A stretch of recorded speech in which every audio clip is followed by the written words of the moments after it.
What is up, everyone? I'm gonna be right back. I have to grab a hot dog bun. That's what you call professionalism.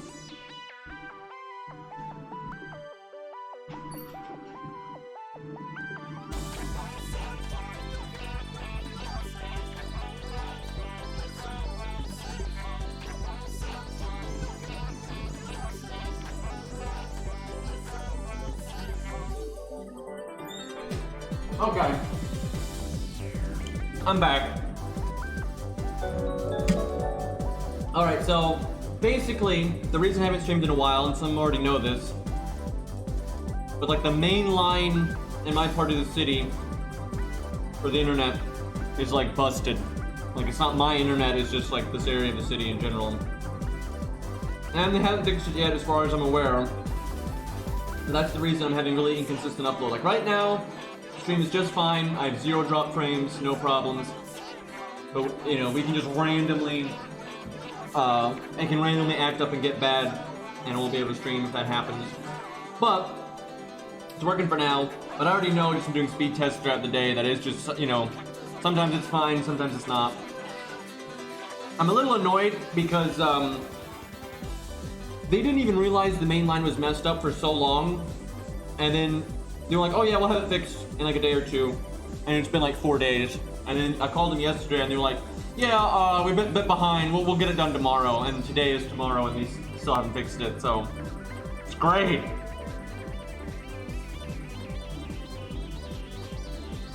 So have not gotten to play this account much at all in the last week because of this stuff. But I've been doing my daily FP summons, right? No reason to fall behind on those. And you might think, oh, he's finally gotten Mozart. No. No. So, let me just...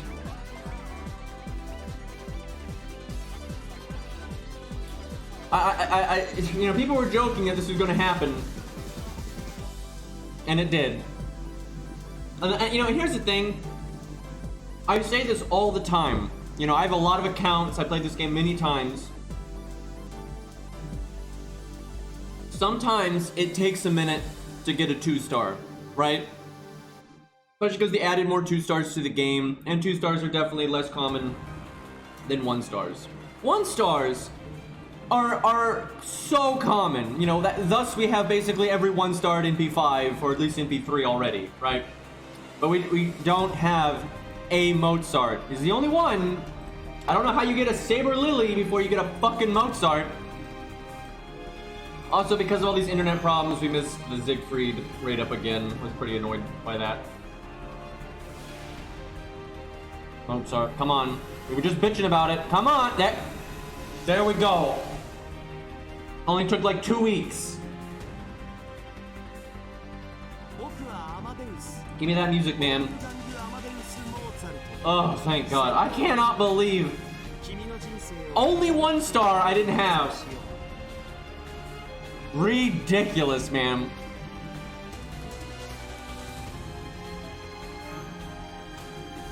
Alright, well, we haven't played in so long. I need to level some things. We got a lot of XP from, like, the end of the Start Dash campaign. Oh. Well, there we go. I think the only thing we're missing now is Chingong. Awesome. It's the little one.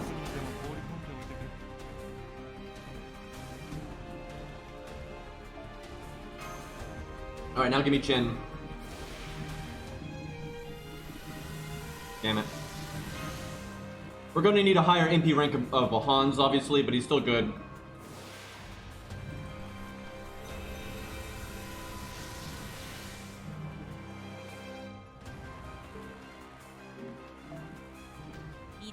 Okay. So London is next. In America. So Robin is really good in America. He's not the best, but he's really good there. And we're going to need him for Camelot. So leveling Robin and David. I don't think we'll need level too much for London. So even if I level classes, they don't make too much sense. It's fine. Jesus Christ. Finn with the million gifted subs again. Now at 116. Thank you, dude. Yeah, it's ridiculous. I really gotta fix these notifications. But as far as I can tell, People keep saying there's a way to do it, but I checked like an hour and I could only turn them off, or I could have them like this. I didn't see any way to group them.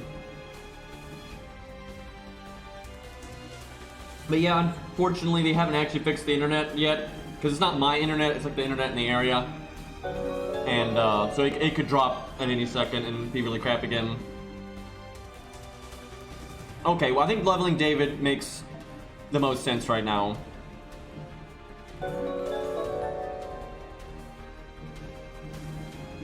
Yeah, finally got Mozart. We're leveling him in a moment here too.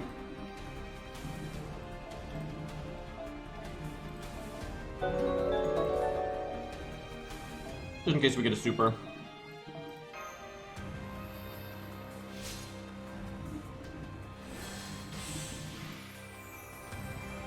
Just got back from the hospital. I hope everything's okay, man.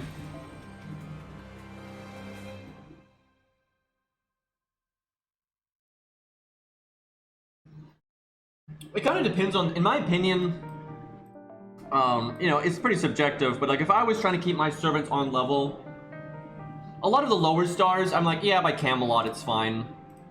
But yeah, I wouldn't like let go of the reins completely until Babylon, I would say. But like for your lower rarity people, by Camelot, I think it's fine. Like there are a few fights where, you know, if you ever 170, maybe it's a little much, but it's not that big of a deal. When Camelot's going to be really silly is when you're like swimming in level 80s and 90s, and then you're summoning a really strong support and all that. At that point, you know, your stats are just going to kind of bitch slap it. So I haven't been doing the event at all these last few days because I wanted to do the ending stuff on stream. So we're going to do that. Hopefully by the time that's all over, we'll be caught up and be ready to go for London.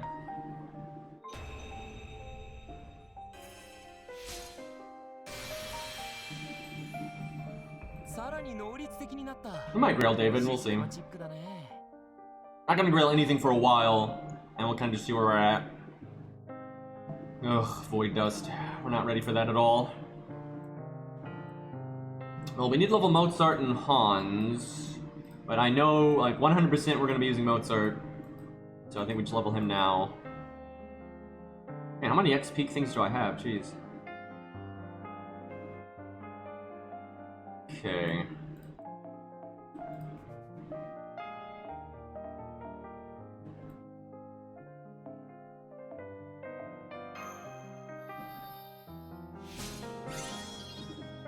Yeah, that's one of the best things about Mozart is how non-RNG he is, and like how much he can synergize with like Robin for looping and those kinds of things. And it's very reliable. Actually, you can easily have more than enough XP cards, especially like on a really like veteran account. On my main account, I never need XP. Now on newer accounts though, that's not the case at all.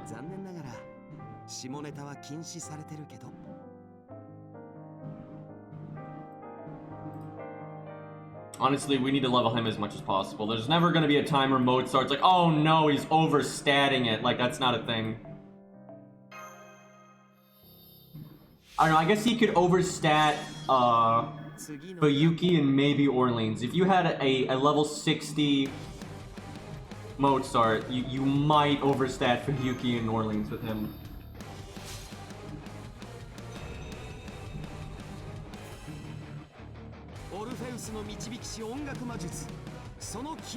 Yeah, Mozart is a stat stick. You gotta foe him and then you give him a good craft essence and all that. It'd still be bad. I am curious, if you went truly ham on that, right? You went level 100, 2k foe, gave him the command card boosters, gave him command codes. It'd be interesting to see what you could get out of him.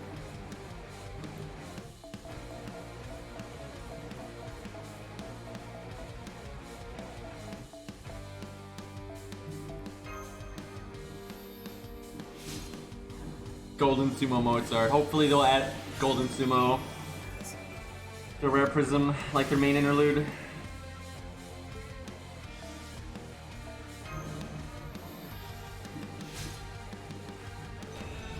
Might seem weird leveling Mozart like this, like ahead of everybody else, but I mean, he's absolutely worth it. And his mats are pretty easy, so...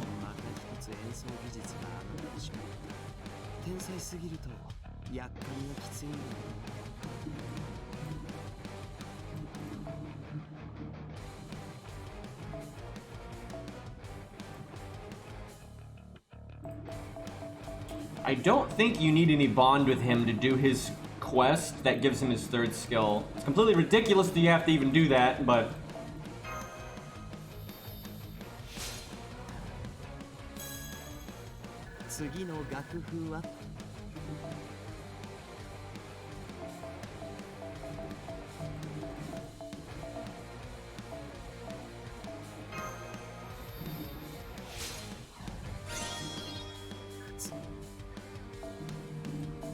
Alrighty, feels good. That's our first, I think, natural max send.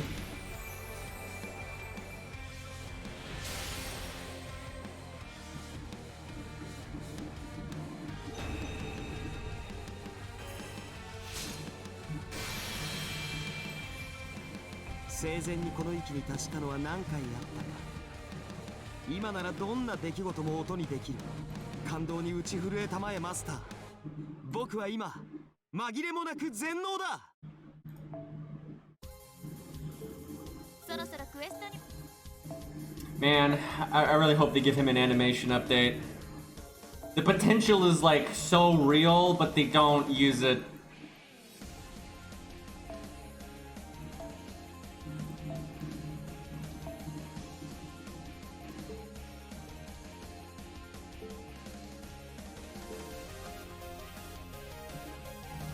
As much as I want to do the event, I kind of want to just unlock his thing right now.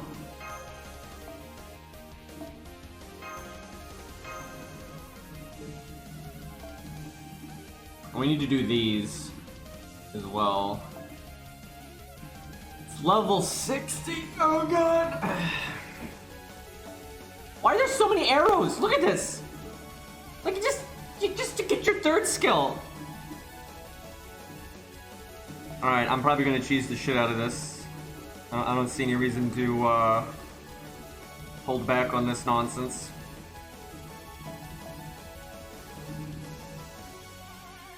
That'll work, because that's a friend we added naturally, so we're not using our clout on that one.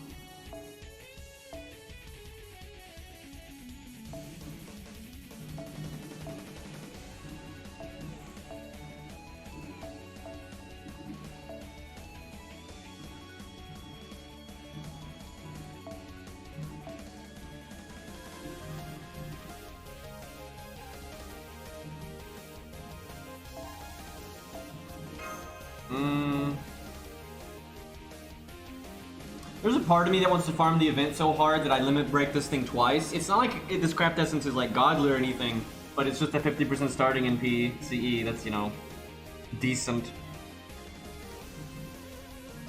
Oh yeah, we have Origin Bullet. Hell yeah.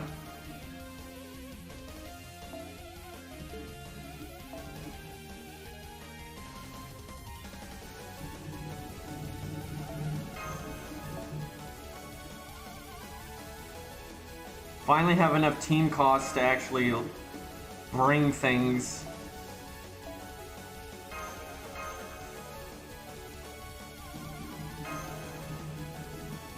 This is clearly a Mozart stream.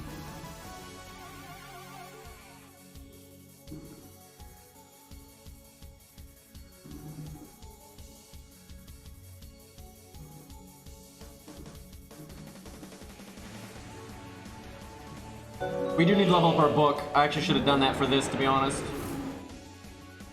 Hey, thank you for the resub. Thank you, man. Ryu, I think they say that. I always mess that one up. I mess all of them up. Well, 90% of them. I can say Rex, chat. Are you proud of me?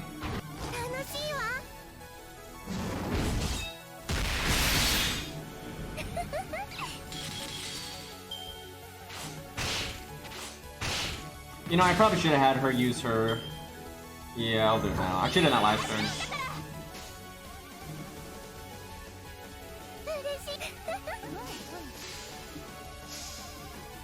Whiffing cooldowns, man. Kill it, kill it, kill it, kill it! There you go. Okay, why is she not in the book form? I need to fix this.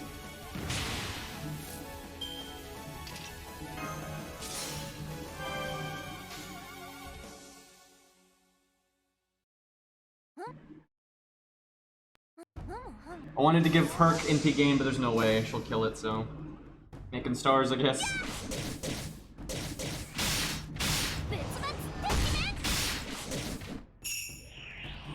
Yeah, I did ascend her, but I thought I fixed it. I guess not. I think I must have just changed the art and everything, and I didn't change the sprite.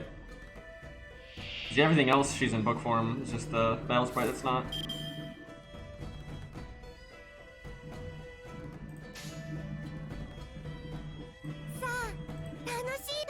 So I swear, one day, Nurse Urime's gonna do okay damage, but that day is not today. We don't have her skills leveled, we don't have her third skill, we don't have her upgraded NP. She doesn't have foe items. Like, there's a lot holding her back right now. But one day we'll use her with Mozart and it's gonna be great.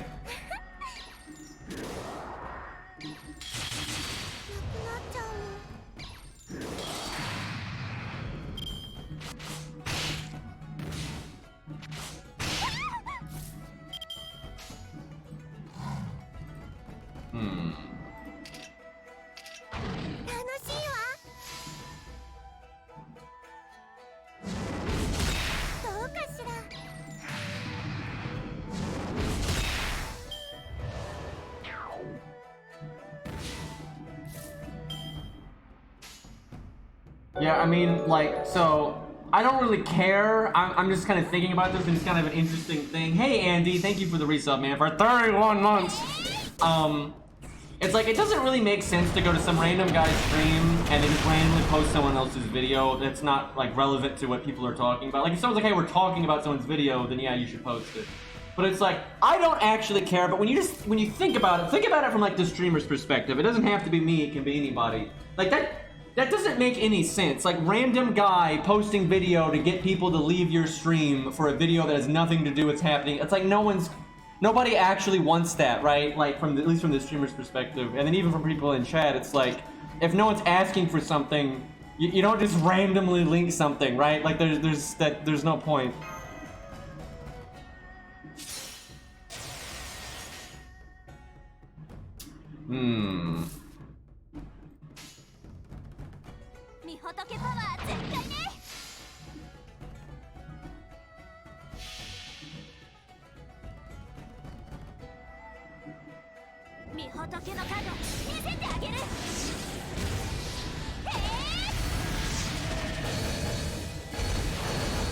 That is one dead ghost. Like I said, I don't really care. I'm not worried about it at all. I'm more just talking in general and like kind of what just like if you're going into other people's streams and everything, it's kind of rude to just show up and randomly link a video that has nothing to do with anything. You know, even like, let's say you go to a Dark Souls stream, right? You shouldn't go to a Dark Souls stream and then just suddenly link to random Dark Souls videos, right? Like it's kind of rude.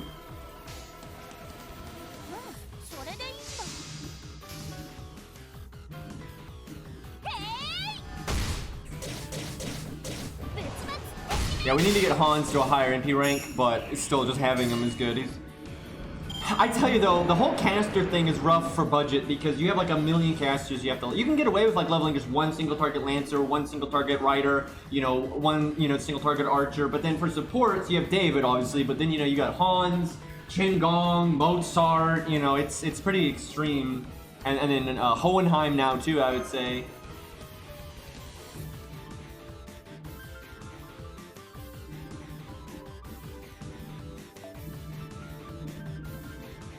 I will say, you can get away, though, with not leveling Hohenheim for a while. Like, he's not like someone you have to level up right away. It's not that he's bad, he's good for farming, and he supports art teams really well, he's great. But for, like, a newer account, and you're, like, trying to just get your fundamentals, I wouldn't... There's no way I'd level Hohenheim over stuff like, you know, Hans, Mozart, even Qingong. I think Qingong is actually really good. How do you put it? Like, general support. He doesn't just have to do the Mimi stuff.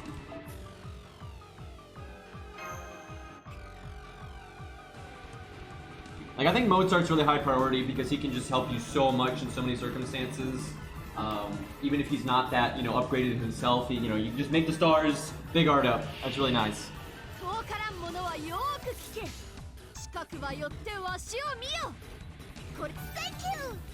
That is one hell of a long intro line and we cut her off.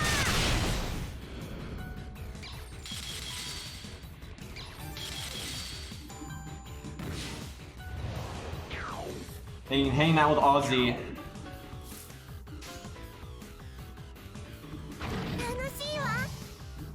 Probably cast our NP gain thing. I doubt we're gonna get to the point where we're actually using healing anyway.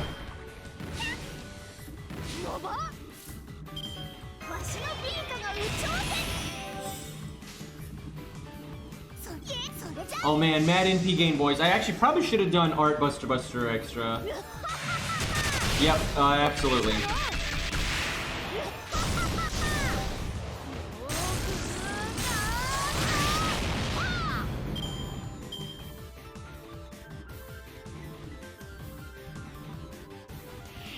I forgot to change back to book form.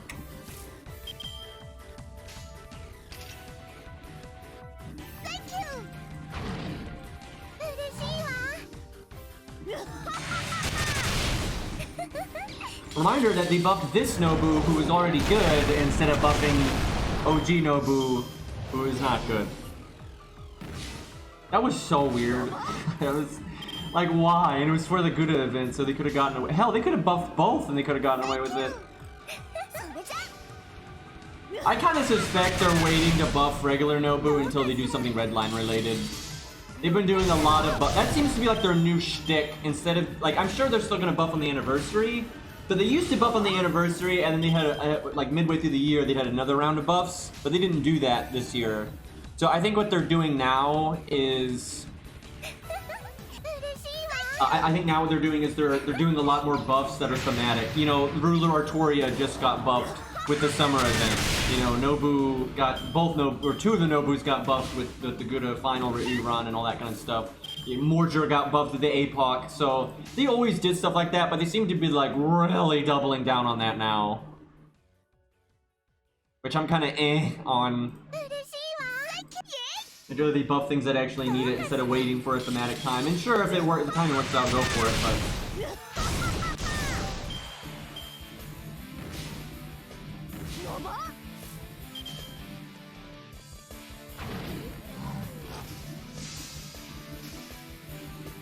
They've never done a bunch of animation updates for the anniversary, so I wouldn't hold your breath. Hey, we might get some. It could happen. You never know.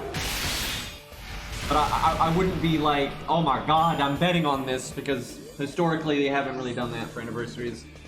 Every anniversary, though, people say it. Every anniversary, people are like, oh yeah, this will, you know, maybe this time we'll get a bunch of animation updates.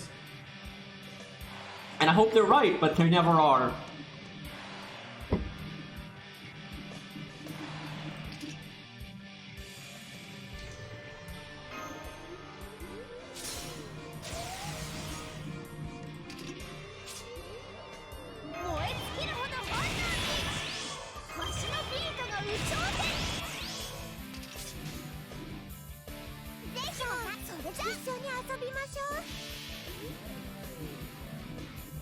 I'll be glad when we upgrade Nurse Grimes and MP. It is kind of painful right now.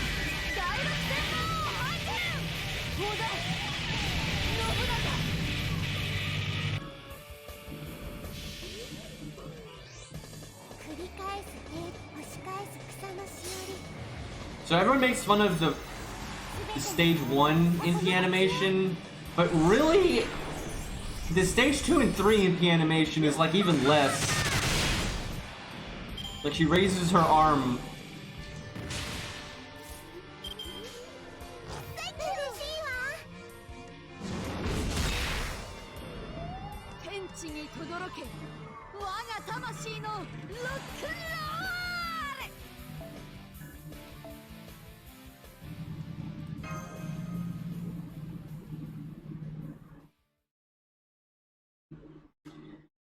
Three more stages, man.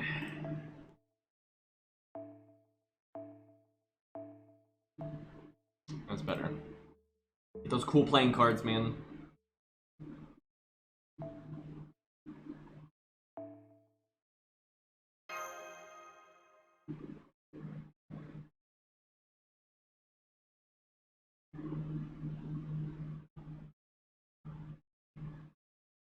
Mozart does, Shakespeare does, Hans does, like, Sinnoh does. There's still plenty of caster balls to go around.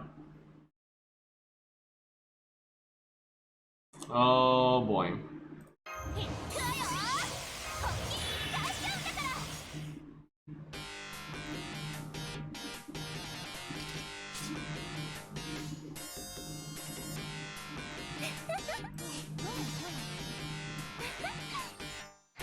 I'm sure her could handle this, but it would take a while on a team.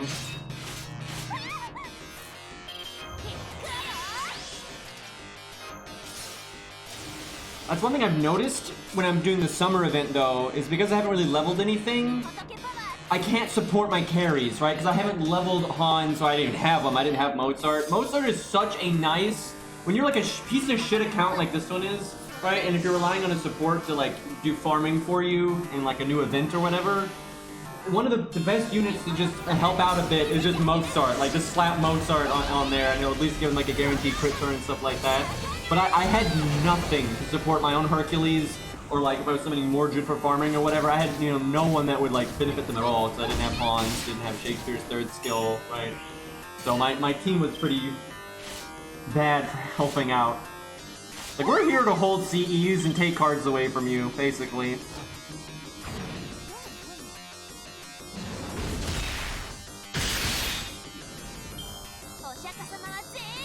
I honestly really want to get spooked by a 5-star that I don't like so I can get Anniversary Blonde. No, we should roll. We missed Siegfried anyway, so we'll roll a bit. We'll probably start saving SQ soon, though. Basically, I just want to get, like, some standard, you know, CEs. I just want to get a couple standard CEs, and if we get some random spooks, then sure, why not?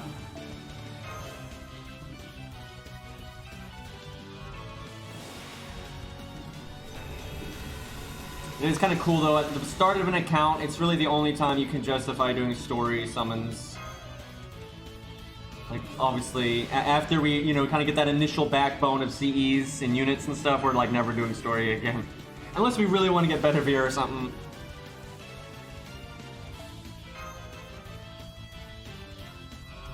The strongest CE, I know, right? It's okay, you know, there's a lot of CEs that are better than it, but for early game and stuff, it's pretty good. I'm alright with that. A lot easier to use that than, especially early game, compared to Victor from the Moon. What the fuck? I love you, Enkidu, but I get you on every account constantly. What am I supposed to do with this? Like, I'm leveling Ku. We don't need...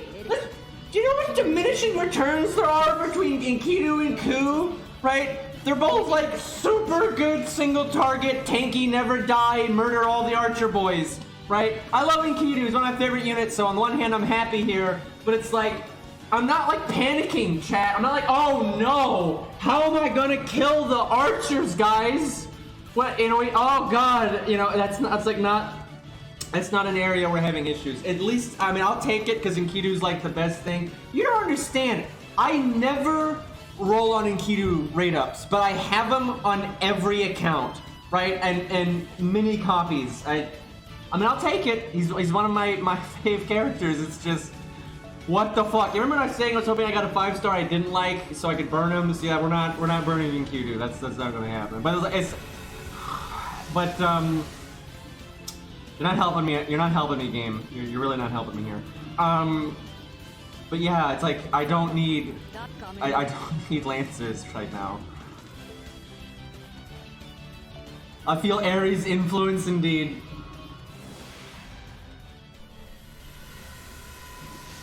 Okay, we could use some Babbages.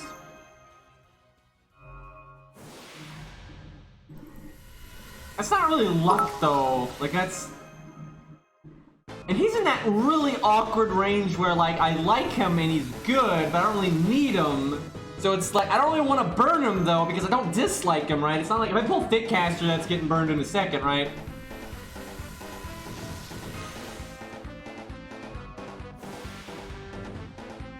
Oh!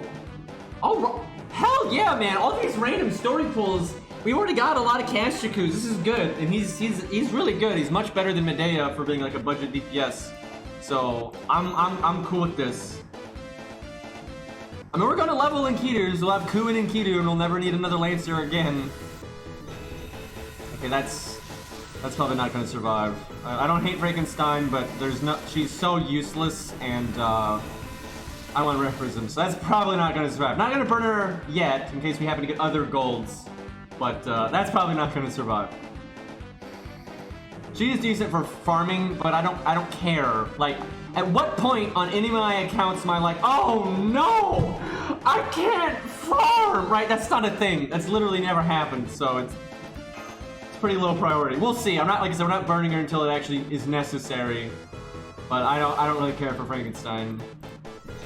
Okay, just game your...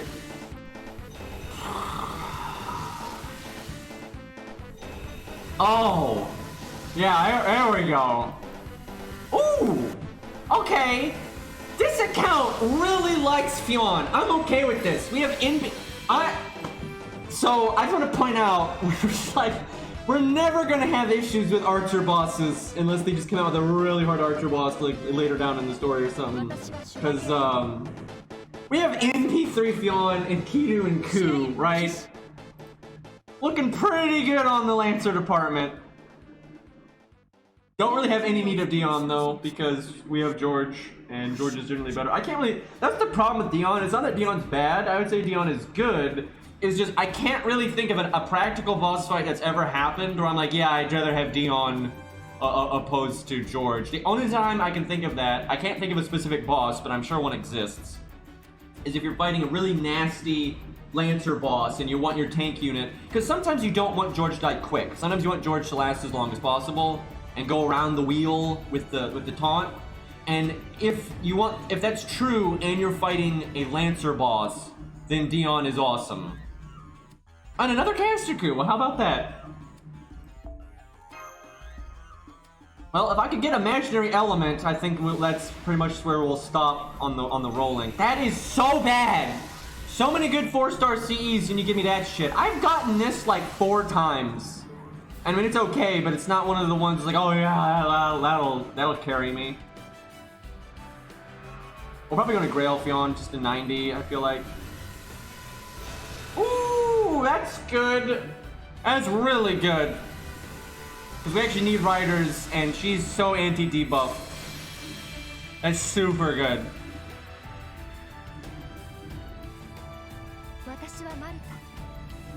You know, probably level her and Ushi and George for our riders. That's really helpful though. That's not Book, that's Book's Master. Alright, I'm so close to saying no more rolling for a while and we can just start saving up. The only thing that gives me pause is the fact that I still don't have like imaginary element. You know, I don't need K-scope, I wanted just a imaginary element, but that hasn't happened. But I'm thinking we might be at the point where we need to just suck it up and, you know, fuck it, and the fact that we don't have a lot of starting MP, like whatever, and we'll just deal with it. Because unit-wise, we're looking really good here. It's really just CEs, so I don't have much need of rolling anymore for units. Like, we have more than enough of a backbone. Okay, hold on, let's do NP ranks. Dude, I can't believe we have NP3. Okay, first of all, it's not my internet, and also I'm not having drop frames, so if there's any stream problems, that ain't me this time, but we might later. But it's not my internet, it's just the city, like my city in this area is fucked. My internet's completely fine.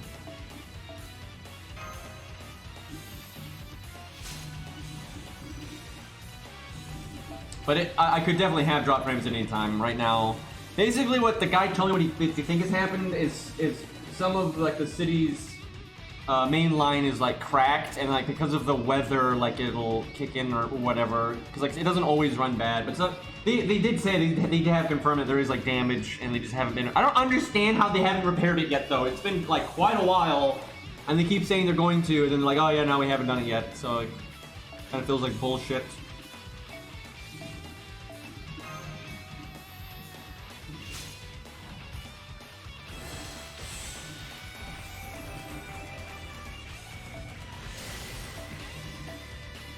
Where are we with Caster Q? I think we might actually be MP5. It's either MP4 or MP5.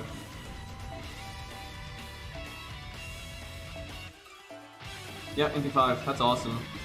That's gonna be good for Shimosa. If we do start having stream problems, though, I won't do anything. Like, I'm not gonna do London if the stream is being a slideshow. Like, we'll save that for whenever it's fixed. I'm honestly thinking about switching ISPs, though. Like, it's been almost a month. I mean, it's ridiculous.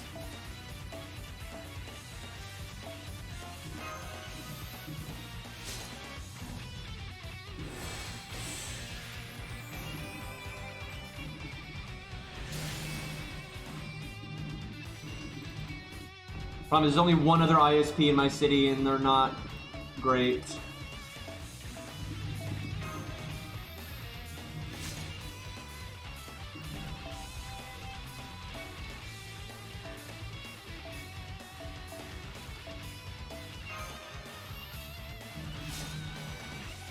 Well, I probably won't level Medusa for a while, especially because we have Martha now.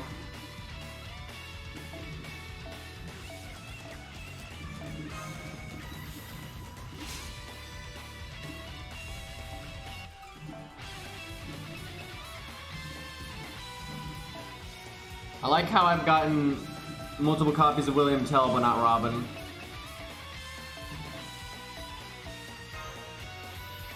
I don't know, maybe we keep rolling Gasha until we get MP2 Robin. That seems like a reasonable time to stop. And at that point, you have a decent chance of getting something like Imaginary Element.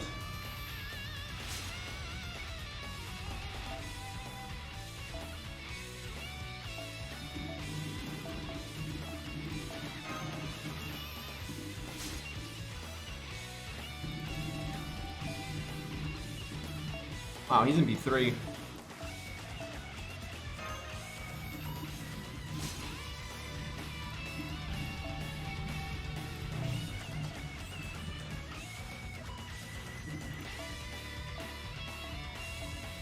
I feel like Robin is going to be one of the last 3 stars we get in P2.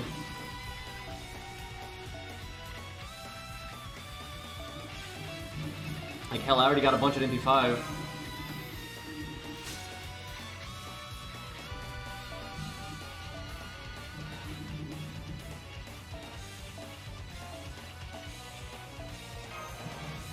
Honestly, losing a login streak is not that big of a deal, like, as long as you don't lose them often, because, like, it doesn't actually stop you from getting, like, the 30 SQ and all that. Like, obviously, you know, if you can keep your login streak, you should, but it really is not that big of a deal.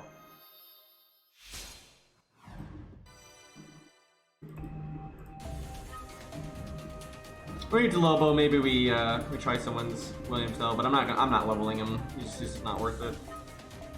Freaking got Geronimo at NP4, but NP1 Robin. I don't think we really have any other 3 stars that are stuck at NP1. Even Hyde here is P2.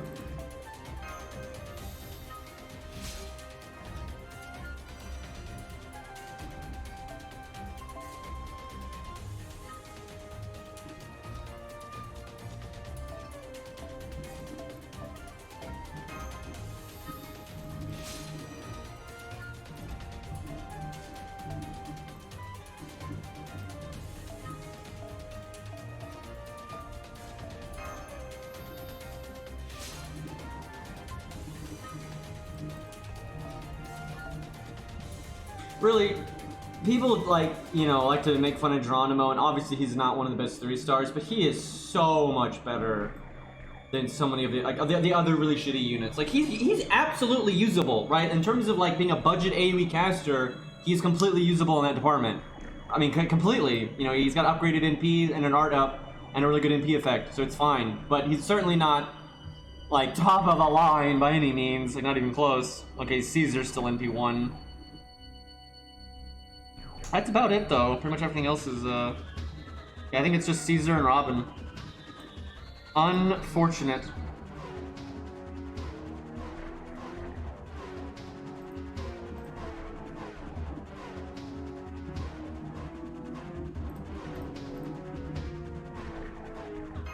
Well, we'll get Mozart's thing done, and maybe do a little bit of the event. And if the stream is still having problems, we'll wrap up there. 'Cause like I said, I don't want to do London during a slideshow. If like filler stuff is really bad, then whatever. How do I get that? Also, I didn't realize we didn't have him yet. But like, how do I get that before Chen Gong and all that? As much as I love this man, there is no way we're leveling him. It is such an impractical thing to do on a new account.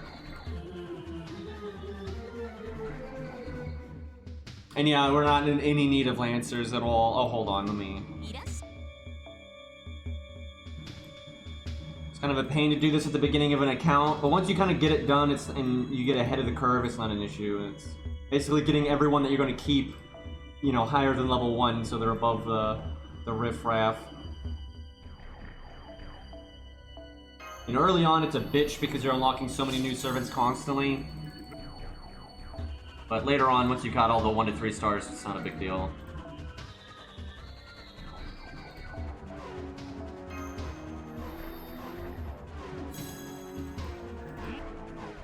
I can't believe we just randomly got Enkidu like that. I mean, it's not, you know, it was about time that we got a 5-star like with SQ we had spent, so it's not like weird that we got a 5-star, but like, of fucking course it's Enkidu. And we were wondering what our first 5-star was gonna be.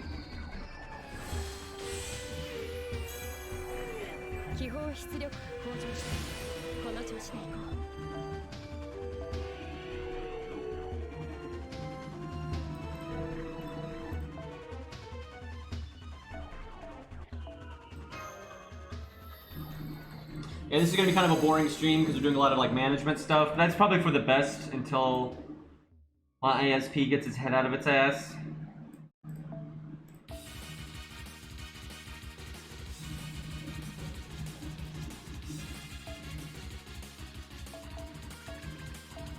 Really glad we got Martha though, just because there's so many boss fights later in the game where debuffs are a huge problem. So having that's really good. And like just Lost Belt 5, there's so many fights she's good for in Lost Belt 5, so. And it means I'm gonna be less reliant on getting Asclepius. So if I don't want to, you know, get him like as soon as I unlock him after doing what Lost Belt 4, I don't have to worry about it too much. God, there's so many servers. I should have done this off stream. I just didn't even think to do it. Actually, I'll probably do what I'm doing right now off stream later, just because this is so boring. And it's not like it's necessary. It's just in the long run, it does make it management a lot better.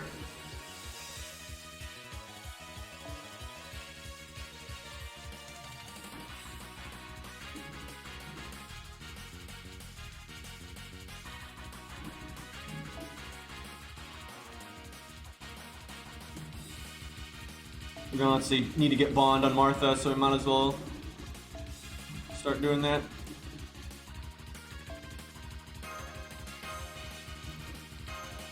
Well, because we're probably not going to get Imaginary Element for a little while, we may end up limit breaking some ley lines.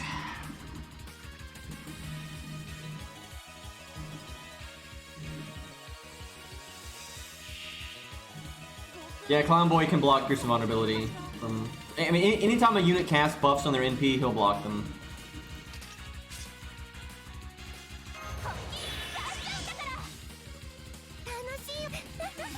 Probably shouldn't have cast that this time, because this is only a 2-wave thing, so the NP damage up would have been better. We're not, I don't think we're going to go around the wheel here.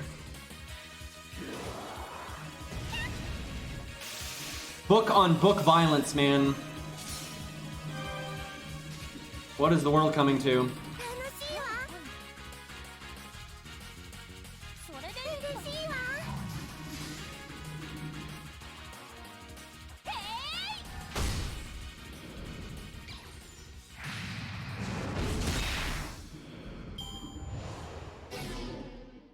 Somebody call the library.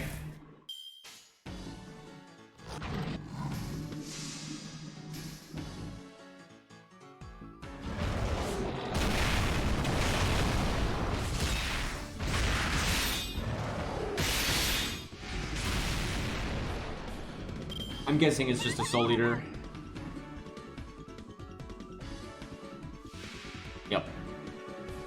Okay. Yeah, see, I should have saved this for the NP up. That was a fuck up.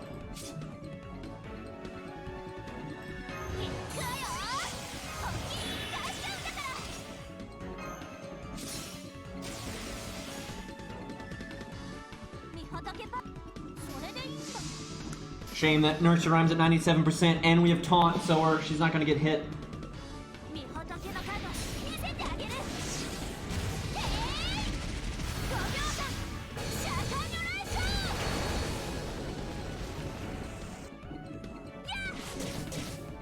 I suspect if they made FGO today, they would not have done the whole class thing with, like, it affecting NP gain.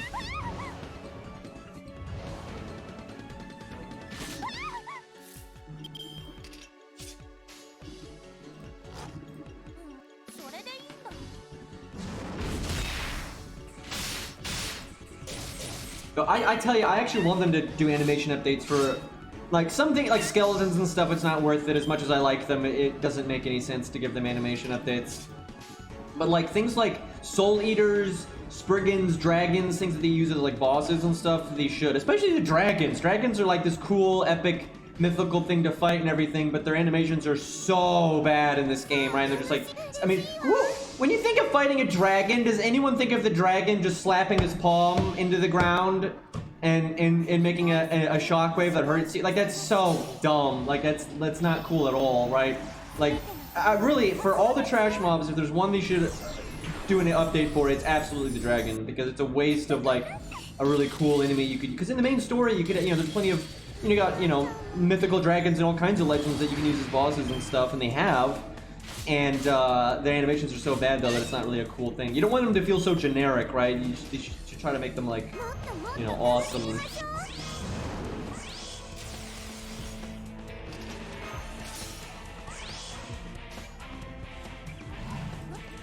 Because that way, in the main story, when you do randomly fight a giant dragon, and you can do fun things like giving dragons multiple health bars and all that stuff, and make them, you know, real boss fights sometimes.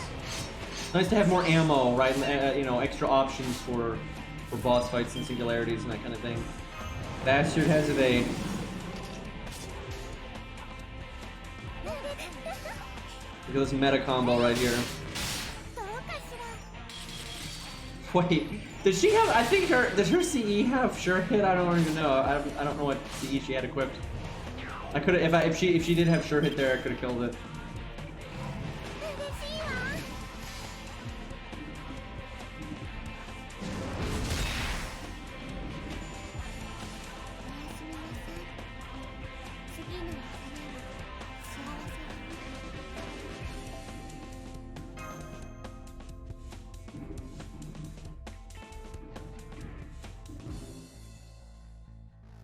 Well, even though I think we're still having some issues with the upload speed and everything, I'm glad I'm streaming today just so I can touch base with people because I haven't streamed in so long.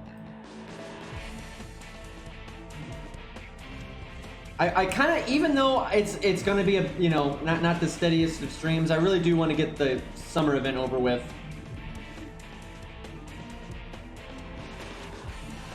It was fun on my main account when the final time lock went up. I'd already done all the mission requirements, so I instantly won like 30 missions. It was very silly.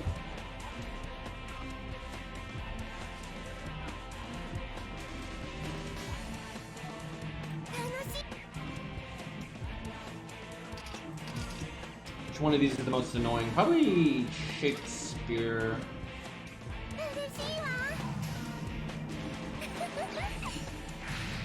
I hated not being able to stream. Hopefully they'll get this fixed soon, though. I can go back to normal. Made a summary video though because I couldn't stream, so I guess that's a plus. Although that depends on your opinion, I suppose. I mean, you should always have bind codes anyway.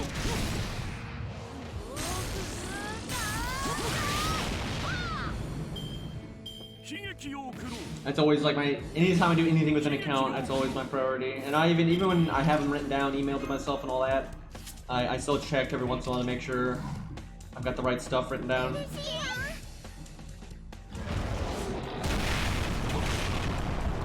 They really do need to have a proper login system though. Like every other game has it now. There's a lot of fundamental stuff in this game that's just... It's ridiculous that they don't have it.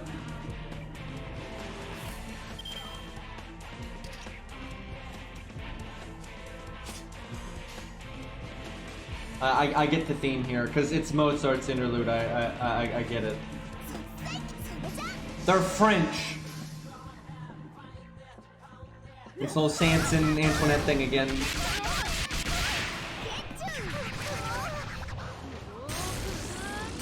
So I should have hit Sanson there actually, because I'm going to NP Antoinette. So that all that damage I just did was wasted. Fucking pink spirit bomb, by the way. Why did I not cast this? Kind of too late for that to save me, but oh no, it can work.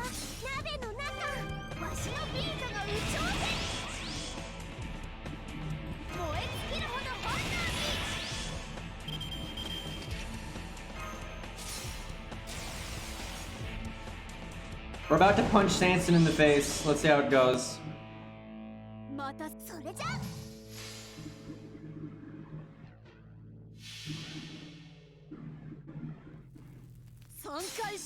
Napoleon, yeah. I think NA has Napoleon now.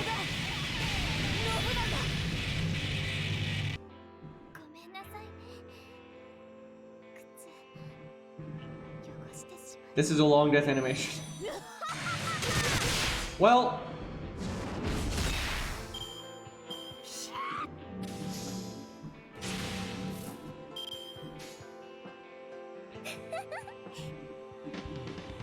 I actually do feel like the color red is underrated.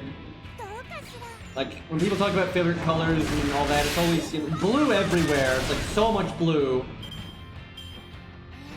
And then there's always, you know, black and white, even though they're not colors, but you know, there's always that guy.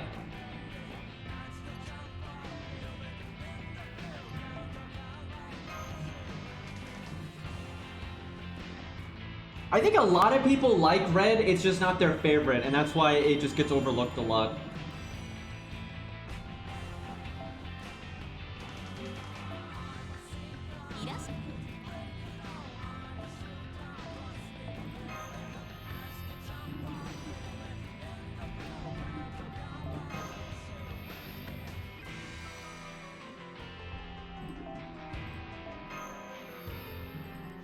How far can I get?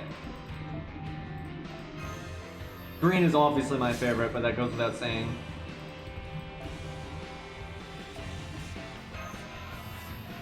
Actually, I think we'll get some gold gems from the event, so we can get a bit farther than that.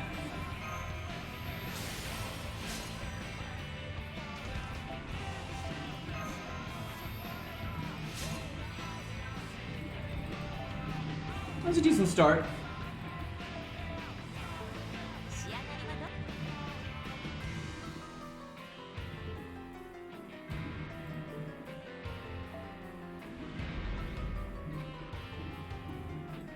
Yeah, I am starting to see fluctuations in the connection with OBS. Oh man, this is actually going to be a bit of a bitch for this account. Let's see, how do we want to do this?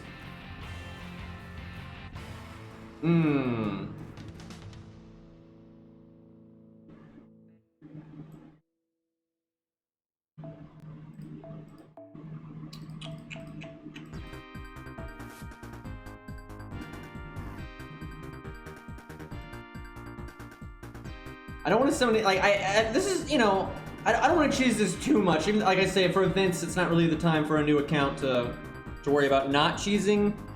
But, this is kind of a cool boss. But, I don't know, this account's so weak, I should probably just do something that is likely to work.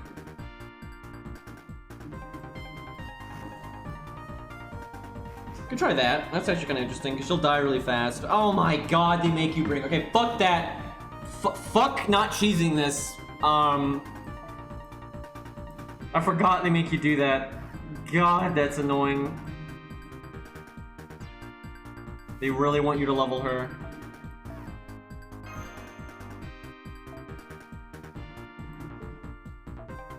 See, this is where you'd want like a lot of supports for the unit you're trying to protect, right? But I don't have that. Oh, I wonder, do I have enough Kimlons to limit break it? I'm thinking I'm one short.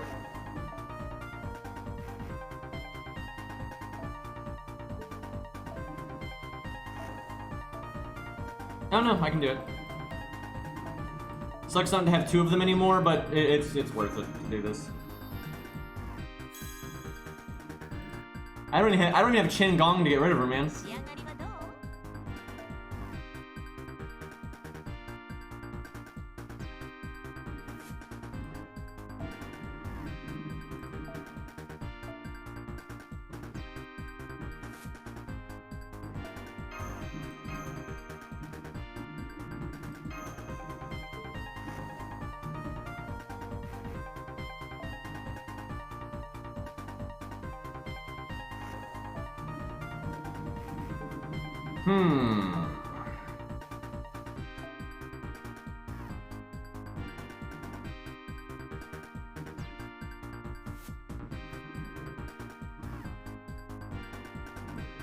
I hate that they make you bring her, dude.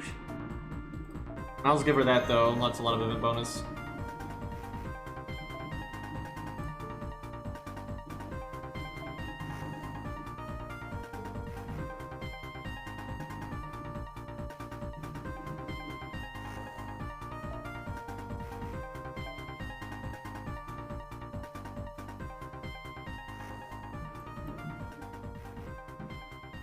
How much I can give him right now that's gonna be all that useful.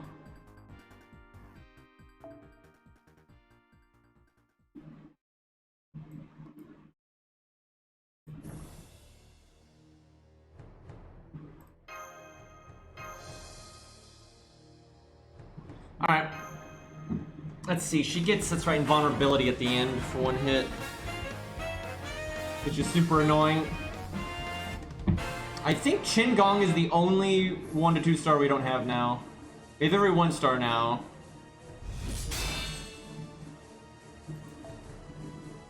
By the way, Gwen's summer get up here is the laziest one out of all of them. I don't even mean in terms of the design.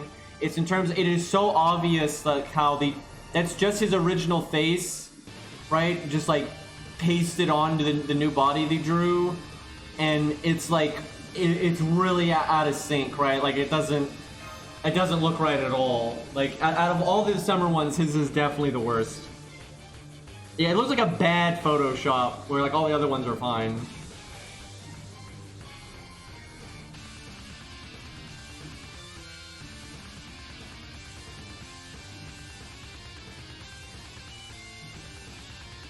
I hate how like the intro is tied to music instead of sound effects.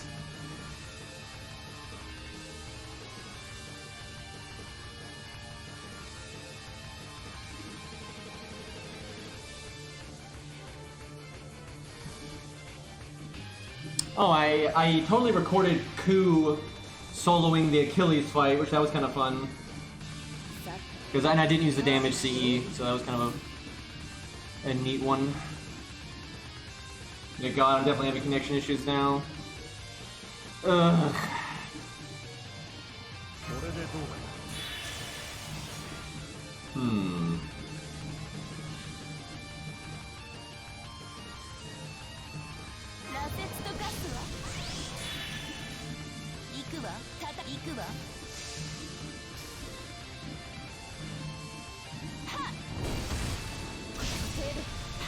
Wow, okay, I did not need the second skill at all.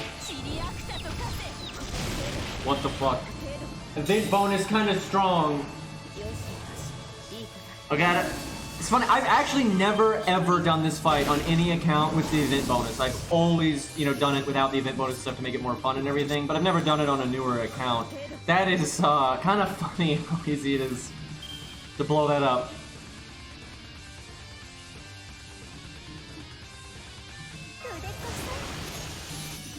Wow, and they even gave her a thing where she's not being counted. That's so dumb.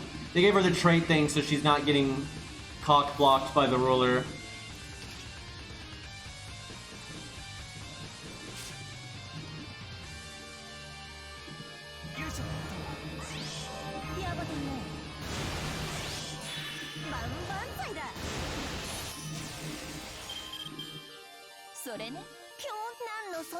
Wow, this is really easy to trivialize.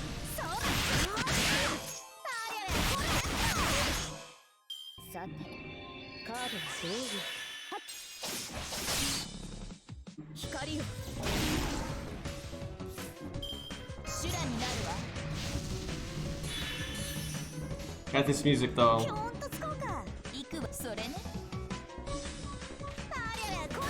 I know we're not breaking the rules at all, but doesn't change the fact this is easy.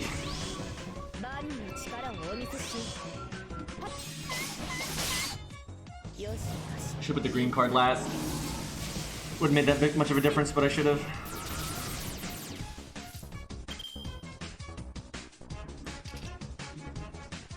Do I bother to save Hogus? I guess.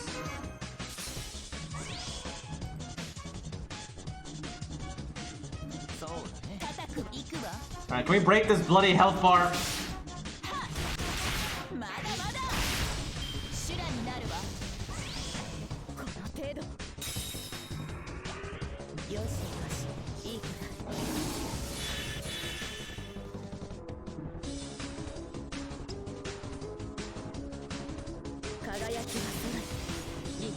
So how laggy is it, Chad?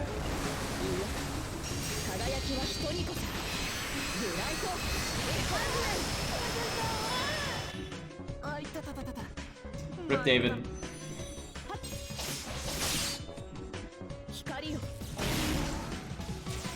It seems to spike.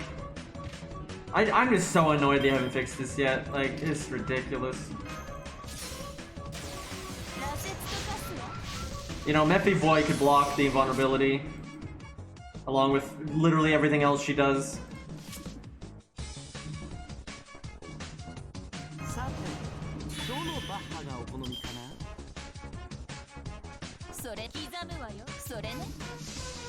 I think the boss is dead. Defense ain't gonna save her.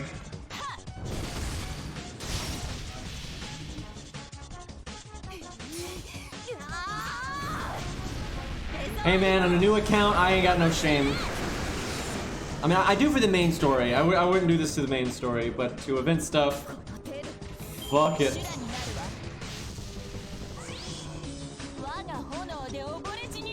Yeah, it's one hit invulnerability that applies every turn.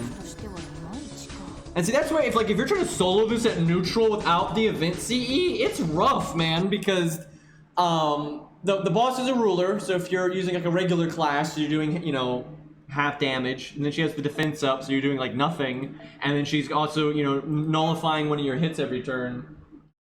But if you use the event CE, then it's, or an event servant, or a berserker, or an avenger, right, and it's really easy. Or in this case, an event servant that's also a berserker with the event CE.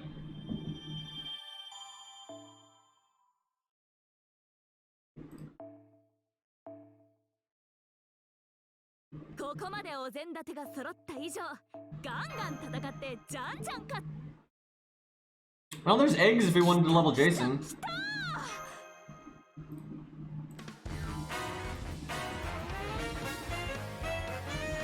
It's so weird that this is the first event that this account is doing.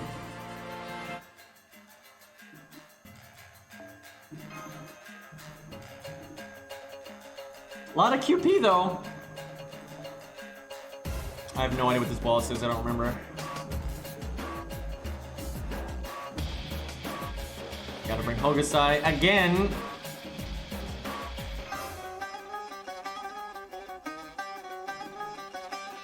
I don't think Phantom could solo that even with the event CE. Yeah, no way. I don't think so. I don't know, maybe if he got crazy lucky, but I don't think so.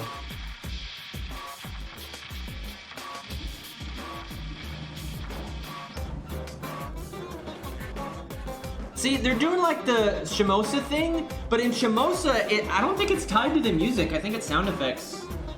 It's kind of lame that you don't get the announcer and all that here. Data lost indeed. That'd have been so funny if they'd updated that to say that instead.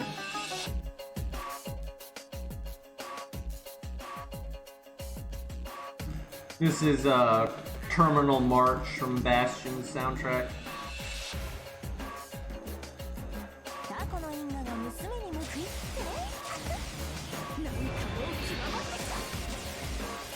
to give her taunt. Oh, excuse me.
I don't think this will do anything. Rank 1.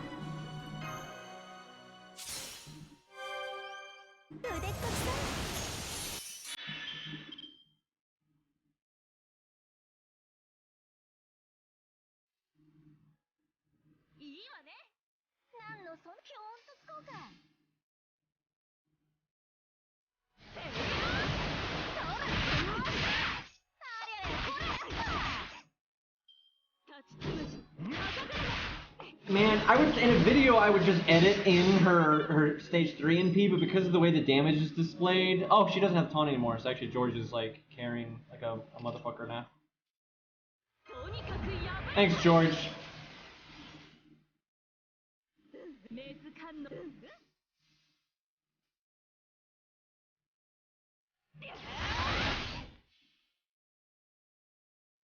But yeah, it'd be really hard to edit the stage 3 NP into a different stage of Masashi because of... whenever I do NP edits, I like to do them in ways where I don't like show incorrect damage and stuff. And that'd be really hard to accomplish with that. Didn't even kill George, man.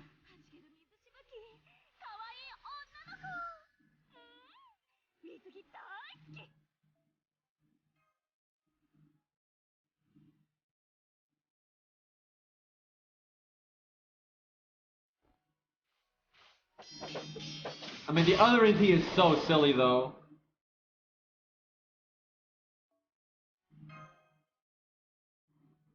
So why is the sun baked Masashi evil? What are they trying to say here?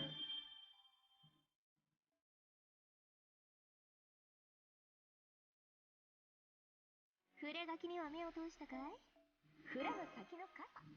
don't think I need mirrors.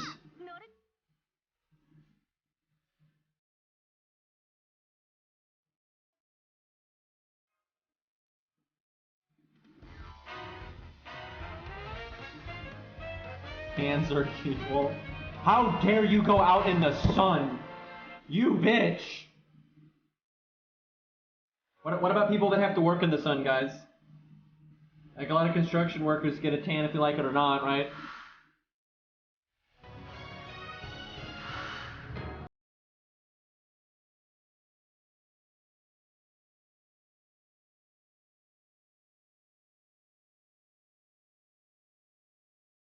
The opinion I really have is like fake tans are stupid because tans aren't important one way or the other, so getting a fake one is so dumb. Like, that it's so dumb.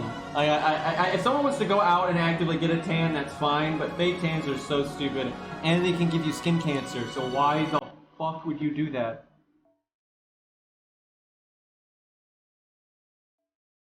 But I know a lot of people that, like, hate tans, and other people like love tans, and I'm like, I don't care. It's just whatever. Yeah, being out in the sun too much can give you skin cancer no matter what, but the spray-on tans and the heat bed tans and all that are generally way worse. The sun is dangerous, who knew?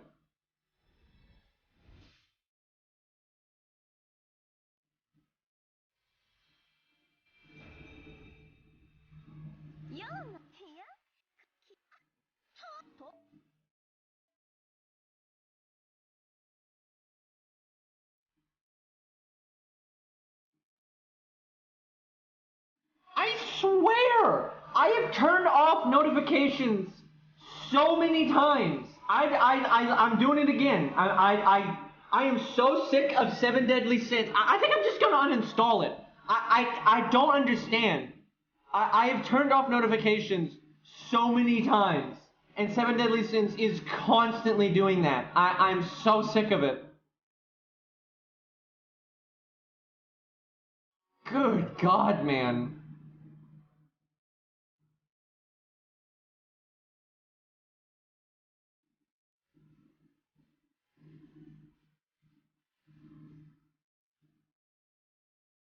I'm literally uninstalling it right now. I don't play it enough to care. Like, just... God, dude. Every stream, Seven Deadly Sins just gotta bust its way in. Fucking not sponsored, by the way.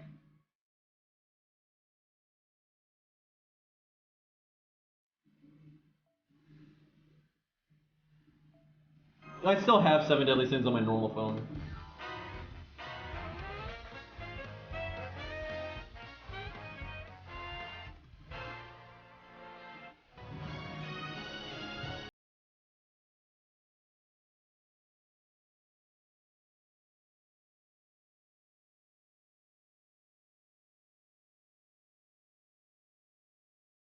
For a mobile game is toxic as fuck.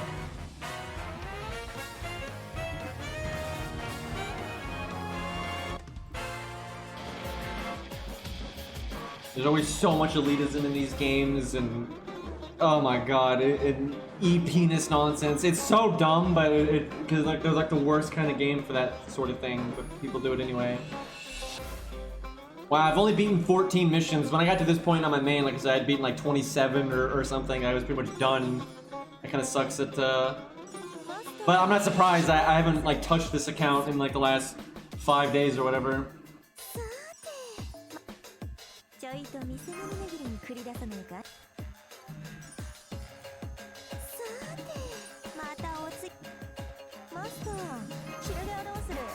I hate this part though because it constantly makes you go out of the menu. And, like, it's like, oh wow, I wonder if it's unlocking another stage. Like, it's you know what it's doing, so it's just a waste of time.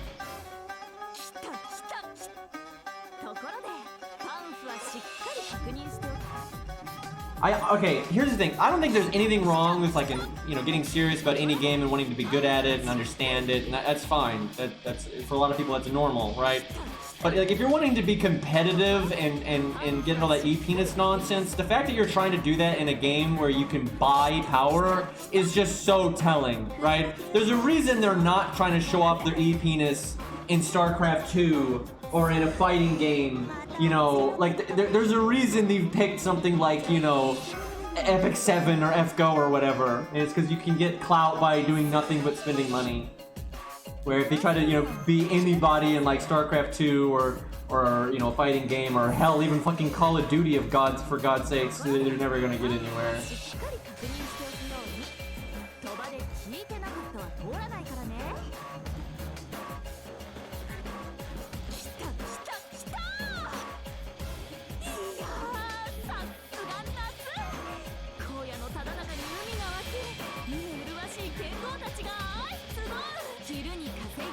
Even if, you know, if people free-to-play meme, but even if someone is free-to-play and is trying to show off in, like, Epic 7 or whatever, it still doesn't mean anything, because, you know, the other aspect of, like, Epic 7 is just grinding and grinding and grinding, right? It's like grind to win. You know, whoever grinded the most is generally good. You know, whoever paid and grinded the most is in the best spot. That has nothing to do with skill, knowledge, you know, experience, any of that. You know, it's these kinds of games are just not... It's not a good place to try to behave that way. It's just silly and just makes you look dumb. By all means, if you want to, you know, understand the game really well and play it seriously, and that's fine, nothing wrong with that. But the whole ego tripping stuff, is just mind blowing to me.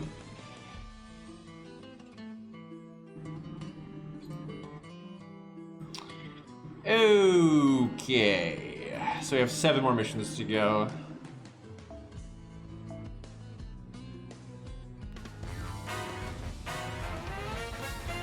I mean, and to a degree, some of it's fine, right? Someone's like, hey, look, I did a thing. I think this is cool. That's fine, right? It's all this like ridiculous like showboating, trying to like discredit each other and all that stuff. It's just like, what the fuck? I mean, the stuff I see on the Reddit sometimes, dude. I'm just like, this is a single player mobile game.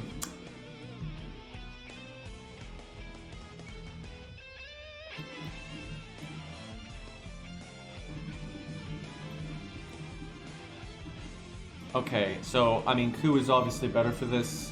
I don't even know what this is, but let's see how our boy Proto Ku does. With no starting in P. Please tell me I don't have to use her anymore.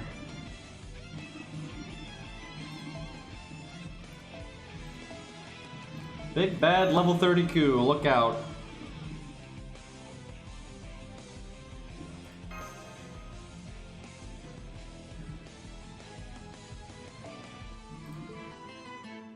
Nobody has the damage CE, but it's fine.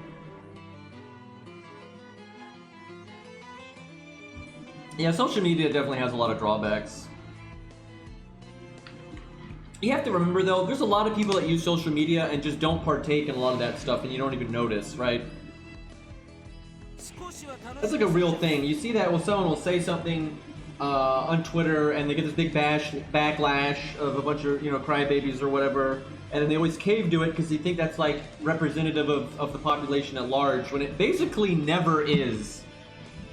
Hey, Persona.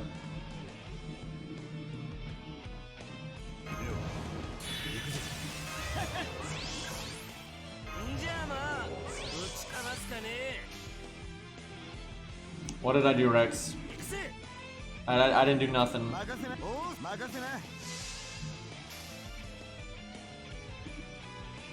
Because it's Nobu, isn't it?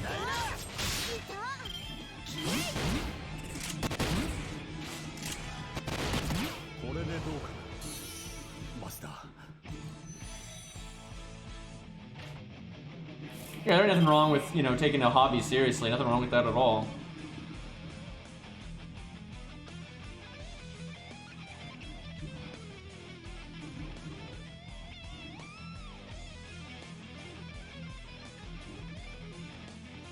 And the thing is, you know, that's a legitimate problem for a lot of people. They don't have good, like, support in their life, right? And so they look for positive reinforcement elsewhere. But that's a whole other problem. Hold on, let me think here. I almost want to do the art up.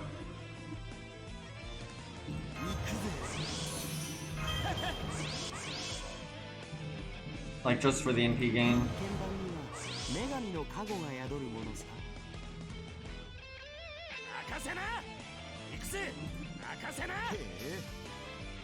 And you know, that applies way beyond those social media and all that kind of stuff. I'm sure plenty of people went on to be like fucking Olympic athletes and, you know, championship winners and you know, chess grandmasters because, you know, daddy didn't praise them enough, right? Like, as silly as that is, I'm sure that has resulted in people doing that kind of thing. And ultimately, that's fine if that makes them happy in life and if that's, you know, what makes them feel accomplished or whatever. Good for them. My whole point is, if you're looking for that kind of thing, don't do it in a fucking gacha game. It's just silly, right? Like, that's is just not the place.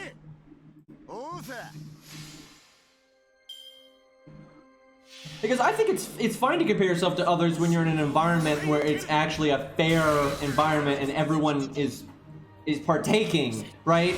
Because there's a real difference between like a chess competition and random people playing a mobile game, right? These are not the same thing. Because I think there is a lot of fun in competition. I enjoy competition a lot of the time. But it's not in things like this, right? It's not in games like this. It's in you know, games or in activities that are, you know, actually fair and aren't about grinding or spending money and that kind of thing. Because a lot of people have fun, because I don't think it's fair to say, oh, you just play, you know, for fun. It's like, you know, a lot of people have fun by being competitive, and that's fine. It's just, if it's not a competitive game, you know, it doesn't make a lot of sense. Like in Bad Rats, this is like a famous game for being terrible. It's like an old PC game. It's called Bad Rats, and it's a physics-based puzzle game, but it's so badly made that the physics in the game are RNG. So you can do the same thing in the same way at the same time and not have the same result in a physics-based puzzle game, right? Which is insanity. And now try to imagine getting all try-hardy about being like competitive in that game, right? It's just, the game does not, it doesn't give you a good medium to do that in, right? So it's like, it's just kind of silly.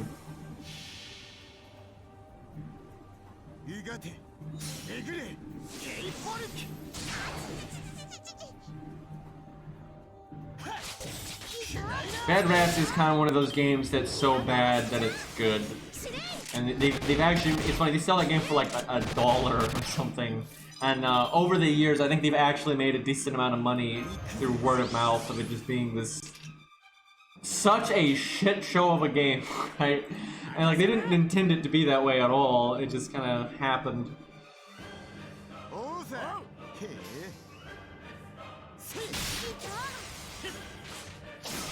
Wow, she only comes back with 1 life.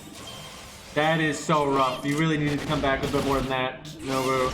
Your whole gimmick isn't gonna work like that. Like, it buys you a little bit of time, but not much.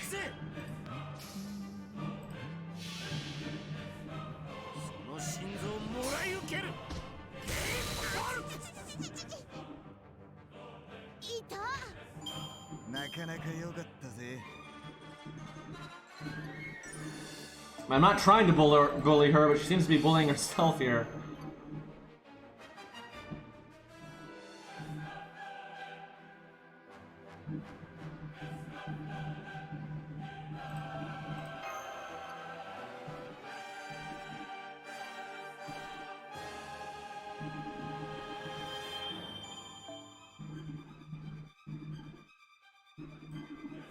But yeah, I don't think there's anything wrong with tryharding in any game you want. It's the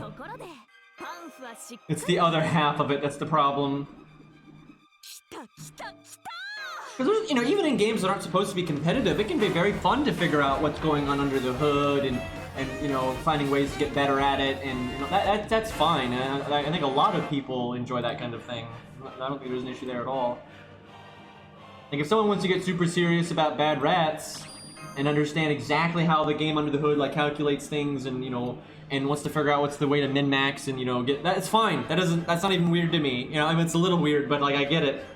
But then if you're gonna like badmouth other people because they're not clearing Bad Rats as fast as you, it's like, what is wrong with you?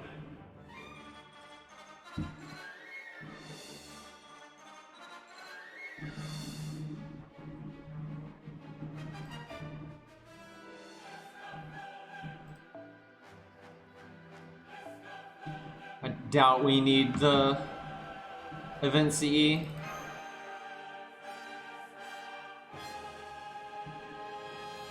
93 where I live and no working AC. That sucks. It's really hot where I live as well, but the AC is working. Why is that? Oh, that's right. This account uses the Fiamma Master. I was so confused. I'm like, is this... Are we killing a mirror of ourselves? So I like how they have the Mystic Code that this account doesn't actually have. Dude, I'm so used to just seeing the dumbass generic dude because every other account of mine uses that. So I was really confused there.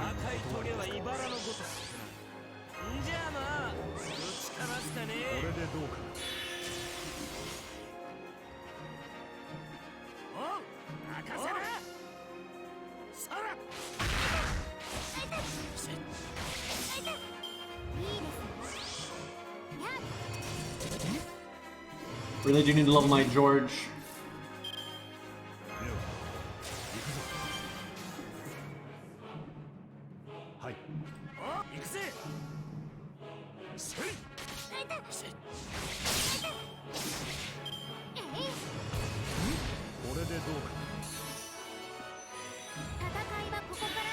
Look at him quick charging.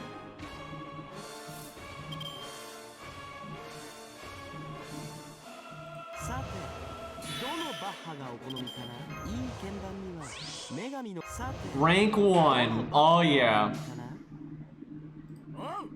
I like how the other coup got way better crit chances.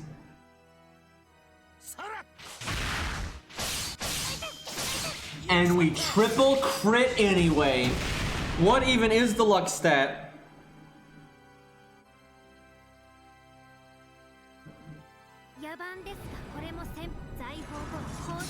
There's a lot of really good music in FGO.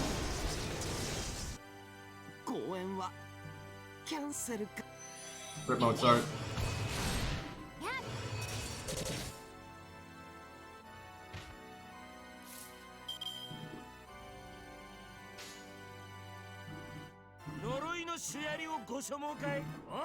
By the way, Coup is one week away, or not exactly a week, but one more login thing that gives the faux pas to get the max attack up for the quick card. That'll be 2 cards down, 3 to go. God, that system is so slow, dude. Like, and I get it. It's supposed to be a premium thing, and that's fine. It's just, wow. I feel like they could have done it. I literally don't even mind it being that slow and it costing that much QP, because it costs a fuckload of QP. That's fine. I think if you were going to make it like that, it should have been better. Right? Like, either make it easier to get and then not that strong, or make it a pain in the butt, but then actually strong. I mean, it's kind of strong. It definitely adds up. It's so much QP. The amount of QP it takes to max out all 5 cards, and then the time and the QP for that is, I mean, it's a QP sink. That's what it's designed for. It's absolutely designed to smack people in their wallets. No, not their literal wallet in this case.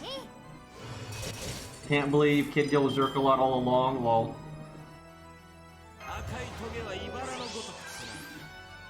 I should have done this first. I don't know. I mean, it doesn't matter. It's not like who's gonna die.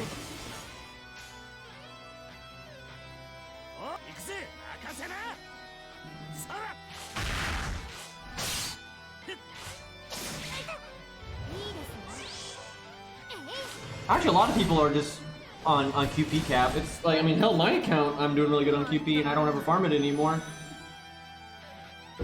Generally, older accounts are in good shape with that kind of thing. And a lot of events now just give a lot of QP. I mean, look at this. This event gives so much QP. I mean, so much. It's really easy to hit the QP cap in this event. Like, very easy. And like, at that point, what else are you going to use it on?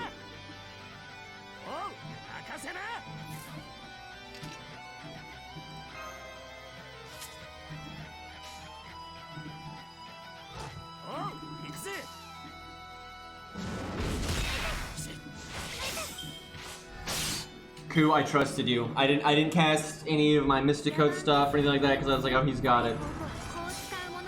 He didn't have it.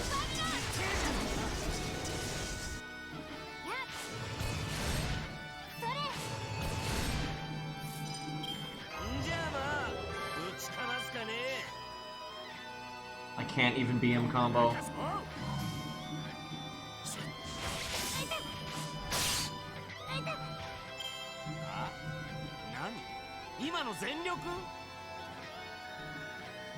Also, I really think free-to-play people, especially if they don't want to level every single gold that they happen to get, are generally in pretty good shape with QP.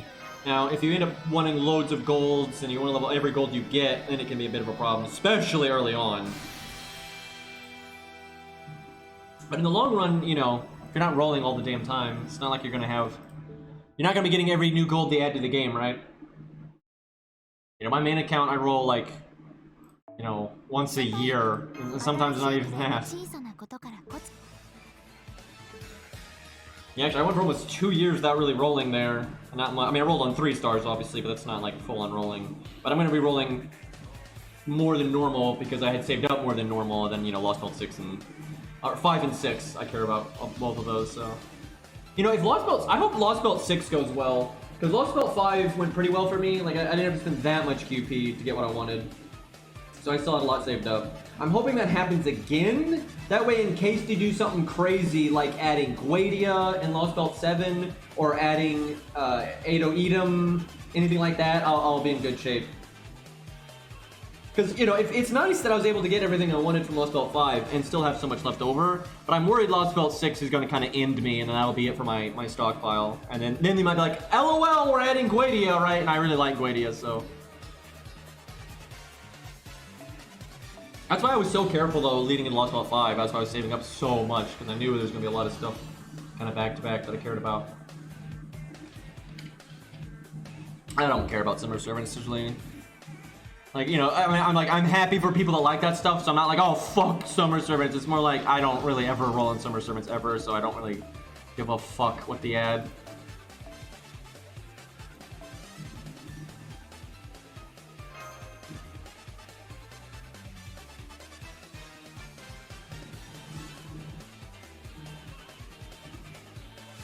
If you play for a year, it's not that crazy to get that many SSRs. Hawaiian shirt coup would probably be a costume at this point. So you don't have to actually roll.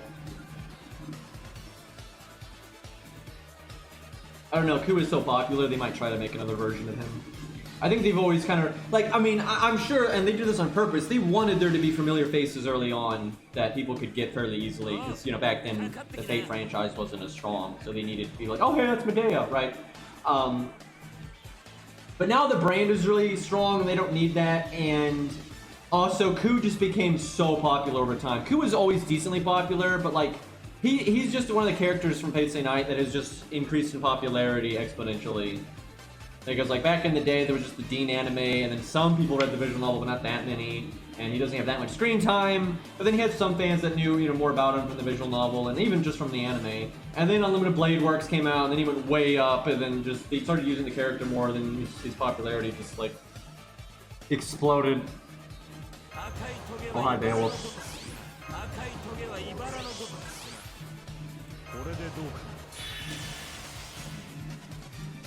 Yeah, the Unlimited Blade Works anime is really what got him super popular, and then, like, just people became more aware of the franchise in general, and so people started looking into more, you know, like, more, like, you know, what the characters were about from the visual novel and the books and stuff, so the general Fate community just ended up knowing more about him as time went on more, so yeah, and Carnival Phantasma and all that.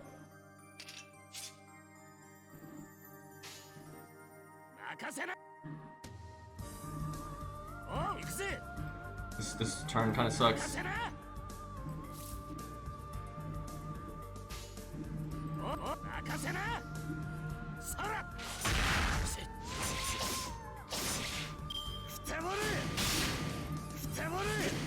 Well, I will say, a lot of issues I have with Unlimited Blade Works do come from the visual novel, right? Like, I do think the anime, you know, made a lot of whack changes that were pretty silly and all that kind of stuff. So there's plenty of, you know, I talk about it all the time. There's plenty of things I don't like about what they changed in the Unlimited Blade Works anime. But most of the real issues I have with it are in the visual novel too, right? Like, you know, they did a lot of like silly stuff to make, you know, like pander, which was dumb. But you know, there's loads of plot armor and all that stuff. Like, you know, just Fate Stay Night in general has a lot of problems.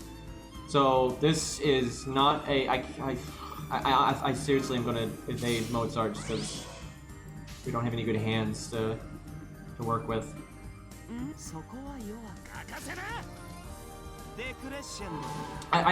For me personally, Heaven's Feel is definitely my least favorite when it comes to like just the structure. Like it just has so much like plot device, plot armor, and contrivance, and it's so blatant there, and it's like especially because it's the last route. It's so obvious they're trying to force which characters to focus on that weren't focused on in earlier routes, and it feels very, very unnatural. So that's always been my least favorite.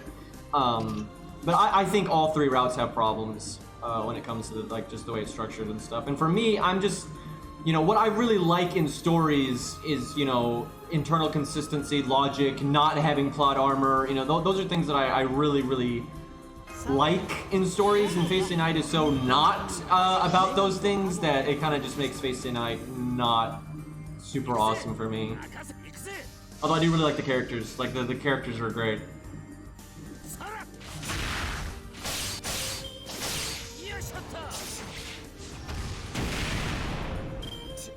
Can make a joke servant have plot armor as multi-target vulnerability, yeah. Epic 7 did like a joke like that for an event.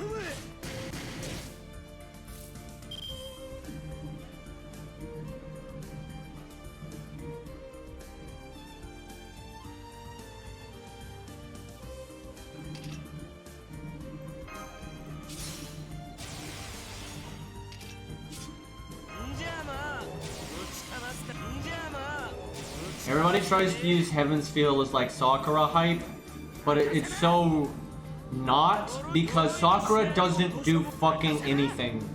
Like, she's just a vessel for Angra juice, really. Like, she has almost no, like, she doesn't do jack shit. Like, she's just a, you know, a human Magus that's like on par with Rin. Whoop-de-doo. And she gets like super possessed by Angra shenanigans. And because Grail stuff and reasons just gets to kill everything. It's not, and she's not even acting like herself. Like, cause she's not even, she's literally like being controlled by Angra. So it's like, and I like, it sucks for everyone, cause I like Angra too, but that's lame, right? Like, it's lame across the board for everybody. Sakura doesn't get to be Sakura, and Angra doesn't really get to be Angra either, and nobody gets to use their actual abilities. It is all very disappointing. Like how he wrecked regular Ku there.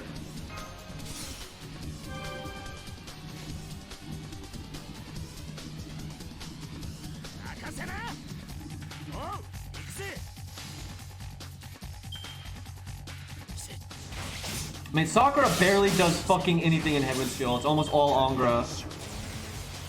But like, Angra's so much cooler in Fate Hollow, where he gets to be like...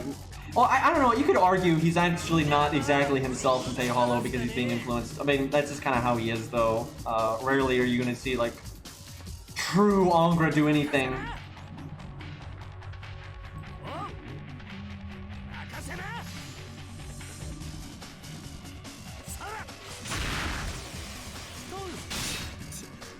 Now, she really isn't, though. I mean, like, she's, like...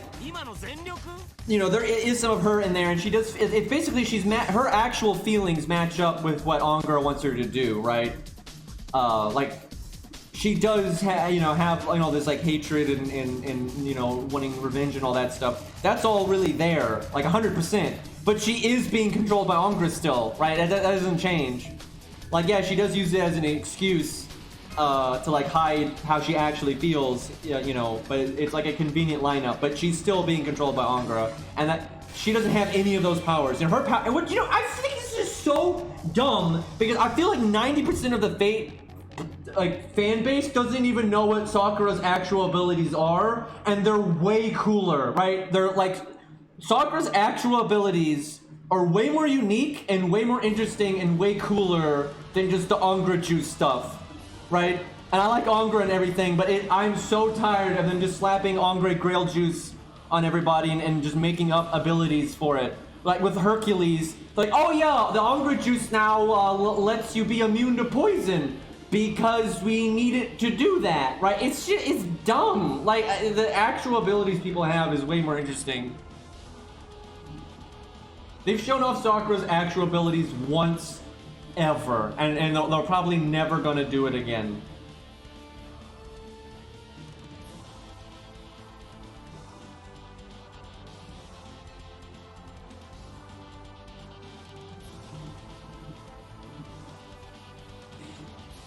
The whole comparison to Tiamat thing is kind of dumb, and they basically wanted them to have a connection. Like it's not even Sakura, it's the Grail, you know, the Angra stuff. But like the connection is really dumb and it's really contrived. Because it's not Sakura, Angra, or the Grail. It's all three of these things, right? And then all of these things combined aren't even in the ballpark of Tiamat, which they shouldn't be. But they really shouldn't even be that similar.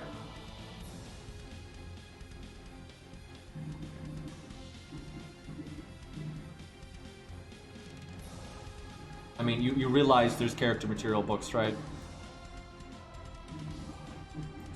What is this stage?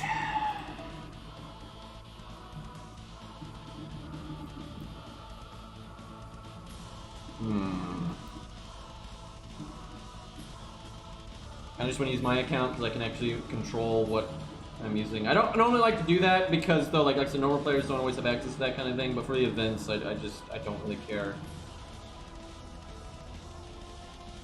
And I have access to plenty of OP things that I could summon anyway.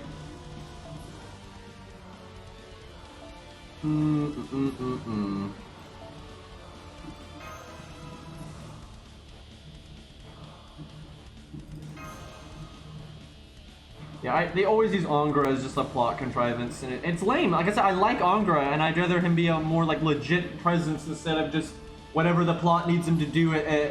You know, for this one.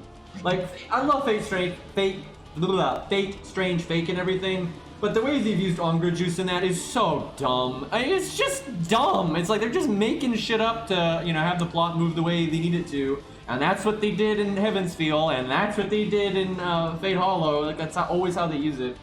It's like fucking Superman in comic books, man. They can just, you know, contrive, you know, how strong he is to whatever the writer needs, and they can just make Kryptonite as effective as whatever they need it to be, and it's just, it's very lazy.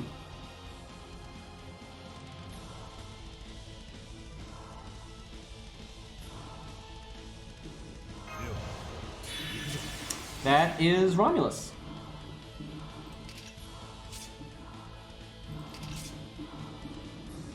Do I use the battery now? I guess? No, we'll go for like cluster crits with our second skill.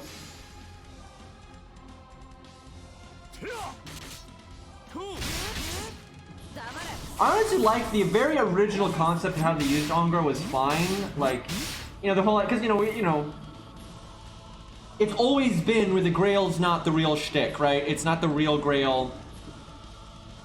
And it absorbs servants and uses their mana to try to get to the root and blah, blah, blah, blah. You know, it's always been that. And then so having a servant that like has abilities that interacts with like this Fate Grail absorbing servants and everything, that's kind of neat, right? Because it's always, the Grail's always worked that way and that kind of thing. And so that was kind of a cool thing, and obviously planned it from the beginning. Even though they didn't explore exactly what was going on with the Grail being corrupted and everything, they set the foundation for it, right? How do so many people know nothing about Heaven's Feel? I don't understand, man.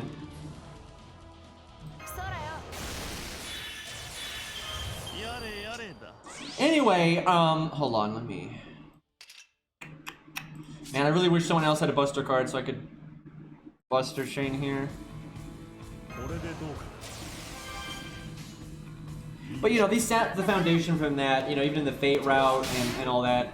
And they kind of, you know, explored more of it as time went on, and it's not like they made it up, so that's all fine. It's just, you know, the way Angra affects the Grail and what his, like, juice stuff does is just complete plot device. They just literally made, they obviously didn't, like, set in stone what it was, how it was going to work from the beginning, and they just, you know, made a lot of shit up as they went.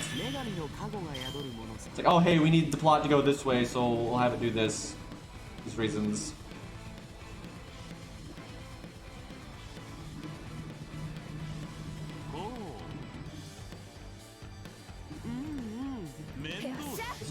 lot more satisfying. Fuck, you don't even have to read the visual novel, you can read the fucking wiki for God's sakes.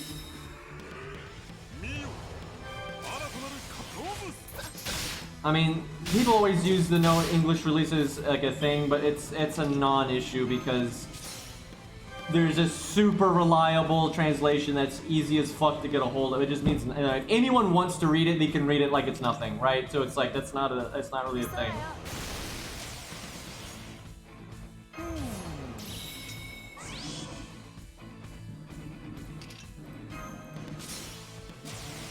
I mean, if someone doesn't want to read Heaven's Feel, that's totally fine and reasonable. It's just when you have people like arguing what's good and bad, or you know how something is or whatever, and they haven't even read the fucking thing. I'm just like, why?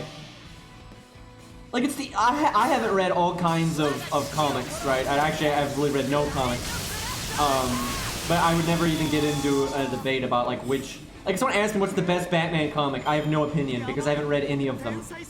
Right? So I'm not going to talk about like how one of them is written or which one's good and bad or which portrayal of the character was best or you know how powerful this is versus that. I'm just literally not going to talk about it. Why would I? Right? Because I don't have a fucking clue, right?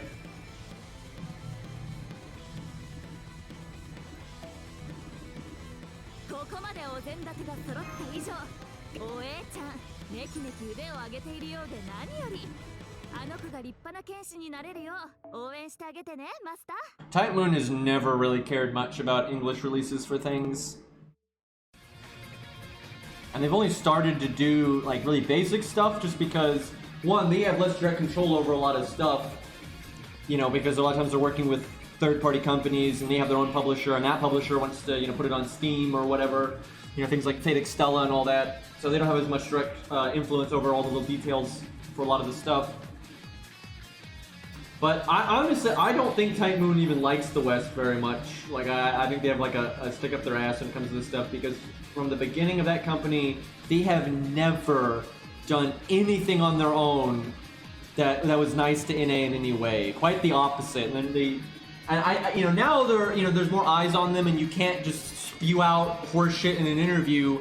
But like, I mean, it's insane like how many people have wanted to work with them to bring their stuff to NA and stuff and how they've never done it.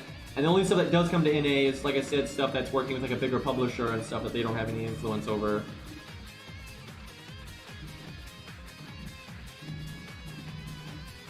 Yeah, I know, look at the America Singularity, it's like, dear God. And anytime they handle American servants well, it's generally written by somebody else.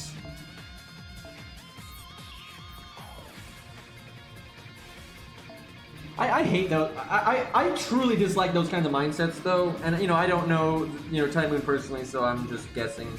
So I'm not. What I'm about to say is not applying to them directly. But like those kinds of things happen where companies are basically just racist. And like, okay, let's use China for example. You know, the Chinese government is fucked, right? I don't feel bad about saying that. Like the Chinese government is fucked and is very inhumane and is manipulative and is bad. Is just bad. But I don't hate Chinese people because of that. At all. Not even a little bit. They're just born there, right? And there's still a lot of things, like other people that were born there that they, like, you know, admire and stuff. So, of course, like, you know, a lot of Chinese people don't hate China in its entirety, and that's fine. Good! Right? It's like, you know, there's just because there's an aspect of a culture or a history or a government that you don't like is a really stupid reason to like actually have like a problem with the country, right? That is just ridiculous. Like we're fucking 2020 and we still have just this, it's just ridiculous mindsets like that where you have, you know, a lot of people that, you know, really have problems with countries and they actually take it out on the people and stuff. It's just like, it's stupid. Like treat people as individuals. Like how is that? That's like, I feel like that's almost a controversial thing to say now because everybody wants to identity politics and everyone wants to group everyone together and all this bullshit, but it's like, Jesus Christ, people. Like, take people on a case-by-case basis. Guys, it's time for the legendary Sanson carry. I'm gonna give him the damage CE because he's gonna need it. And I have a feeling he's gonna fail anyway. But, I gotta try. I have no idea what this boss is. I'm hoping just 100 Sanson, because, you know, level 100's a lot. I'm hoping that can just kind of strong arm this. But I'm not holding my breath. See, I need supports. I need like the whole team to just be supports for Sanson, but I don't have them yet.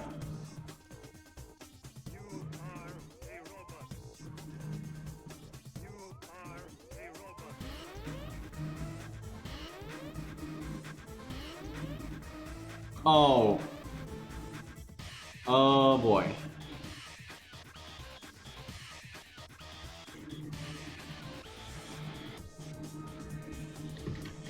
Well, unfortunately, humans are always tribal. It's just like built into us.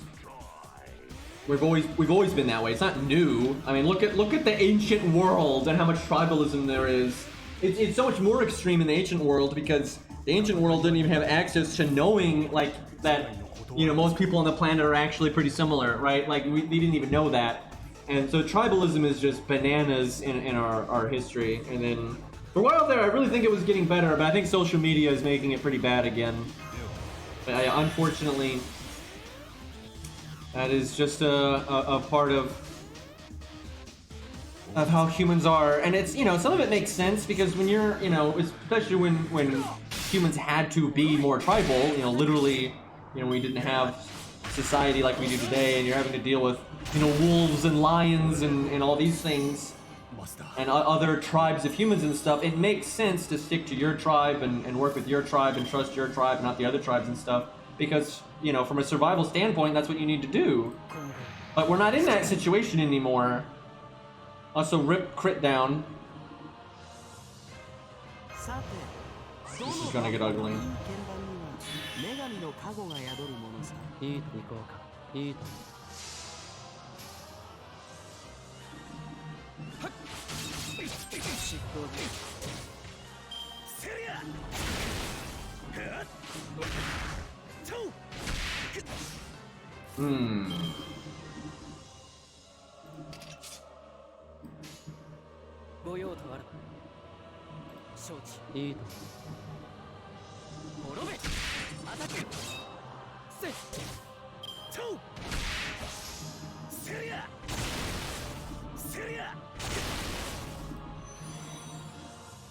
Really wish Stanson had gotten his NP there, so I could NP right now. Because if I wait any longer, it's not gonna really be worth it to NP because the boss will be low enough in health that it's not worth.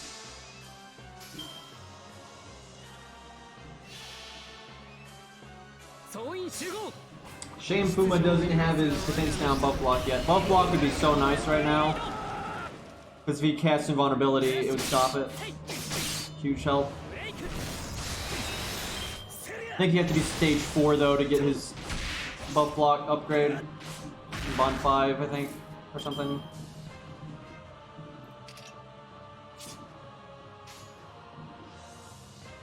I'm almost positive this doesn't work. Either of these things.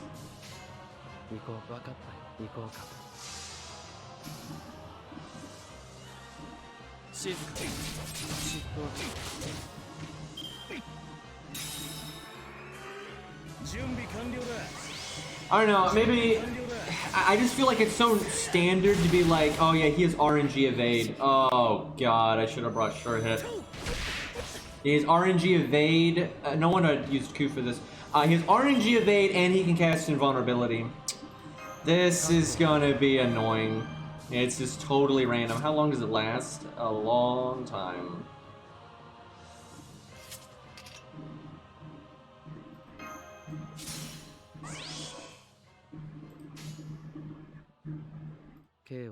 Oh god. But it's like, you know, sticks and stones will break my bones, but words will never hurt me, right? We teach that to children, right? And I feel like, yeah, there we go. But I feel like, you know, taking people on a case, wow, yeah, fuck your evasion, doesn't work on anything except for the extra attack. But, you know, the whole, you know, don't be racist, you know, don't, you know, group people together, you know, to take, you know, people one at a time. I feel like that's like such basic knowledge that like you're supposed to like understand as a child. But it doesn't really seem to be the thing anymore.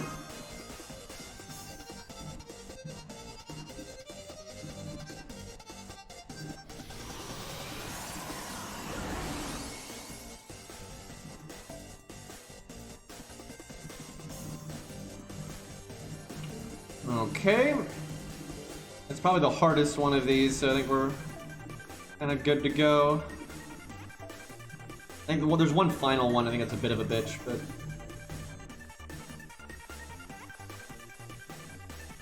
Words can hurt you if they're base boosted. There is truth in that. You crank that up enough, and there'll be problems.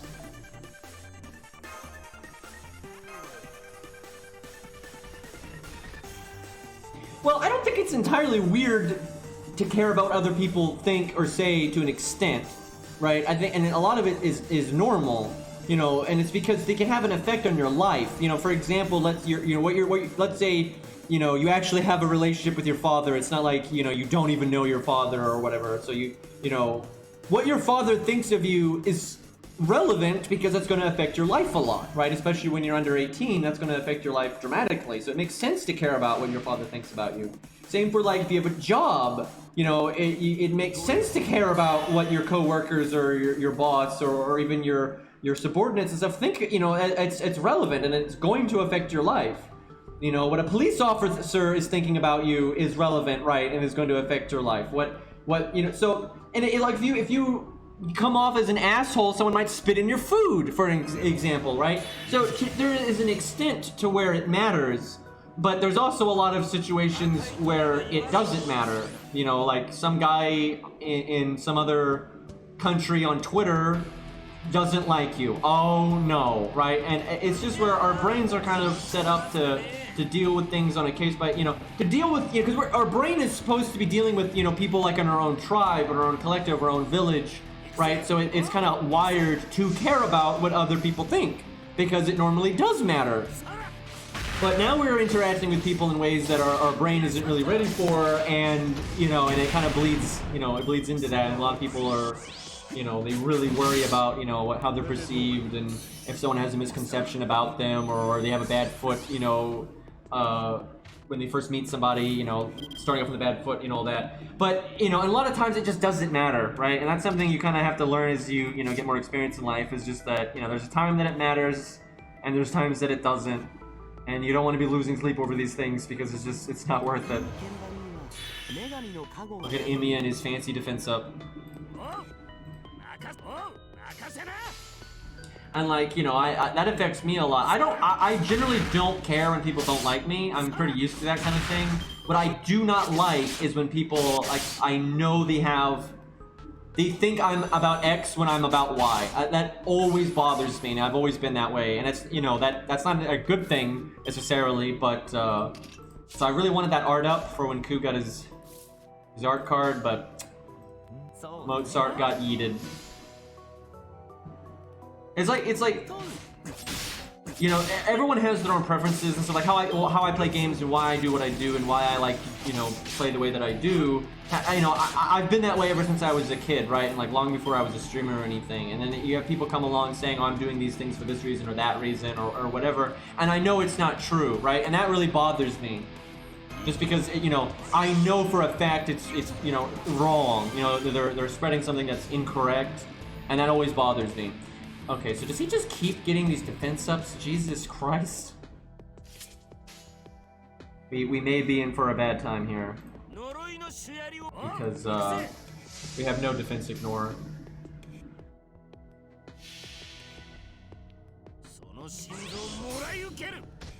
Well, I don't really mean people having different, like, opinions and stuff. I mean, like, you know, like I've always played video games where I generally will try not to trivialize things, especially like when I first played through the story or whatever of a game. There's this game, I'm really dating myself here, but there's this really old game called Mech Commander. That, by the way, I legitimately feel that I've gone back and looked at this game. I think this game has aged very well. The graphics are obviously old, but I think mechanically that game has aged very well, and it's still a very, very good game. But anyway, so it's like it's a strategy game, but it's not a turn-based strategy game. It's like real time, and there's lots of different pilots and mechs, and you can put different pilots and different mechs, and you can level up different things and put different equipment on different mechs, and there's just lots of customization. That's what matters here. That's the point. Is there's a lot of customization in this game, and there are certain setups you can do on certain mechs that are broken. And I mean, like, really broken. and it can make the game hilarious, but really easy, right? There are certain setups that will make that game super fucking easy, and there's a lot of like, you know, there's the ability to cheese, right?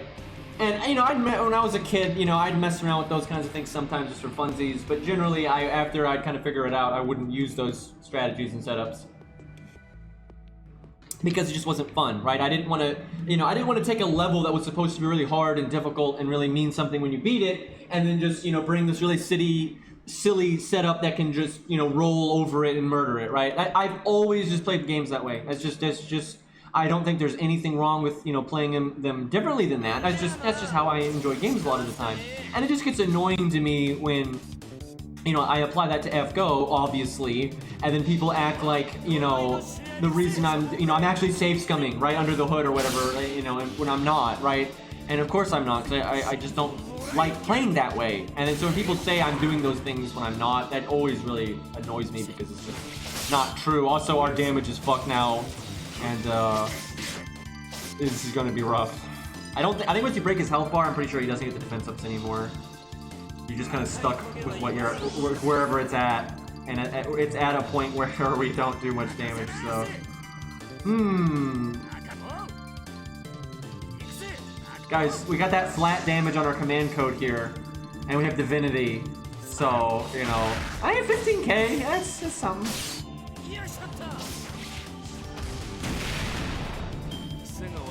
We have defense downs on him too. I like how he evades when we have sure hits. Ku is really carrying right now. I don't think he has that much defense up. I'm guessing it's only like 5 to 10% per stack, so it's not that much. And he's even got a defense down. He's got his natural defense up, so I guess this one does kind of suck.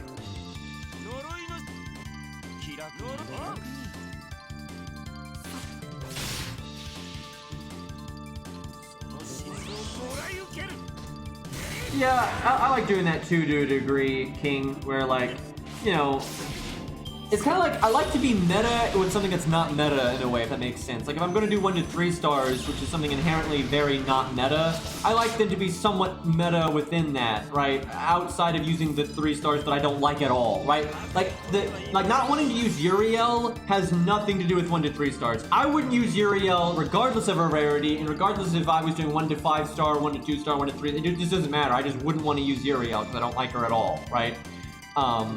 So if I'm going to do 1 to 3 star stuff, I want to use, you know, 1 to 3 stars that make sense, that are good, that are applicable to the boss fight, and that's a big reason, you know, you kind of need to do that. But then I'm still not going to use, in most 1 to 3 stars I like enough to use them, but there's a couple of 1 to 3 stars that I just really don't like Paul Bunyan, right? So even if they are really applicable to the circumstance, I'm probably not going to use them just because I don't like them. And I mean, hell, I'll even use 1 to 4 stars if I need to. Like there's been boss fights where like, yep, if I used Uriel or something, or Opal, I could do this, but I don't want to use those, so instead I'm going to use this 4 star, so I don't have to do that, right? So even though I like doing, you know, things, you know, kind of more budgety, I'll still go non-budget to a degree to just not use a unit that I super don't like. Like it's all, you know, it's complicated, right? Like ultimately what each individual wants to do is kind of complicated, so.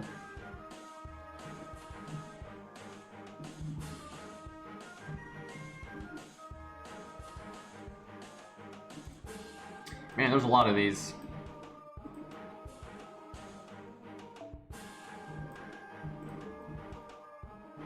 I can't even do the challenge quests on this account, though. I just want the lore.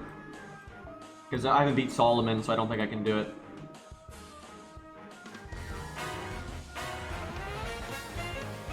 Animation update is not going to save Uriel at all. It's not the problem. Hell, honestly, like day 1 Archer, like the stock Archer animations, they're not good, but they're good enough. Like compared, like I think day 1 Archers look way better than a lot of like the day 1 Melee a lot of the time. Like Uriel's animations, you wouldn't expect her to be doing fancy stuff anyway.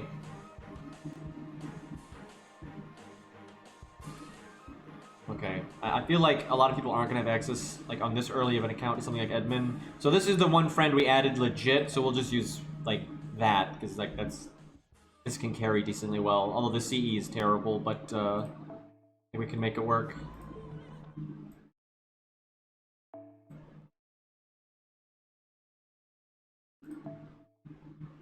in case of emergency.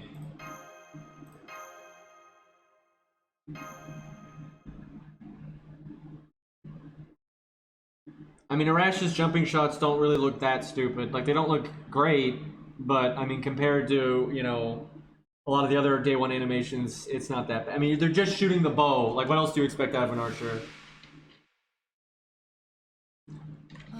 Lol, I like how the dolls have, like proportionate to him and for being trash mobs, they have, like, a fuckload of health.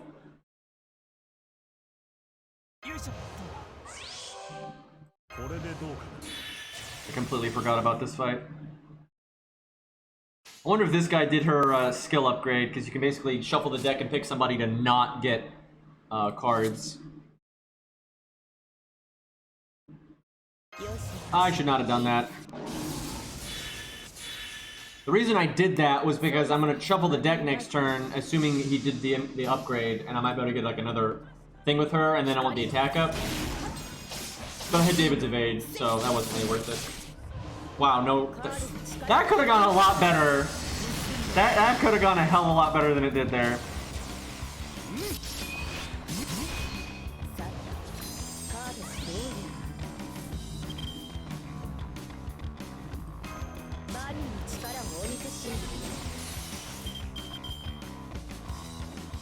Ugh. So that was 50-50. That was literally a 50-50 on if she got a Brave Chain or not. And then David's like, step aside. I got this.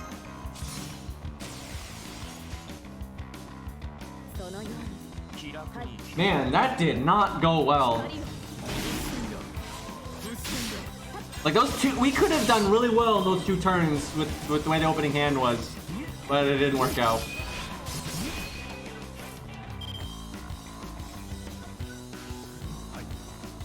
So I really wanted George to die there. He should die now though. So we're saved. I haven't tested this because I haven't actually done the upgrade on my account yet because I'm going to do it on stream. But I'm almost positive, just because I know the way this game is fucking coded, that when you do this skill, that must like reshuffle the deck. Like it must restart the turn order. Instead of going every 3 turns, it must I mean, maybe it doesn't, and there's some really weird under the hood stuff going on, but I'm pretty sure that's what the game would. Again, haven't looked into this at all. I'm literally just going off of the way I know this game is coded. It does. Yeah, I figured. Like, there's, I don't see how. Like, there's no way they would. They're too lazy to do anything more advanced with it than that.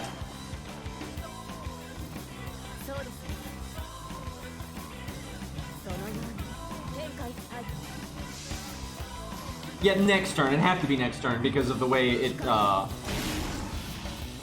you know, it's like, fuck that one unit. I mean, I guess they could do it that turn, but that would be really messed up because then, like, that other unit would be, like, guaranteed to get a Brave Chain. That'd be really fucked up. I guess, I don't know, I guess that could be a good thing. I didn't really think about that. I guess if it did shuffle it immediately, that could be, like, especially if it's a taunt and they die. No, I guess that's good. And even if they're not a taunt, and you know what? Actually, it could be good if it shuffles right away because you could have, let's say, the other unit's a DPS, right? Like it's not like they're a bitch that you want to die. They're like a proper unit, right? Maybe it's Jolter, right? So you use it on Jolter so she doesn't get any cards, but that means she's in the next 2 turns she's guaranteed to get a Brave Chain, right? And so then you could get a Brave Chain on the unit you care about.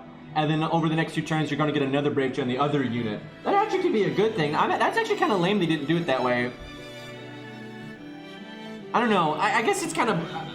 it's kind of good either way, because the way they have it is, like, fair. The way it is right now, if it's working the way I assume it works, where you use it, you know, it does the deck, and then it shuffles.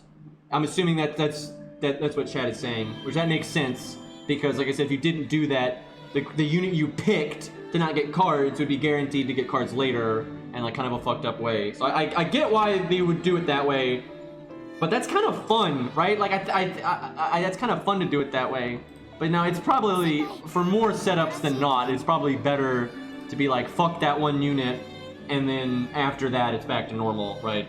That makes the most sense. But that, I don't know, that would be kind of cool to do it the other way.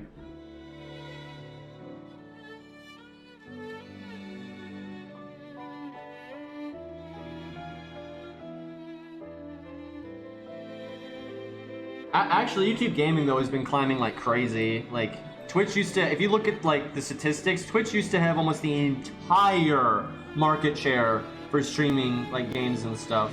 The amount of market share that they've lost over the last few years is nuts. They still have the largest chunk, obviously, but they also had a head start.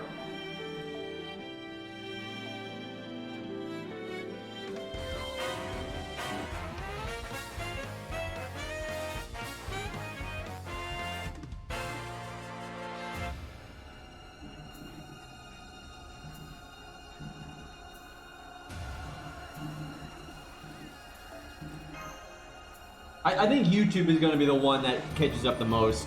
You know, they just have, they already have such a large audience. Okay, I know what this one is.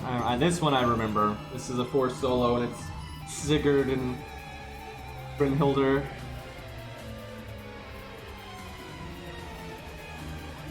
I'm trying to think about this though with Ruler Artoria. Like if it shuffled right away. This whole, I don't remember. Didn't it used to shuffle right away? I can't remember. Or did it operate like, I want to say it operated like the Mysticode before, but I really don't remember. It does shuffle right away? I'm gonna have to test this myself.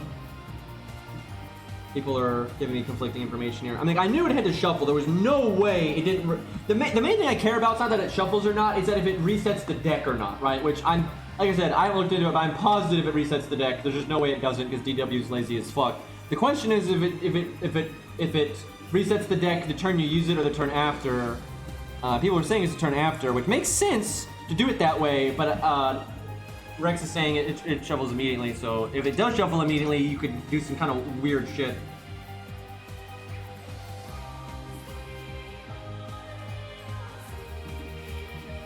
I'm gonna have to just test this myself. It's always the best way to do things. Oh wait, no, this isn't the Ziggurat. That's later. I think it's the next one. I don't remember this stage at all, but it's not surprising because this is pretty underwhelming here. God, I wish they'd put more effort into Siegfried's costume. Like, look at this. Sword, it just comes out of nowhere and then it, like, disappears constantly. And it looks so stupid when you get attacked. It's like the dumbest thing. Like, look at that. That looks so dumb. And then it's gone. And it's back. And it's gone. It's so silly.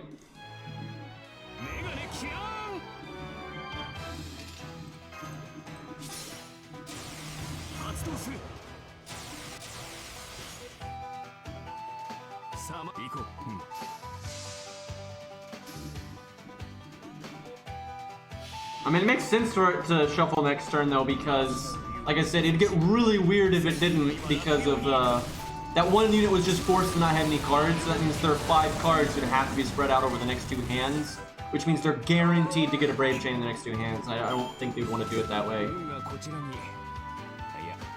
Like, this is what I assumed how it was from the beginning, because this is just how DW generally does things, is the hand that it generates is random. When the turn you use it, it's a random hand, but it excludes the one person's deck, and then it shuffles after. That's what I'm assuming how it works, because that's generally how DW handles things like this.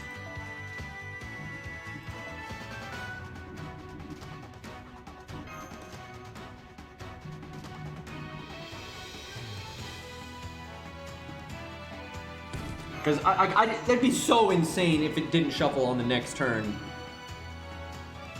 Because like half the players would hate it, and then half would like it, right? Because you'd have situations where, you know, you're like, oh hey, I made George not get any cards. That just means I'm guaranteed now to get a bunch of George cards at once later, right? And that would be lame.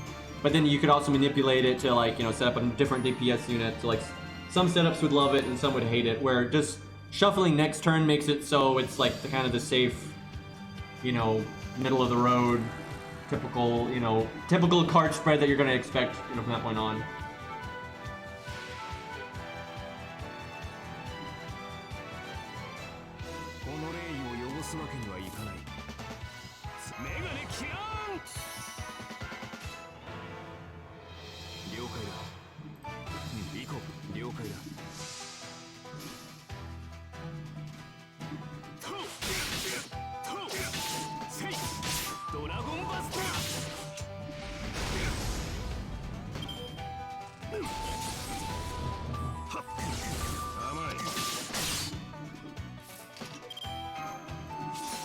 And we're probably gonna kill them all now. Actually, Brynhildr might live. Cause, yeah, we don't. Wow, we don't. He doesn't have his upgraded third skill. What a noob. So we don't get the Buster up. Do your fucking interludes, man. So yeah, we don't have the upgraded NP. And we don't have the Buster up.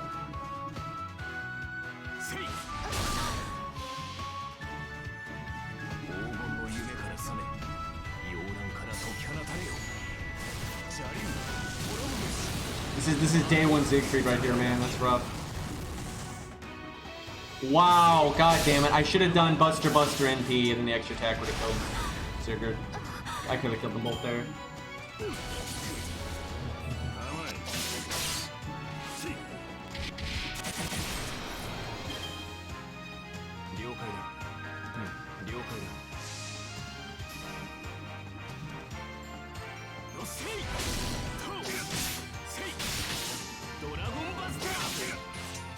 Honestly, I'm guessing what the game does for Bunny Artoria is it shuffles the deck and resets the turn order right there. It's just you don't draw from that deck, right? It generates 5 cards between those 2 servants, and that's just like a separate thing. And then the deck has been shuffled and regenerated, and you know starts the 3-turn cycle over. But you don't draw from that deck until the next turn.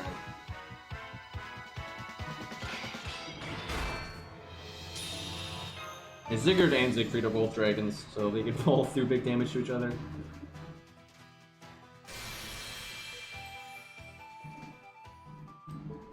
See, my main account was getting rare prisms from these because I already had the welfare. And I'd actually love rare prisms on this account, but no luck. Alright, we'll do at least one more and hope we get Robin. I think we might start. I don't know. I kind of want to just keep rolling until I get MP2 Robin or Imaginary round and then start saving. But I don't know. We'll see. I don't really need to save on this account though. It's just it'd be nice to. Also more like normal. Oh yeah. Alright, there's our backbone as CEs, guys. Oh, that's good. That's a super good one. Niche, but so strong in its niche. We're not doing double scatty memes, so that's not actually the... Okay, game. Okay. Oh, we didn't have Romulus yet. I didn't realize that. And the anti-Zerka one's very good. Like I said, super niche, but when its niche comes up, very, very strong option to have. Man, I just want Robin, dude. I want Robin and Imaginary Element. I swear we're gonna get like every 4-star CE other than Imaginary Element. That's kind of how it's looking. And we get double Necromancy. This is really good, though. It's actually so good, I'm not going to use it until after 1.0. None of the Berserkers in 1.0 were scaled with that in mind at all.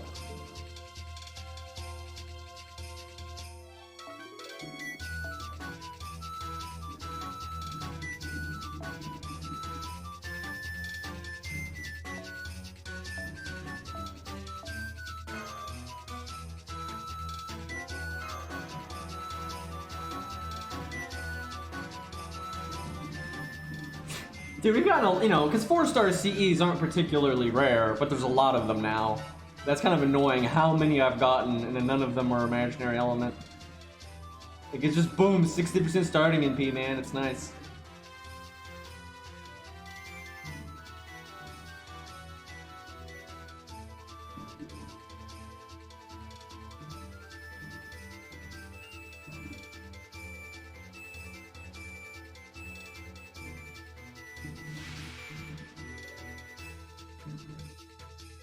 Doesn't she... I'm trying to remember. I think when you break her health bar, I think she removes all of your buffs. So I think we wait a moment here. That's... Oh boy, this is actually gonna suck because if she does insta-death, that's not great. Okay.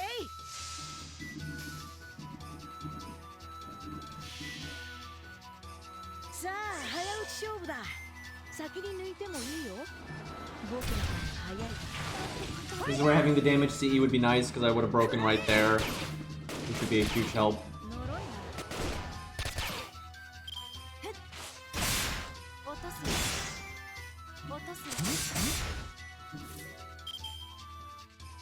I mean, this... I think you're like dramatically overthinking this. This costume is just to give her bunny ears. That's the only reason. There's no like deep thing going on here. It's just a summer event, and they wanted to give Shiki bunny ears. That's it. Okay. And you know, she had that, you know, that CE, you know, decapitating bunny.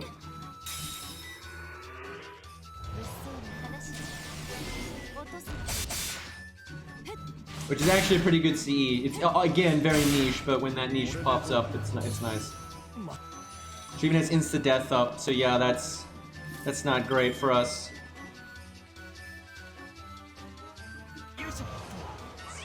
Also, like, Billy's got all this crit, and he's got his Buster card now, but no one else has their Buster card, so I don't know if this is actually a good time to do that.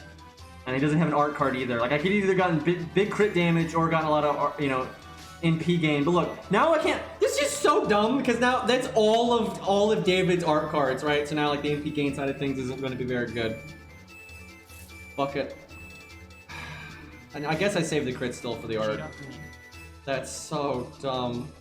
Okay. What are you doing to me, game?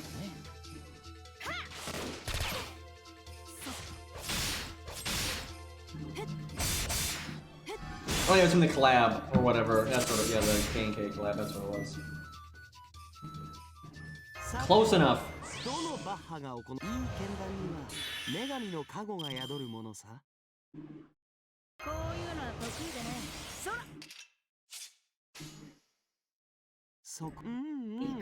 This is not good!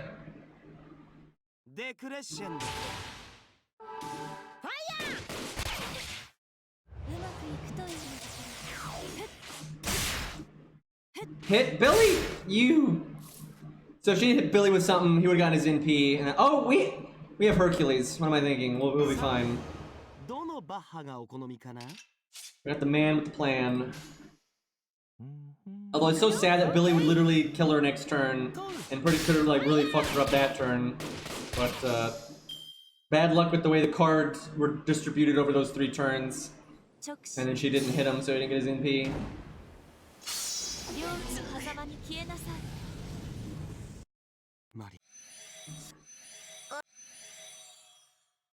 That was really unfortunate.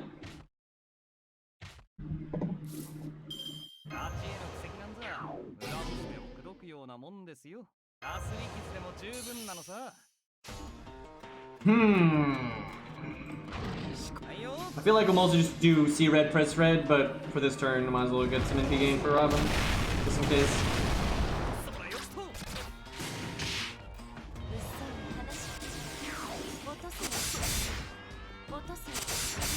That's actually really bad that she did Pierce Vulnerability like that.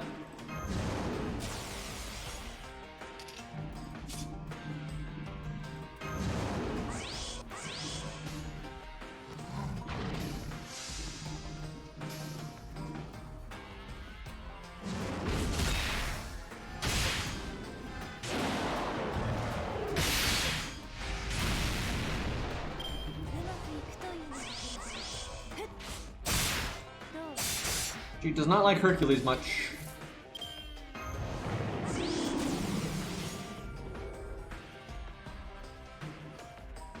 I can pretty much get Robin's NP here. The thing is, he's level 35, NP 1.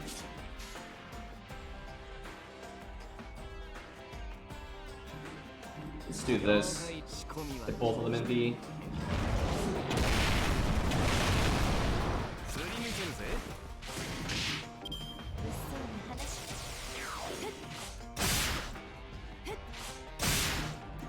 Oh god.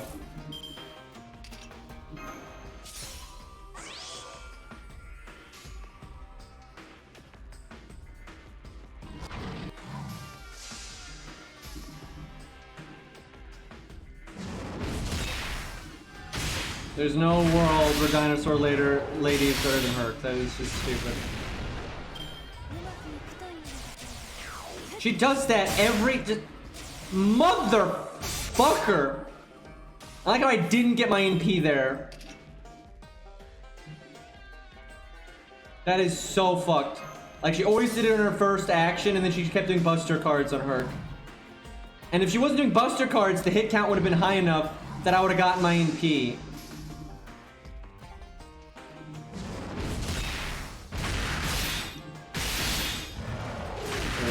That is so dumb. That was such bad RNG, dude. Like, it wasn't just at the end, like all the stuff with Billy, like the way the deck shuffled was just insanity. Oh my god. Fucking Pearson vulnerability bullshit. 31k. I'm a little mad. Like, we had horrible luck at the start and we had horrible luck at the end. That was pretty dumb. Guess we know what that stage is now. I just gave Ku the dumbest CE just so I could give Billy. I don't want to use the damage CE on Billy just because I want to see what I can do without it. It's only 5 AP, so I don't need it. See, the problem with this account is I don't have any support, right? Like, there's Mozart that's only for art, right? I can't even give like Billy any kind of damage up. Like, I guess there's Caesar, but that's really bad at this point. It's a real problem here.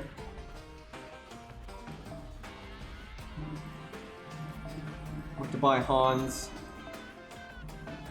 Alright, let's see.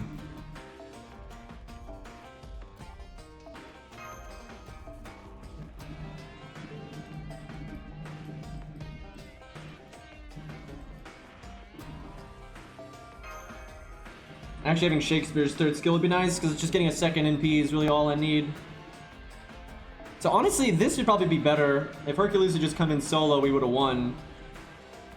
And I feel like very likely what's going to happen is George will die to auto attacks, and all 3 will die to our NP, and then Herc comes in solo. I think that's the way. The main thing is you just need to make sure Caesar doesn't die.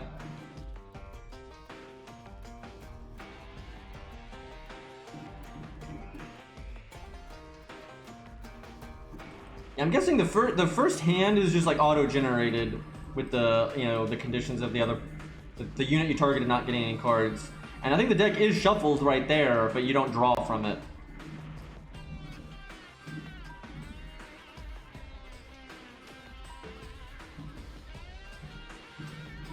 I don't know what to give Caesar.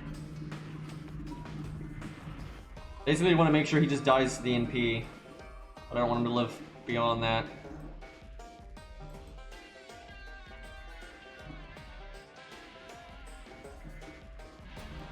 Do I not have Parted Sea yet? Wow, I don't think I have Parted Sea yet. That's crazy. Thanks, game.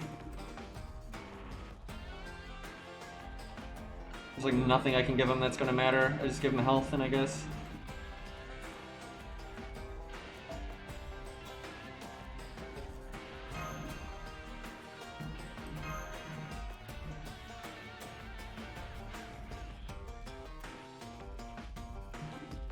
Because of our Pearson vulnerability, if I had it, I would go with Anniversary Blonde, but obviously we don't have that.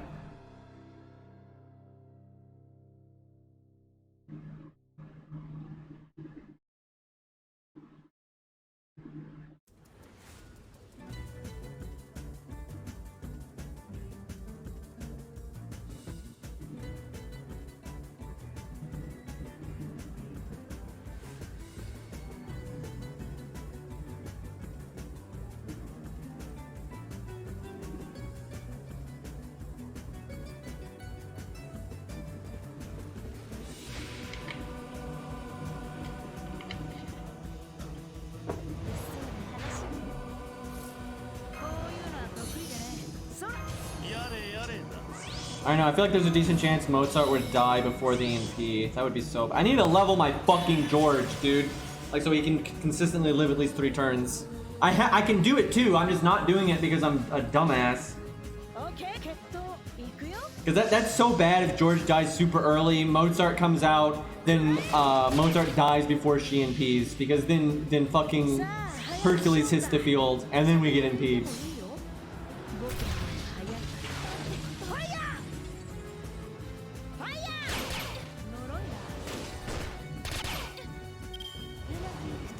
Oh yeah, I fucked up. I shouldn't have taunted there. Guess she's just gonna clear it. Or she's just gonna kill him right away. Well, we might be able to win, but I need to level my George. Like, my god.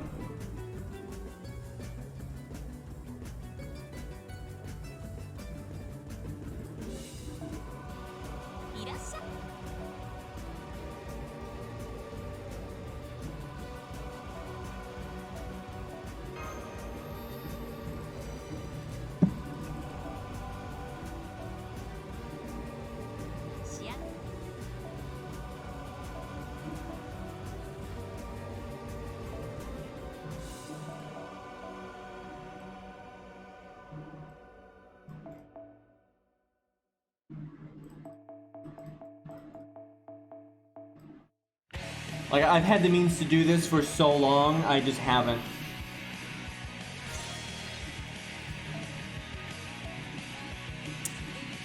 Oh, oh, it hurts. Oh, it hurts. This is why we didn't want Karna or Artoria.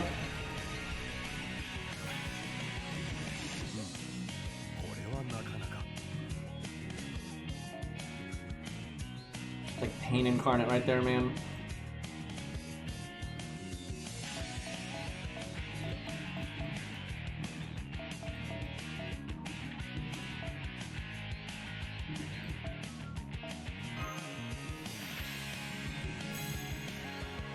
Alright, hopefully that's good enough. Oh, we're dropping frames now. So really, Billy is just, and he's good, you know, he's alright here, but he's not that much of a carry. One, if I slap the damage CE on him, then he'd probably be fine, but Billy could definitely do better. I almost want to give George a defense CE.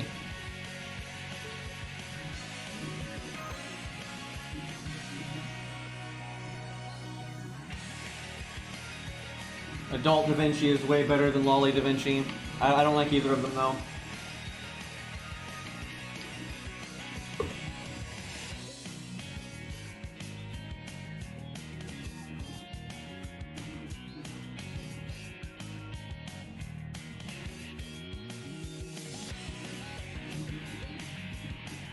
Well, from a gameplay perspective, there's almost no reason to roll in Ziggurat. I hate saying that, but it's not that he's bad, he's totally fine. He just doesn't do anything that you can't easily get through other sabers.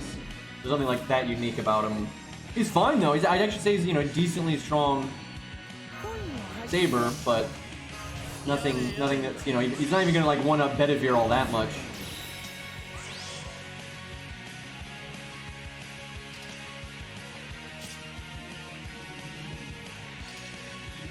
I wish I had someone's Buster card so Billy could get the Buster card bonus.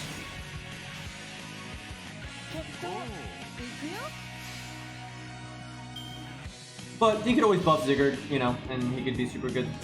I mean, what I'm getting at is if you really like him, go for it, right?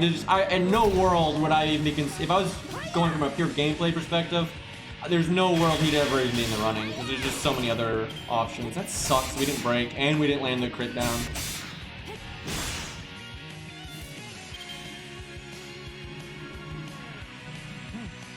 That's so lame, because now we could have done a lot on that turn, but now it's just going to go into the void.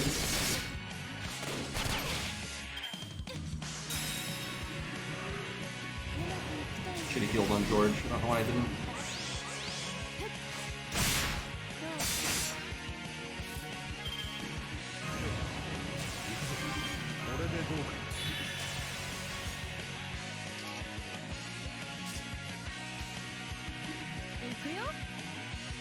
Okay, 了解.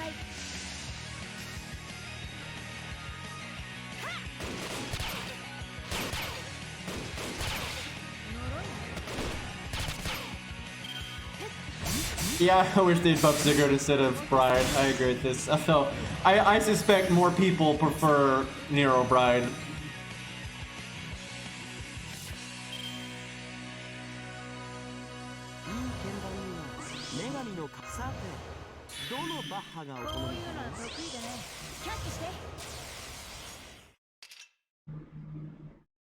I just need her not to kill anyone this turn, and we're good. I should make, you know, I'm an idiot. That slot that I have empty should be a level 1 Leonidas. That way, if she does kill someone before she NPs, I have a buffer unit so Herc doesn't show up. And if she doesn't do that, and then I get Hercules and Leonidas, you know, Leonidas can just taunt and get out of the way, and it's fine, right? Like, that would have been very wise to have done. Things go wrong, we'll do that next time. I think we're fine though, because Billy actually got to crit this time. Hell, she's dead.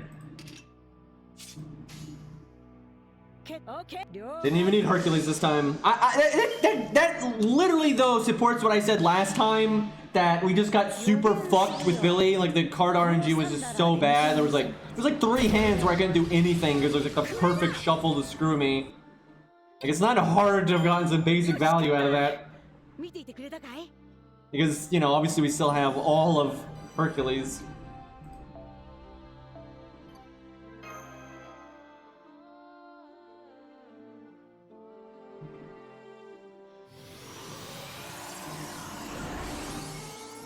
Sigurd's good enough though that he doesn't really need a buff, but he doesn't really stand out as is, so it'd be kind of nice if they did something.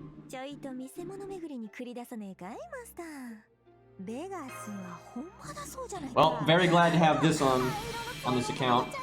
I don't know who we give it to though. We don't have a lot of respec items right now, so until we do have a lot of them, I don't want to throw things out, you know, on stupid targets. Makes sense on Robin, but I don't know if we really would need it. We got on Arash. What's the first boss I think is going to give us a real problem? I mean, probably Aussie, to be honest. Like, I think Gwen will be alright just because we're going to be prepared for it. Could put on Caesar if we want to use Caesar a lot. It helps him quite a bit because Caesar has NP gain problems.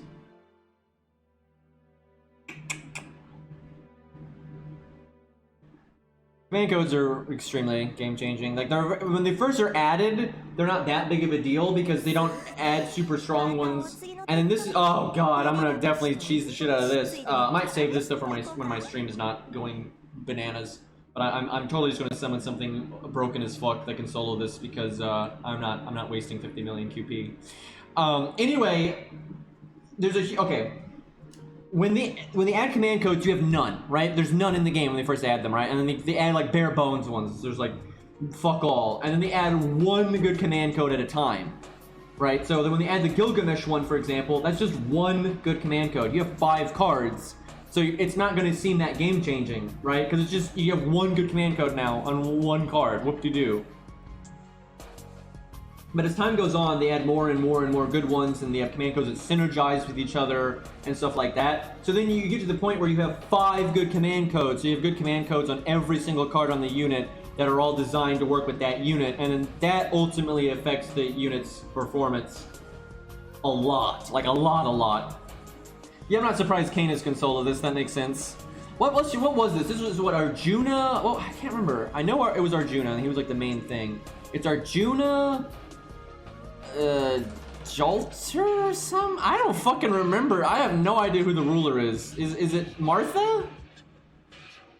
Martha's the only thing that makes like thematic sense, so I guess it's Martha. I guess the Avengers Jolter or something. I don't remember. Gorgon. That makes no sense. That makes no fucking sense. I always got the Martha right. I kind of want to do this now, but I can see that OBS is having problems. But yeah, we'll probably just cheese it with like. I mean, maybe Canis, maybe Ku, maybe something like that. We'll see. I'm trying to remember what the shtick is. The main thing is you just need to kill Arjuna before he NPs, and I think you're good. Dantes could probably cheese this too, but I'll probably do Canis just because I feel like that's a little risky though. I could see if I could see a world if the RNG was really bad, you could lose, and I don't want to lose 50 million. Oh, you're right. That they do like no damage here. I remember that. I remember because I remember this last year, and I remember we tested that. Any other damage output is like a joke. So it's just kill Arjuna and you win. I kind of want to do this just to get it done. It's just the stream is lagging. Yeah, it's true. You can always use a command spell. Yeah, like I say, this account is not the time to fuck around. Yeah, I'll go with Canis because I like Canis a lot, and I do think she'd be pretty good. I don't think she's the best pick here. I do think there's other picks that would be better, but I think she's good enough that it... The only thing that's a problem is we don't have Atlas on this account. That's actually bad here. I don't know if you'd use that. Like, I think there's a lot of other servants that would work way better with default. Because, yeah, I mean, she's okay with default, but it's really not what you want. She always either uses Atlas or Anniversary Blonde, really. I'll still give her a chance, and if it goes south, we'll just use command spells. This really isn't smart though. I really should use something stronger, especially because, like I said, I only have default. But it's, I don't know, it makes it more exciting. And you know, we have the safety net, so it's not. We can't lose this. Honestly, if we use command spells, we can't lose. There's no way. I'm kind of interested in how good of a carry can she be here.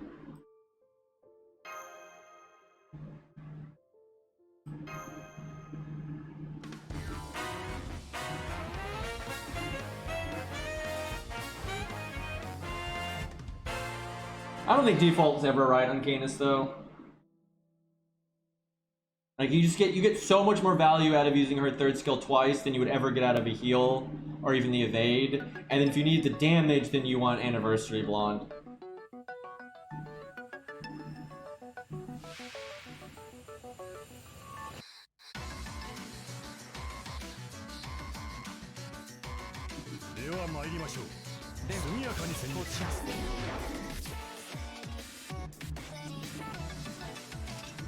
Yeah, that's kind of what I figured, Rex. I don't know. I'm so in two minds about this though. I think it'd have been so cool if they had done it the other way, just because like there are times it would be so bad, but man, you could really do some cheesy shit with that.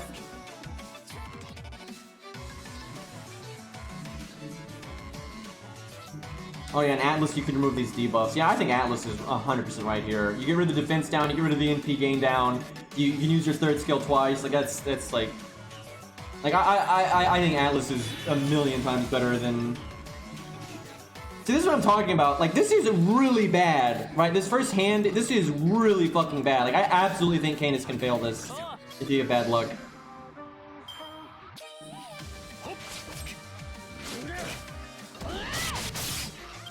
Like, that's really bad, because Arjuna NP's in fucking 3 turns. And we basically did nothing on turn 1, right? We're basically starting where Arjuna has a tick, right? That's super bad.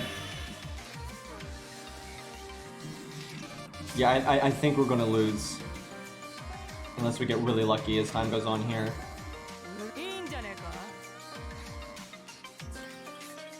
Might look weird, but I'm gonna go ahead. No, I shouldn't have done that. I should have saved the damage here is fine, but I should have saved the attack down for later.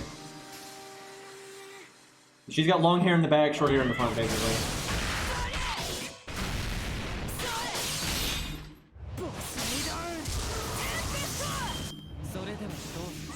This is pre-buff Arjuna, lol. Well, that does mean the odds are way more in our favor, but oh my god. That attack down. Although I don't think Arjuna even attacked, so they couldn't kill. They just didn't do enough damage to do. Level 1 Leonidas doesn't have a defense buff or anything. Yeah, their NPs are the only threatening thing here. But our Arjuna is a huge fucking problem. I swear he's gonna insta-death me. Like, we could have killed him by now if we had better luck and if we had better luck, we could have broken the first health bar, and then Leonidas should have already been dead, and then we could have NP'd the next health bar.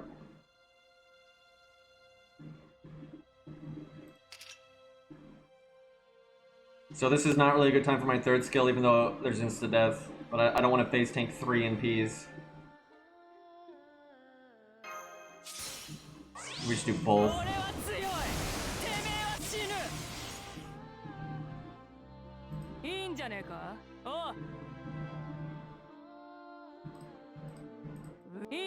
I think Canis is just too slow to be reliable here. Like, you're really dependent on those first few turns going well. Like, in a single target situation, it wouldn't matter. In a single target situation, her damage is, like, really good. Like, we need to have NP'd by now.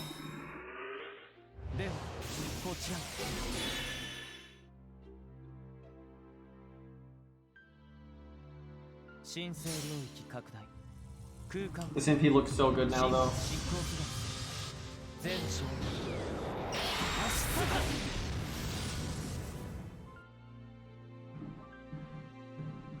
Okay, now we're probably gonna win.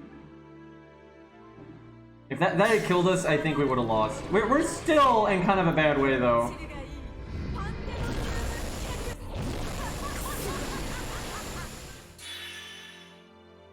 Atlas would be so good here.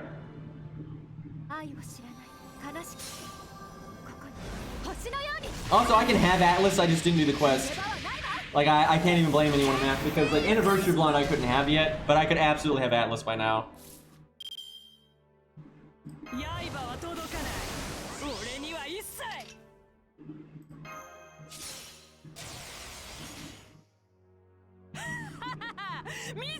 Can I do 600k? I'm trying to not do the... No, wait. Let's not be stupid. Yeah, if we kill Arjuna, we're fine. Again, though, I think Atlas is just a million times better. Like, I think we could still lose because we had to use our third skill in case of an insta-death, but now our third skill is going to wear off, and we're going to have to like face tank NPs, and we're not going to have our third skill anymore. Because if we had Atlas, we would have our third skill again, but we don't.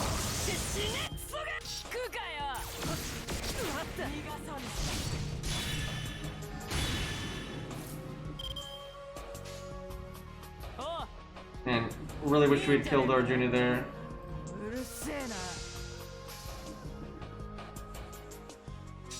Yeah, I very much think we could still lose this. Because we're gonna lose our third skill and then we have nothing. Like, we have nothing to defend ourselves.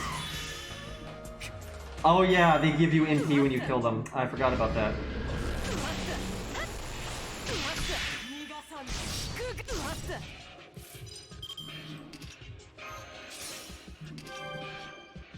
Oh, I think we're pretty fucked.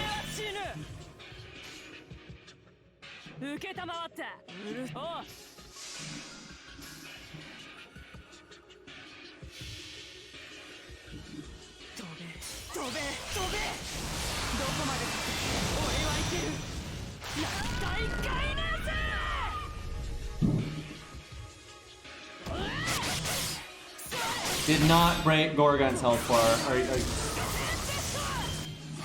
I can see that she'd be able to beat this really easy with Atlas, but I don't think she's good for this with default at all. Like, there's no way. Like, we're not even close.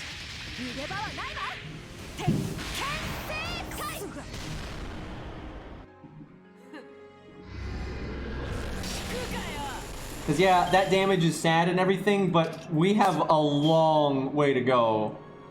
Like, we're not even close to winning right now.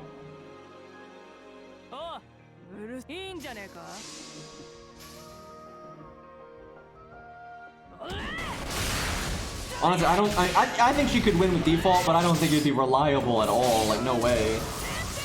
You just do not have the survivability, and then the debuffs are wrecking us. Like, the debuffs alone are gonna fucking kill us.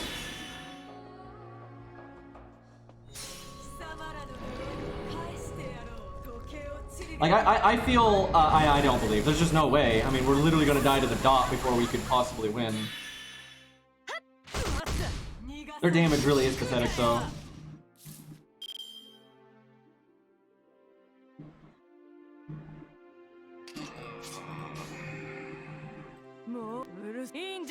Yeah, I definitely think though she could beat this like with pretty much 100% win rate if you had Atlas though. Like that's the difference is Matt. You can wait to use Atlas until Gorgon's first NP, remove the dot, then remove the defense down and everything else, and you reach your third skill twice. Like you're never gonna lose with having your third skill twice. That's 2 guts and then 2 turns of the damage cut where you're taking literally 0 damage. Also, I think default would work if we just killed Arjuna faster, because I wouldn't have used my third skill. The reason I had to use my third skill was because if Arjuna procced his thing, we were dead. So I kind of have to go for... I gotta break Martha's. You are so fucked, dude. I basically have to break Martha's bar and get my NP and then kill them both next turn, which is like impossible.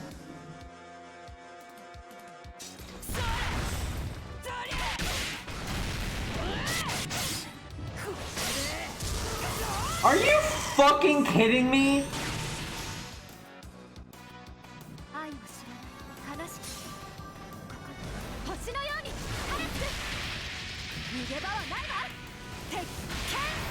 Oh, that's so bad. That's so fucking bad.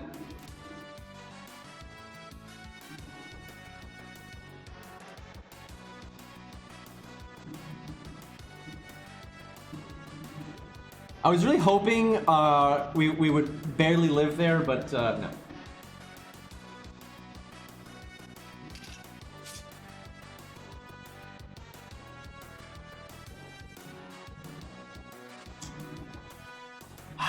If I had my second skill, I think the attack down would mean we'd be like really safe here.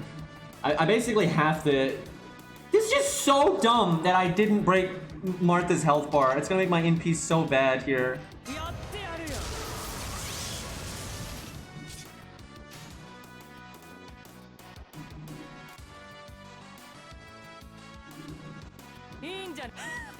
I'm not doing the Buster chain because I'm hoping that one Buster and the NP will kill her, and then I can quick into the Martha and maybe crit next turn.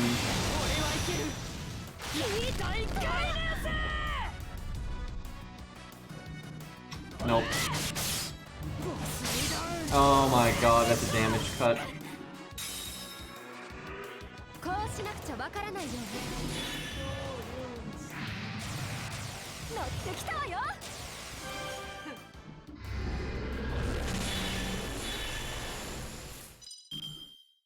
I should have just used Ku, by the way, because they would never fucking kill Ku, and he can kill Arjuna really fast as well, and he has guts.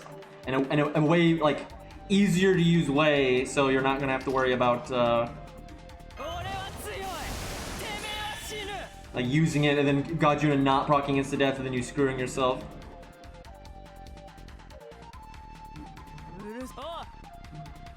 Actually, this stage is pretty easy, to be honest. We're just trying to do something that wasn't very wise.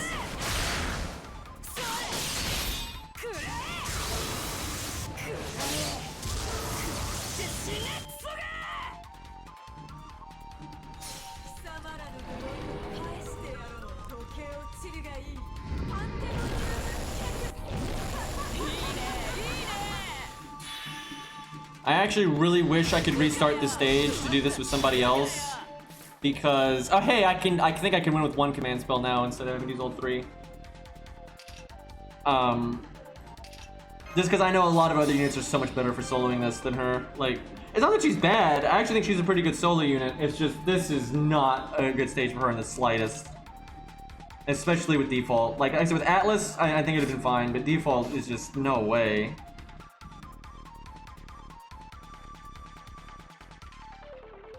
This is really fucked because I need to get rid of that guts.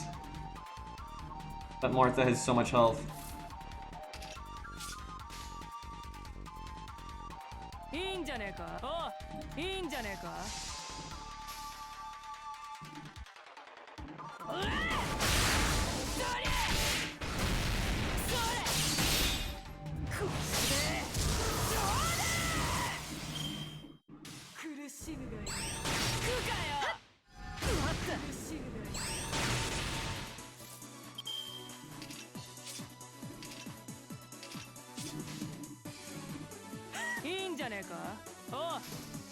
Oh, this was awful.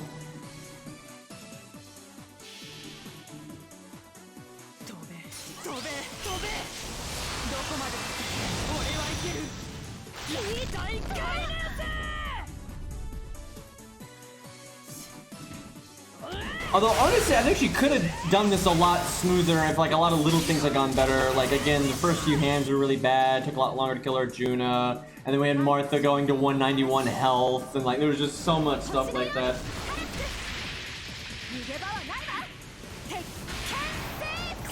So we were quite short.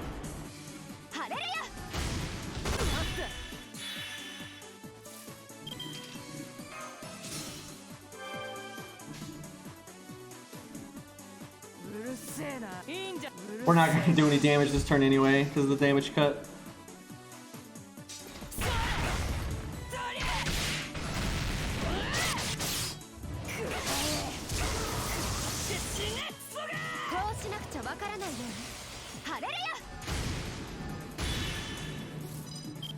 I do think Enkidu could probably solo this because they're all divine, but I actually think this is an instance where Ku is definitely better for soloing because, one, Ku has more rapid debuff removal, and that you're pretty often getting, you know, the dot and stuff like that. And then just his guts, like, and because you normally cast Ku's guts way ahead of time anyway, so it's like a really good safety net here in case Arjuna impedes you.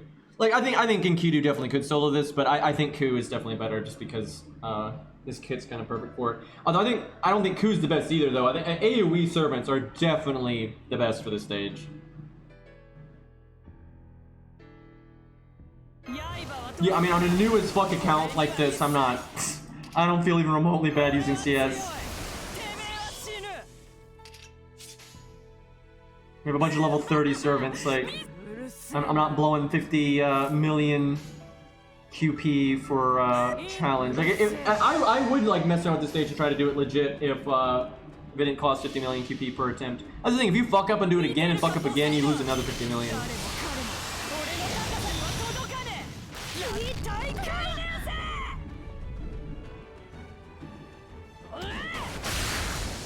Wow! I can't believe the damage cut is that big. That's great, although she's a ruler. So, actually that makes sense. Because we're doing half damage in it. Okay. Okay, Martha. Let's see how it is.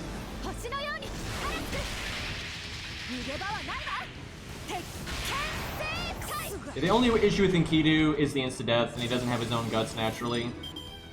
I'm actually really glad we have this attack down here. I'd rather not have to use a second command code. I probably should just to be safe though. We're getting 50 million. I don't think there's any way she can kill me here though with all those attack downs. I think she resisted one of them. Oh my god, I just took 1,000 damage from the dot. Ooh boy, really glad we had that attack down there. Okay, fuck that. God, Canis was horrible here. I'm calling Chad a fucking liar. That just awful for this. Like, this isn't even in the ballpark.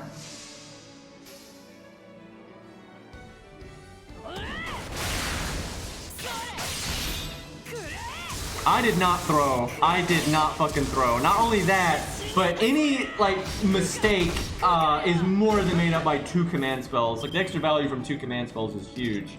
Like, she's not even close. Like, with Atlas, I could see her doing it just because you're so much tankier, and if you get lucky with your damage, you could, you know, you get good AoEs off. You could definitely beat this a lot faster. But I don't think she's a reliable carry for this at all.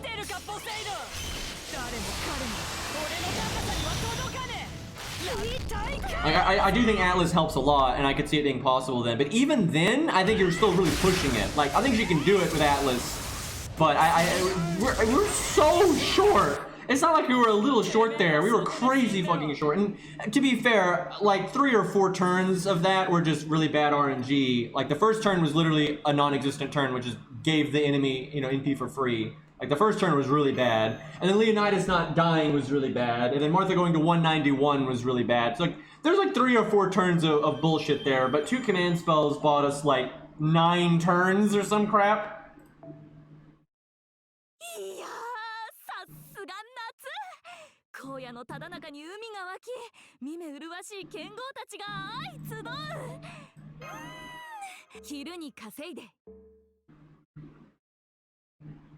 I did not play bad. I played that just fine. The only mistake I made was using my second skill when I did, but that ended up not mattering because Arjuna didn't attack. Like, that wasn't the reason we failed to get Leonidas killed.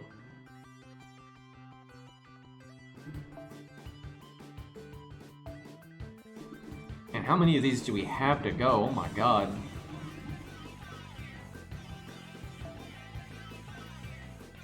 I think we're almost done, because most of these are just the fever quests, yeah. I think we only have like 3.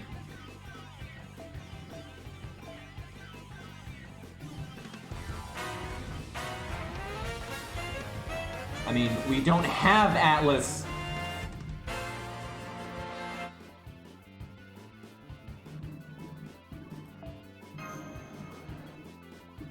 New accounts can't do the challenge quest. I've said that like 80 times over the last few streams.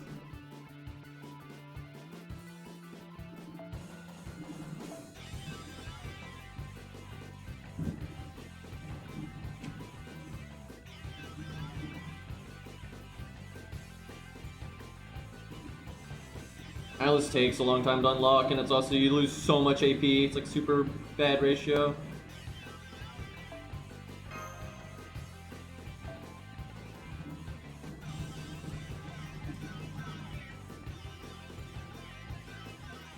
Who do I need bond with? I guess Martha, yeah.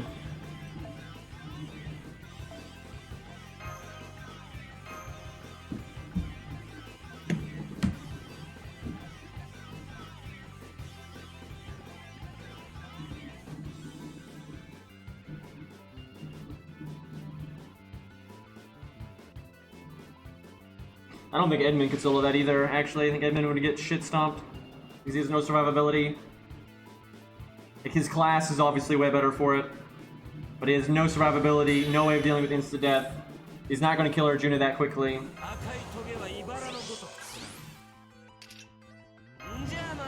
Yeah, I don't think he'd even get close, to be honest. I think he'd get absolutely destroyed.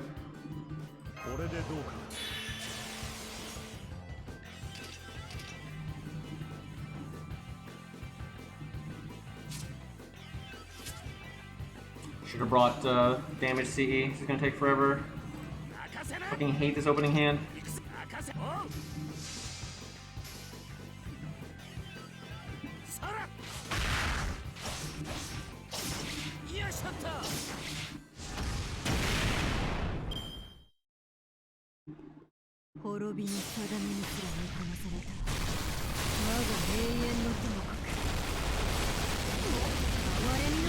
Well, that's a lot of MP gain.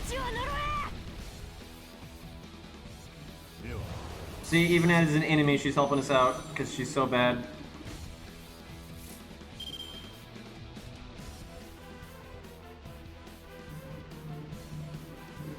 Oh my god, the deck got shut. I like how I got. Oh my god, that's so annoying, dude. Like, I had no coup cards, regular support coup on turn 1, and the deck shuffled, and I still don't get any.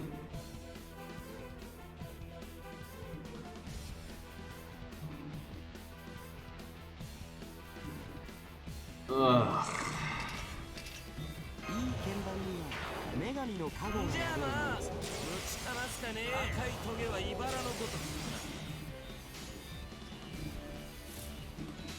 This is so bad.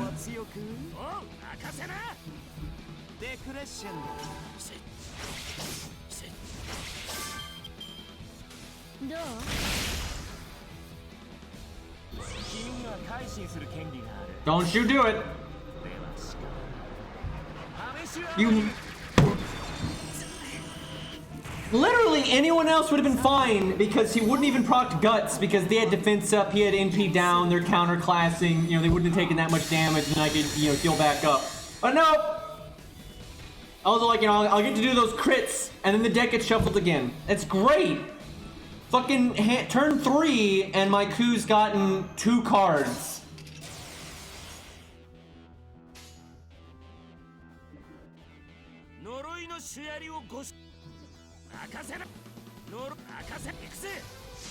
Literally would have been so much happier if David had NP'd anyone else. Like, both of them, they wouldn't even proc. Oh, actually, the other two might have procced with Guts, but I don't think so.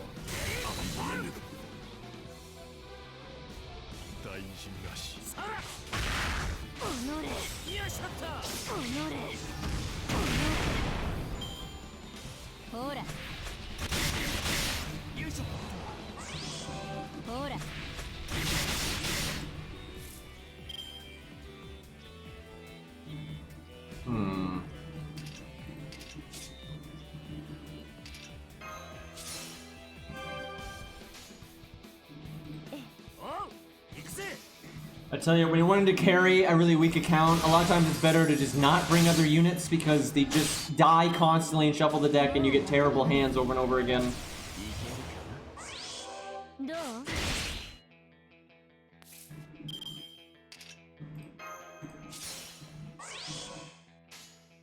Definitely the way this one's going.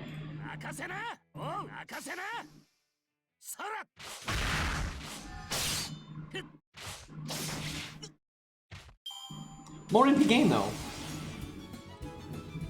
滅びの定めにすら見放された。まだ永遠の手 I like how the deterrent still kicks in there. That's funny. 命を呪え。ごめんなさい。どう？どう？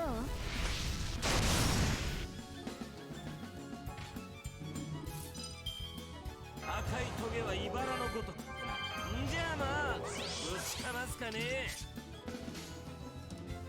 呪い任せな。 Yeah, Martha didn't do anything. She's level 9 or whatever.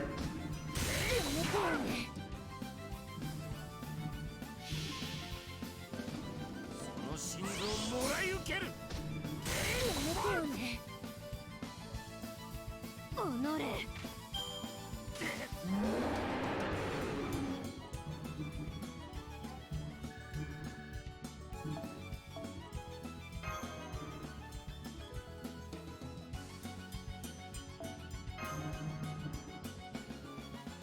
All right, 2 more, and then we might need to farm some to get other things from the shop because this account just needs everything because this account has nothing.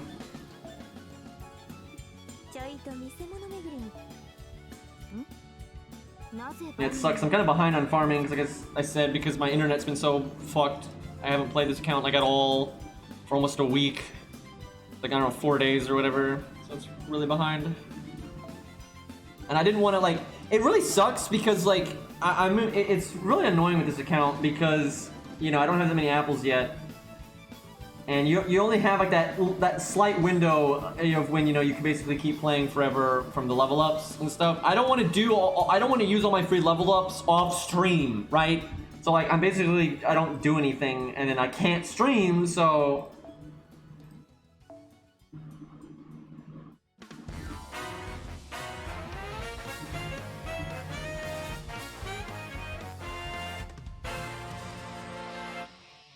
I literally never care about the NA streams, and I don't know why anybody does. They never, it's like, they just say stuff we already know. It's like, whoop-de-doo. You know, every once, the only thing they actually reveal that's even remotely different, right, from JP is like you might get an animation update early, or something like that. But like who gives a shit? Obviously people give a shit about the animation updates, but I don't need a fucking stream for that. Like, every NA stream they've ever done is like a catastrophe.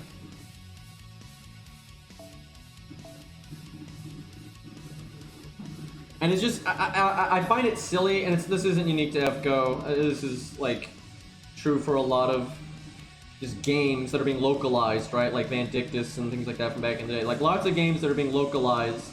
You know, the NA version is just, you know, 90% of it is just copy-pasting from the other versions, and the internet exists, so everybody knows what's on the other version anyway, right? And they try to act like it's new. They try to act like Lost Belt 2 is some new hype thing, like, no, but we already know what Lost Belt 2 is. We already know Zigguard's there, and Valkyrie's there, and Scatty, and blah, blah, blah. Like, there's nothing to fucking talk about, right? And they try to, like, make it some big hype thing when they're just repeating a bunch of bullshit that everybody already knows. It's just kind of sad. It's like there's literally like 5 seconds of new information, and then a bunch of like a bunch of adults trying to act like it's hype, talking about 2-year-old information, right? That everybody already knows about, and I'm just like, I don't get time for this. I can't even think of a game where that's not the case. Like whenever they're localizing a game from like Asia, and they're like they're really behind the Asian version. Announcements are always so underwhelming. And that's fine, there's nothing they can do about it, right? You just gotta own it up. I just think it's so dumb and a waste of, like, effort and, like, trying to hype these things up and everything when it's like everybody already knows what's in it.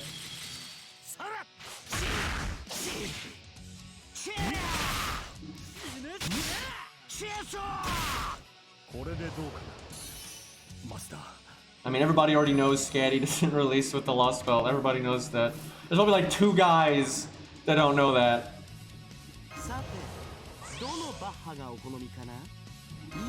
I'm guessing they're cheating. They are so cheating right now. I don't know this because I've never seen it, but I just know this game. what Hyde is going to do when he gets his NP is he's going to do his extra attack, which, you know, extra attacks from the AI do as much damage as, you know, almost as much as an NP, so it will one-shot you. That's so broken because, you know, on your end, when you have Hyde, there's no, like, burst damage you can do like that. You can't do your NP again for, like, a bunch of damage, right? That's not a thing. And normally when Hyde is an enemy, he has no NP bar. But they gave him an NP bar here, and I guarantee you, he fucking does his extra attack. There's no way he, like, transforms back into Jekyll, because he can't be bothered to, you know, make an animation for that.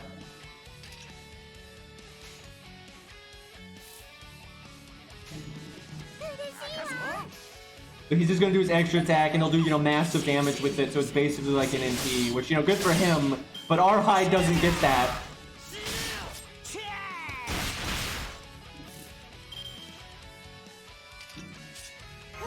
I don't know if it's really worth trying to save her. It doesn't really matter too much.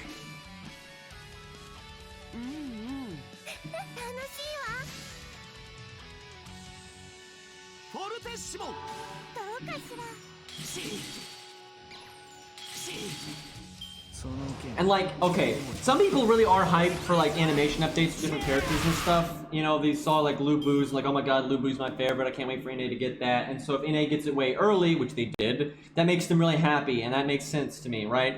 But it's not like, you can't make that like stream hype. Like, what are you gonna do? Show off his animations that anyone that likes Lu Bu has already seen his animations from JP, right? Anyone that's like hype about Lu Bu getting his animation update, they already know what his animations are. Because they've been out for so long, right? So it's just, the whole shtick is just so silly to me.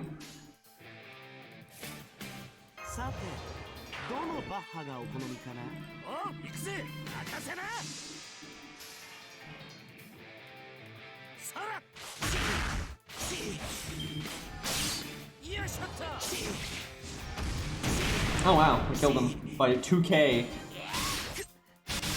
I kind of want Hyde to live because I want to see if he does his NP, but I'm so sure that he does. But I'll try to.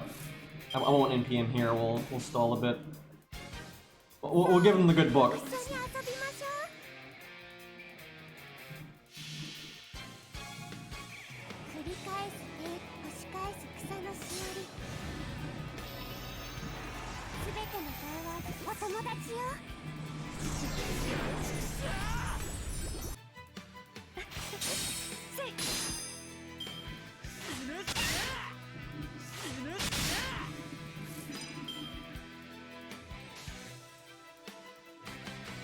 I guess we just do a really suboptimal combo here. Trying to not kill this man.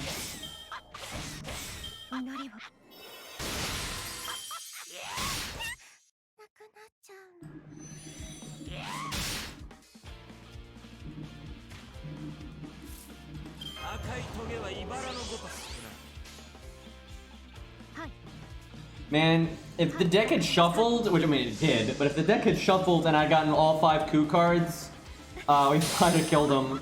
Because of the event CE, he's a berserker and he had defense down. Especially if he'd randomly crit. Yep, that's his extra attack, and just did super damage. Why can't ours do that?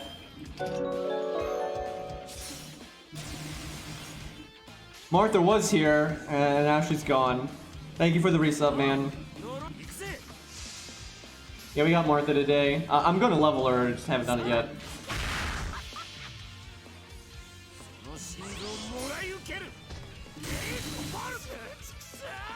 Did a little bit of damage there.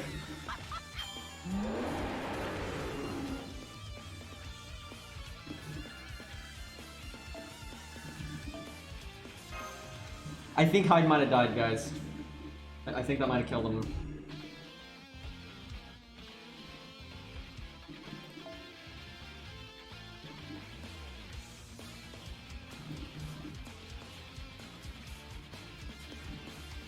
It's so rare to find anybody that slots a caster that is actually good for killing anything.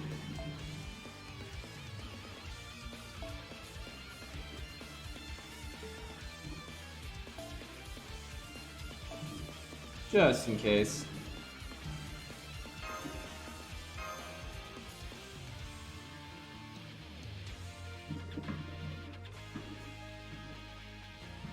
I mean, it's not NA's fault that it's a shit show.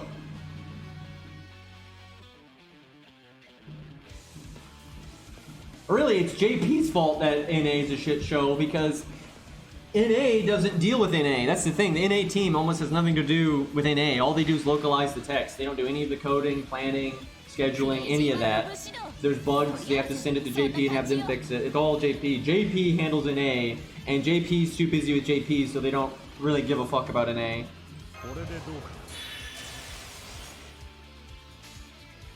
And on the one hand, you know, I get it. Time is money, and NA makes so much less money than JP. I'm not, you know, I get it. But you shouldn't make a version of a game if you're not willing to properly support it. And they obviously could have hired at least 2 developers for the NA team, so they had, you know, could do basic bug fixing and stuff. But they just can't be bothered.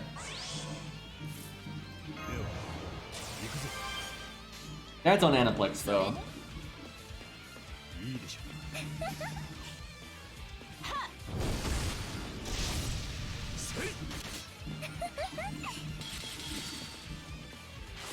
There's plenty of games that they put programmers on their localization teams and stuff because they want to be able to address, you know, minor mistakes and things like that. And some games have, you know, a lot more region-specific stuff that they do. But that is not FGO.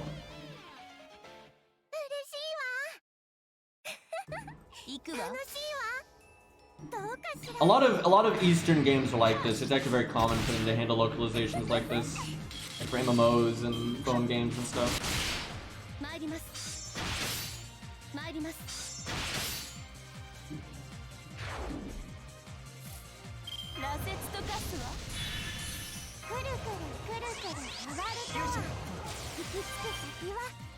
The Korean and Chinese version is not run by Aniplex. They're run by different publishers.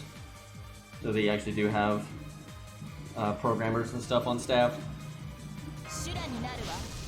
Because if they didn't, it'd be such a problem for them if they... Like, when NA made that fuck up where the banner said Nero was a 5-star, you know, regular red Nero, they said it was a 5-star, you know, the NA team didn't have a way of fixing that. They had to wait for JP to fix it for them.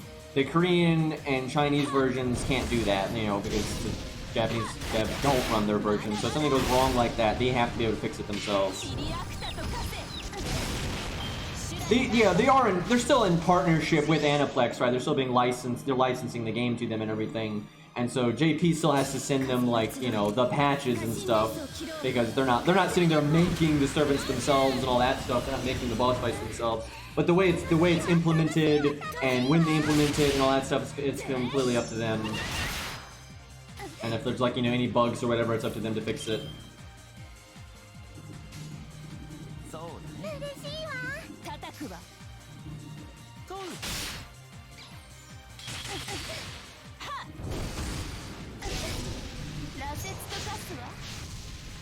I mean, people already ask me all the time if I'm rolling for Scatty.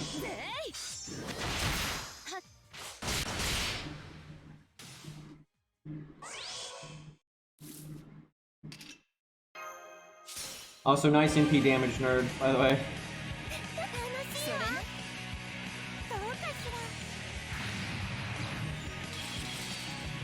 I've always said there's so many ways they can make the NA stream good though, like without needing to have devs and stuff. Obviously that would help, but like just play the game, right? And then like do fun things, right? Like, you know, do 1 and 3-star stuff, do solos, do you know, damage stacking, you know, do double Merlin stuff, right? You know, just do stuff, you demonstrate stuff on stream.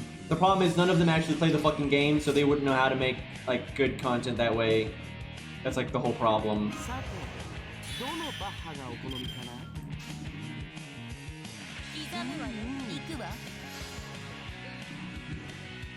That's how Vandictus was too, man. The localization team, you know, for NA didn't understand the game in the slightest. So if they ever tried to play it on stream, it was just a shit show.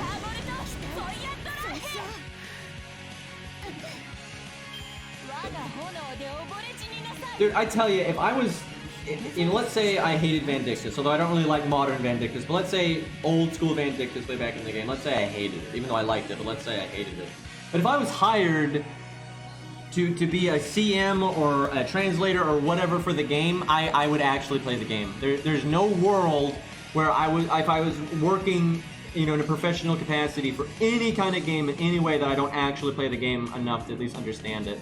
Right? I may not play it, you know, every waking moment or anything like that, but there's no way I'd work on a game in any capacity and not actually play the game. Even if it was a game genre or something that I really didn't like. It's just insane to me to work on a game and be like a moderator or a CM or a translator or a developer, for God's sakes, of a game and not actually play the game and understand it. It's just sad. Like, oh my god, watching, I remember the NA team play Vindictus was just the saddest fucking thing. Like, it was so obvious how oblivious they were to how, like, the game worked on a fundamental level, and I'm like, and you guys are in charge of this.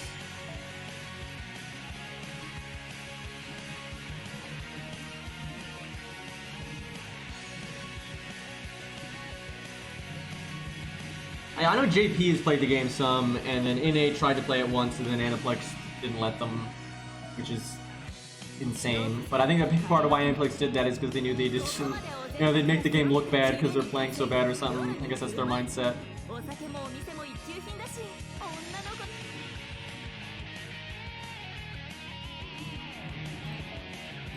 Alright, we got one more.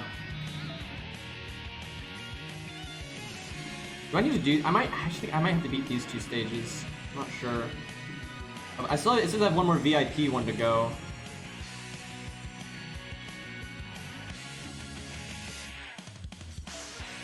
Might have to do those stages to unlock it. I don't think that's the case though.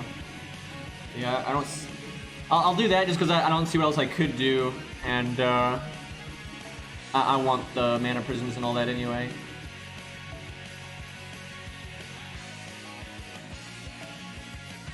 Gonna solo this. I don't even need the MLB damage CE. Fuck it. I'm gonna BRB 1 second. I need to get water. You get some energy, man. Running on its feet here.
Alright, I'm back.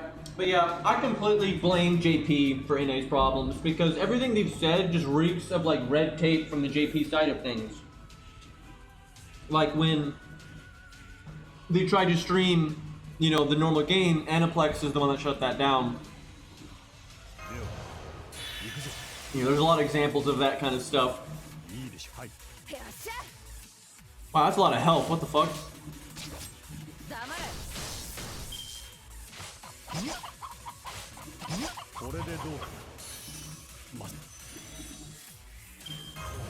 Yeah, that can happen a lot with stuff like this, especially with FGO because there's so many. Oh yeah, like, you know, Type Moon, they straight up said Type Moon forced them to translate it as Ultria, right? Like they knew that was stupid, but Type Moon made them do it. Look, I don't think the NA team actually has much control over like what's going on.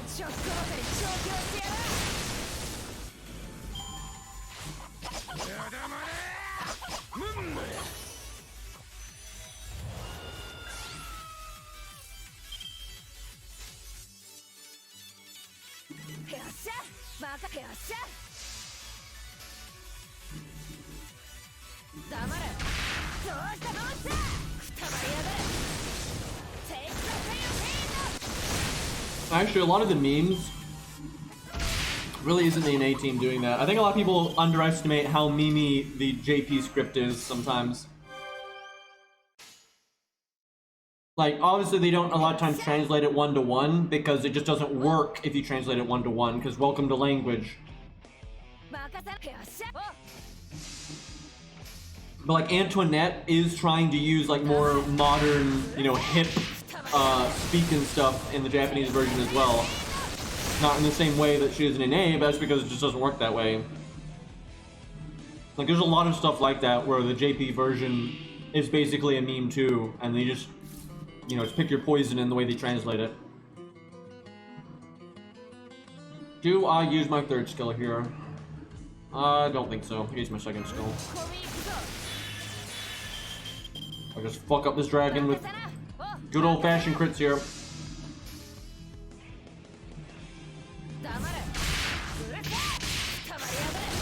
Wow. Easy.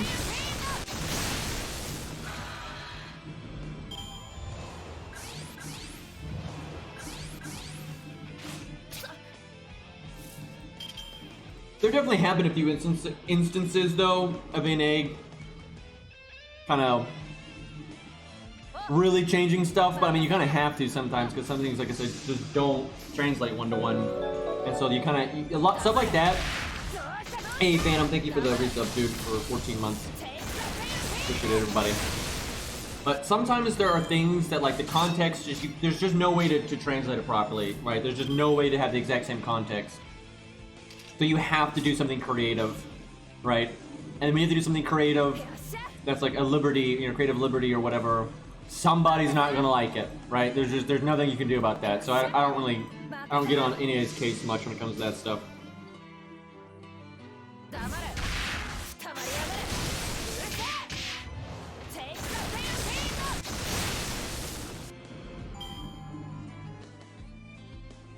The biggest issue I had with NA's localization, especially early on, was just how many like fucking typos there were.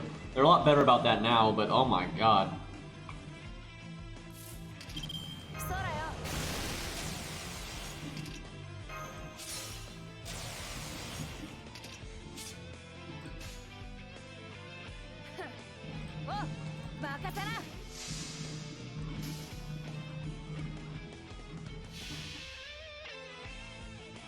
I mean, typos happen, but the issue is it's kind of obvious that they're really rushed for time, or they don't have enough staff for the time window that they do have. That's why so many. It almost looks like their first draft is what gets sent through. That's very much what it looks like to me, and that's why there's so many like random typos.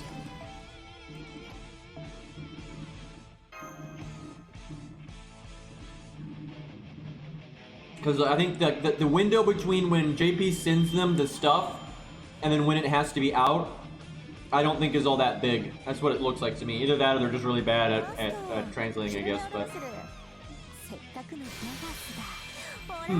I guess I just was the stage I needed to do.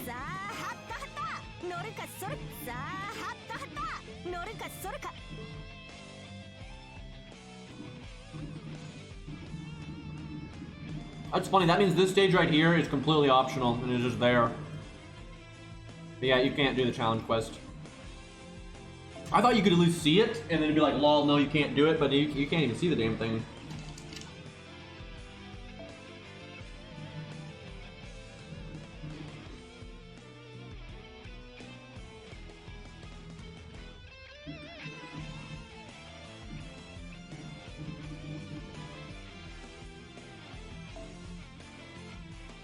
Oh boy, I don't know what that's CE. I don't know about that.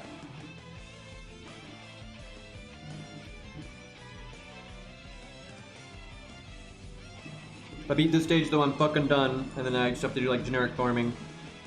I don't think I have to do that much generic farming either, so.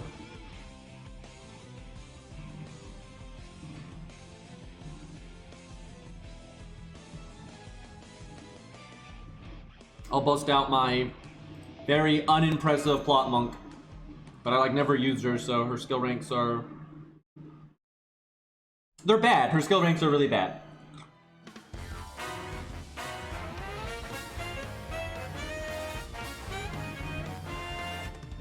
No, you can't.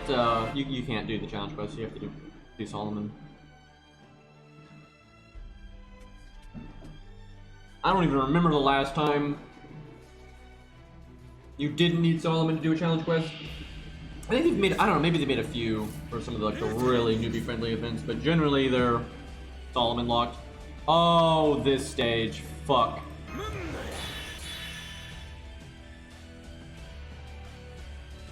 This is actually bad.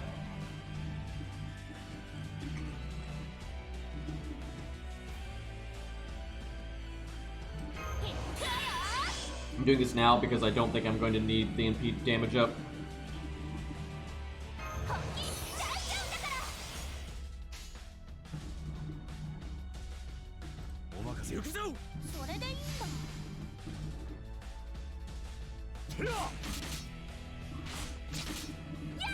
No, you obviously did not always need Solomon because Solomon wasn't in the game since the beginning.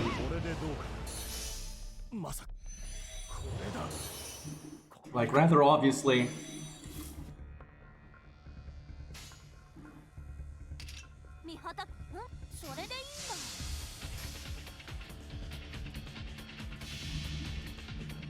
That's a good question. How did this dragon get in here? I don't see, like, you know, damage in the walls or anything.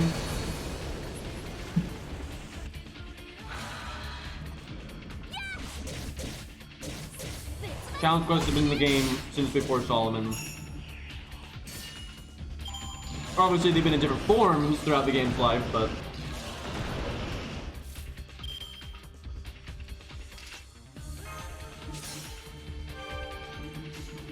there's been plenty before Solomon.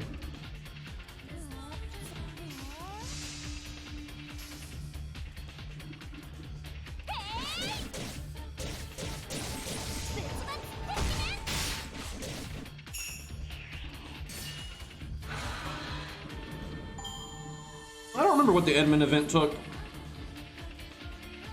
I don't remember if the rerun was any different. I think the rerun might have been, I don't know. I'm guessing it wasn't actually. It probably was America though, because I think they were it was somewhere in like London, America, Camelot era of the game. I think it was before Camelot though.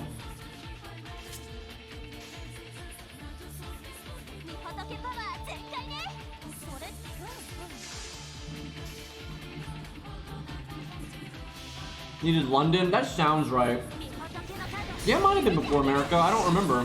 I know it's around that area, though, so it might have been America.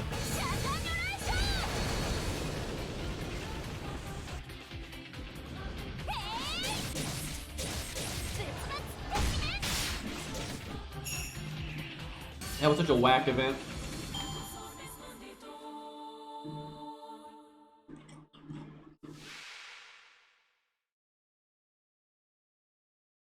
It's funny, break bars are so much better than, like,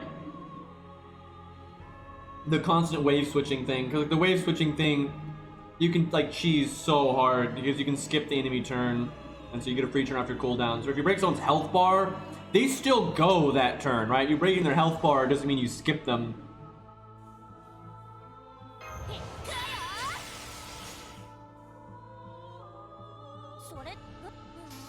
Where in that Edmund one where you had the 7 waves, anytime you cleared a wave, you switch waves and so you get a free turn. So that was really whack.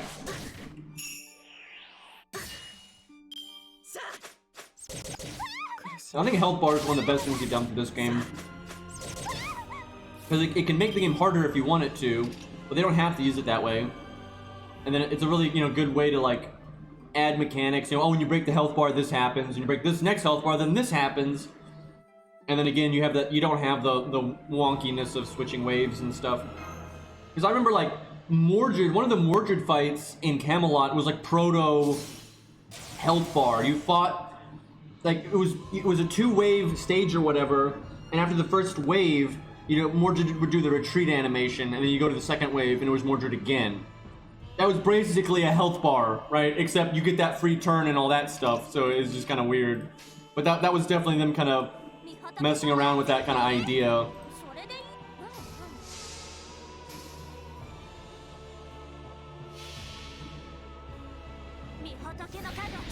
Yeah, I'm sure the Edmund event happened after London. I just don't remember if it happened before America or not.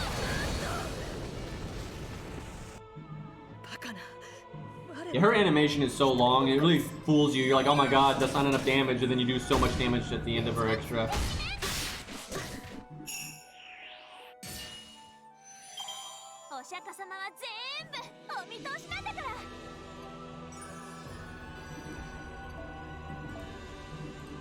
Alright.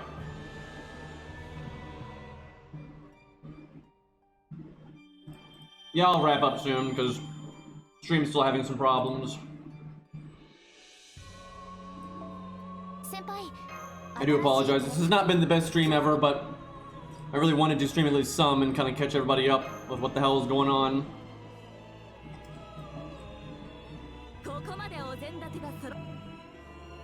Alright, let's take a look here, though. I guess we do buy these because they're not necessarily top priority for a new account, but they're still nice.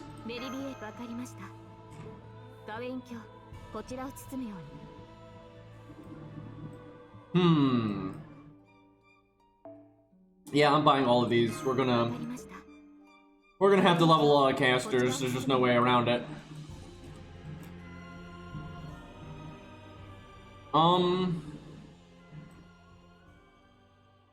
Maybe a few Lancer ones.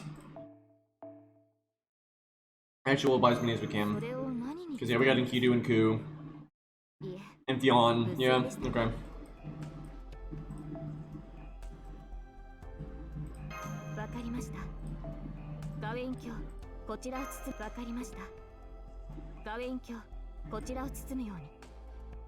Alright. I guess we buy these.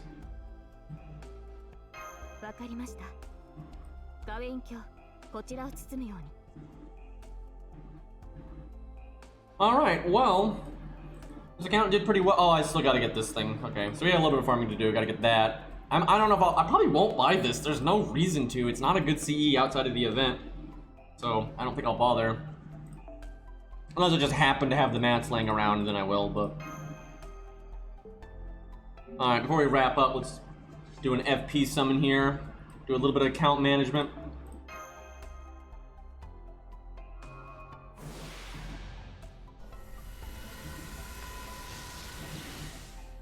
Oh! Look at that! 3 summon on FP, and we get our NP2 Robin. Alright, there we go. There's our damage. OP, man. Well, now I feel so much safer about Camelot now. I wasn't exactly jumping for joy at doing Gwaine with an NP1 Robin, but NP2 or higher, and I think we'll be alright. And you know, there's a decent chance we'll get him NP3 or more.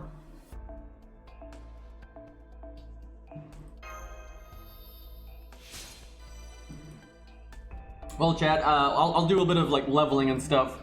So if anyone's got any last minute questions, now would be the time. Wow, you really effortlessly get her to NP5. You don't have to do anything. It just kind of happens.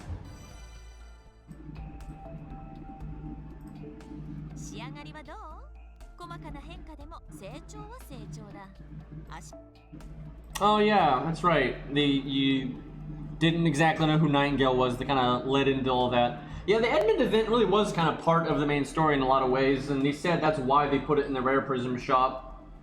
Especially because it kind of explains, you know, Edmund.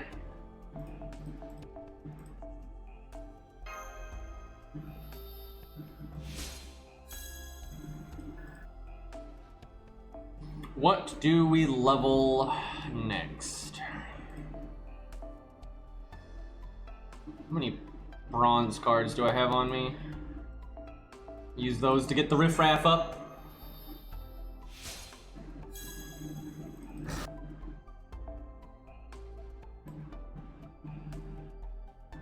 Man, I have so many units that I need to like level one time. It's crazy. If there ever was a unit I'd be tempted to not keep, it would be Kiyohime and Uriel, but it's still good to have, you know, them at NP5 and have one copy of them. Because sometimes they're an event servant or whatever.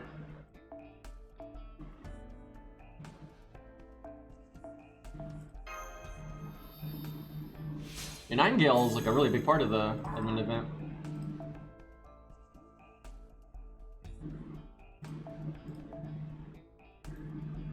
I actually kind of wish they did more events like that. Not necessarily the challenge side of it, although I enjoyed that, but like that was like a really specific event, right? It was really focused on Edmund and, you know, that's like one thing, and it wasn't like a really big sprawling event or anything. You know, I'd like them to do, it's kind of like a really blown out of proportion interlude, if you will.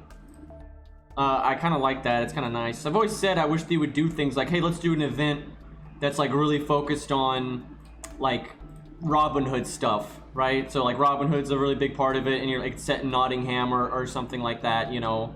Like I really would like events like that were like more focused on a certain side of the universe, and that really would flush that side of the universe out.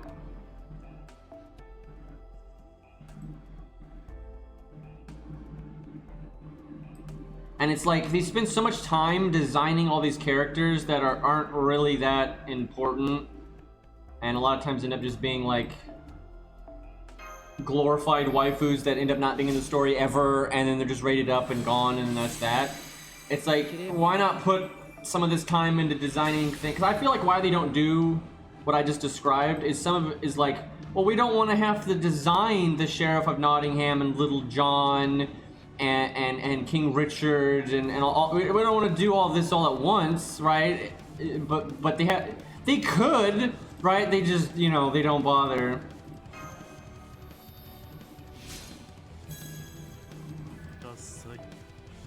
Yeah, I'm sure they'll do some animation updates. They basically have been doing that like every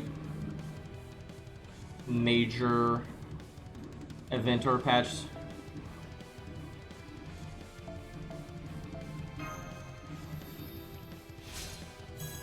Nightingale's getting hers. That's nice. Wasn't hers around then anyway though? I don't remember. It's been a while.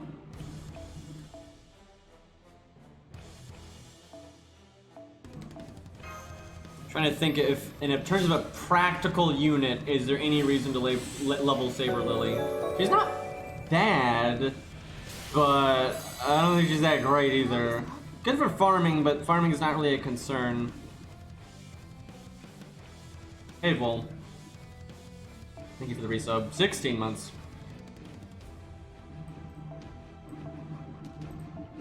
Like, Fergus is good enough for farming. Not as good as Saber Lily though, but then he's way better for challenge quests and main story, and he's just so much tankier that overall I think I like Fergus more, so I feel like Fergus is just the practical pick.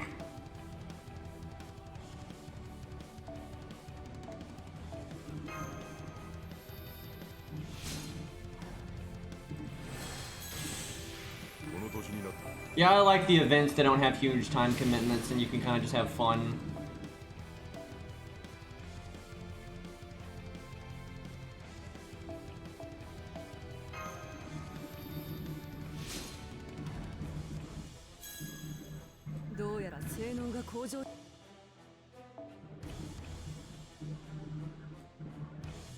And how many units did I not even level up once? Holy crap.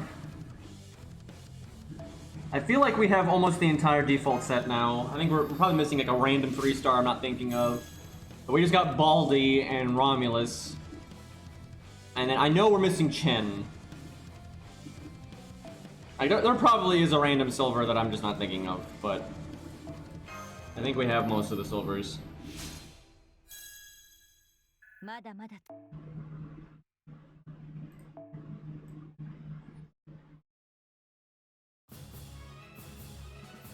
Yeah, it's like they use Darius for Nurgle and all that. They do stuff like that sometimes. But they also sometimes do make Roland and things like that, and then they don't ever add them.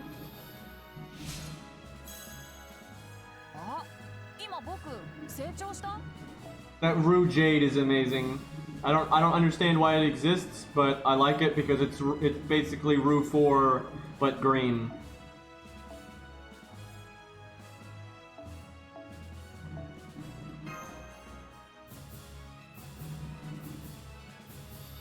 Yeah, obviously we don't have like the story locked ones and stuff, but you know they're story locked, so we couldn't have them yet. I don't really consider the story locked ones part of the default crew. Actually, don't know if we're keeping her or not.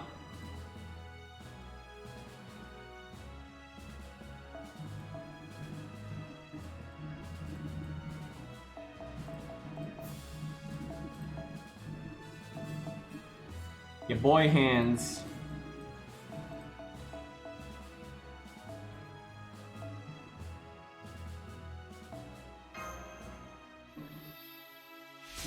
Yeah, I got spooked by Dion earlier. Probably not gonna level him though. Like I don't mind Dion, but I don't really hype him either. And I have George, so it's not much. It's not worth the mats and everything right now.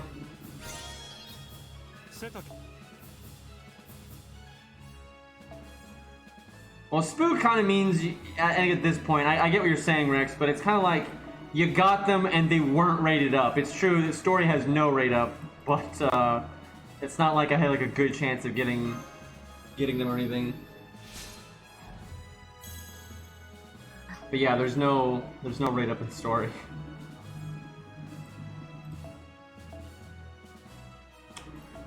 I actually don't know if we'll level Medea or not. We'll level her some, but Alexander's probably going to be our main buff removal guy. Yeah, Enkidu was our first 5-star. Which I really like Enkidu, like, a lot. But archers are not a problem at all. So it wasn't the most practical thing. Even though I think he's the best Lancer in the game, it's just, you know, a Grailed Coup keeps up so well that it's not really an issue. However, he is a huge help for so many boss fights because of his anti-divinity and the threat to humanity and all that stuff. There's some real troublemaker bosses that he can just laugh at.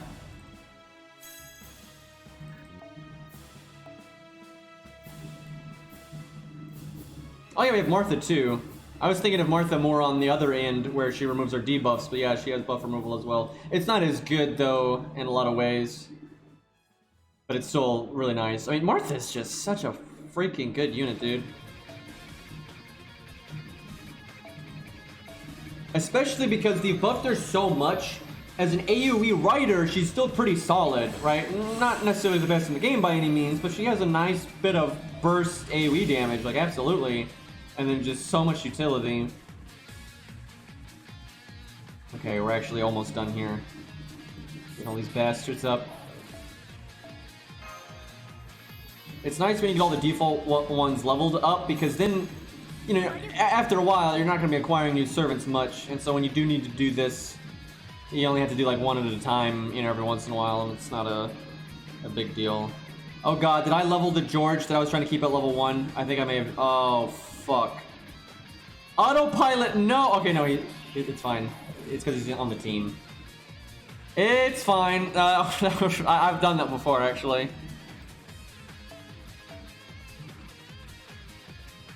I didn't want to have to get another George.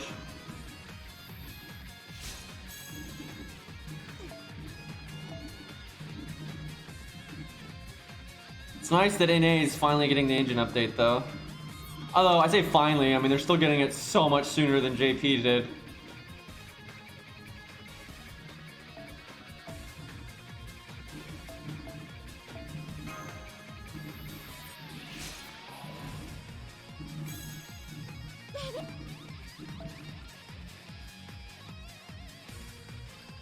I feel like this stream was kind of a shit show.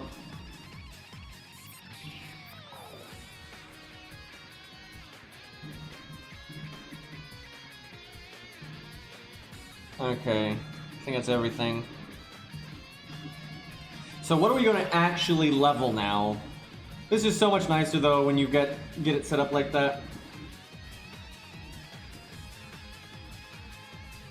I mean, Mozart, David, Robin are pretty high priority because they're good for America and Camelot. It's just they're not really needed for London.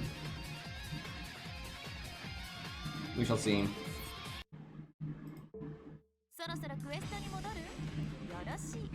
存分に試してきたまえ。 Yeah, that's what I was saying, man. They try to act like it's new when it's not, and like, well, you know, it's fine to announce it, but like, it's silly.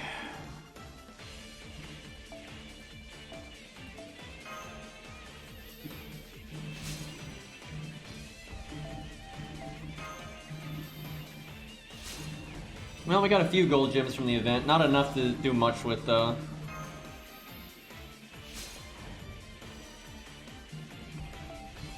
I was kind of low energy today, and then, like, the internet in my city still being so messed up kind of sucks.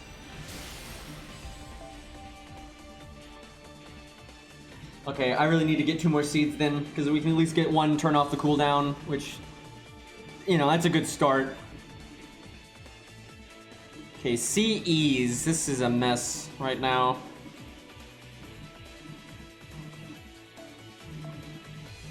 Okay, one step at a time here.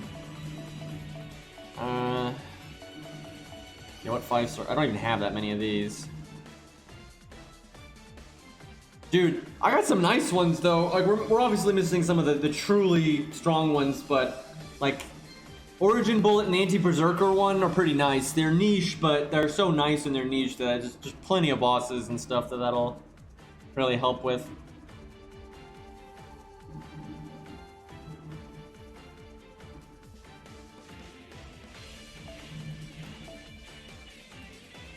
Should probably level Origin Bullet first, just because I'm not even gonna bother with CE bombs right now, but because I'll use it more. I'm not gonna use the Anti-Berserker one until we get further in the game. Oh shit.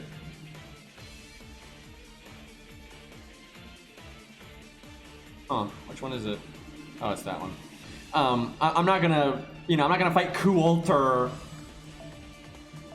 with the Anti-Berserker CE, right? That's silly. He wasn't designed for that at all. But when we get way later in the game, you know, like the Lost Belts and stuff like that, then I'll bust it out.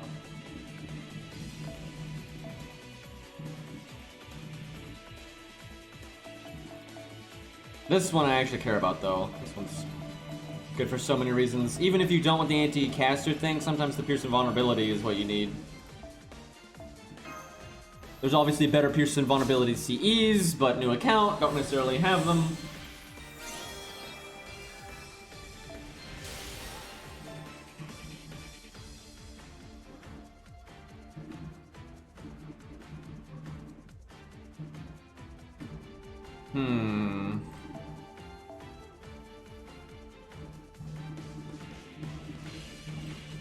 As weird as the summer event was for an account's very first event, it is nice that it came with a 50% starting MP CE. I'm already, like, that already puts us so far ahead of the fucking 1 to 3 star account in terms of CEs, man. This thing is so much better than Leyline.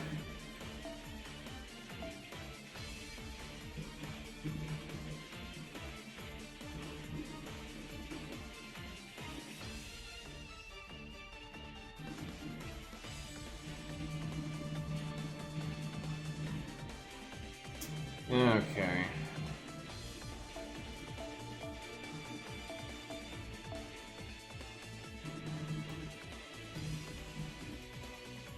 Wait, I only have 2 of this? I thought I had way more than just 2 of that. It is pretty nice when it's still not broken. Nothing too crazy here. Oh, I have Art of Death though, never mind. That's super good.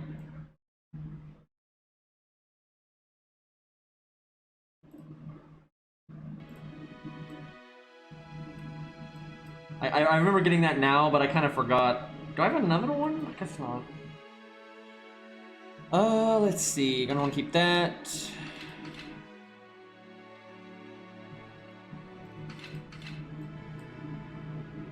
Fucking Millennium Tree. That thing is so garbage.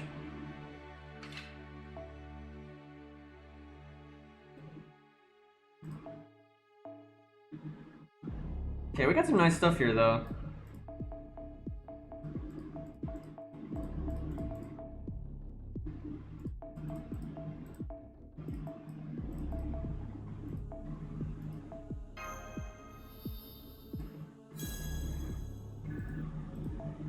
The summer CE is 50% starting NP, NP damage up, and then art crit damage up, which the art crit part is really specific and niche, but, you know, starting NP and NP damage up is good enough. You know, it's no gold in sumo, but it's still good. And then the fact that it's got the art crit as a bonus, you know, it's good. Certainly not the best 50% starting NPCE they've ever made, but it's good enough to get the job done. I should probably save these in case I want to get mana prisms. I'm not in any rush to get CEs leveled right now.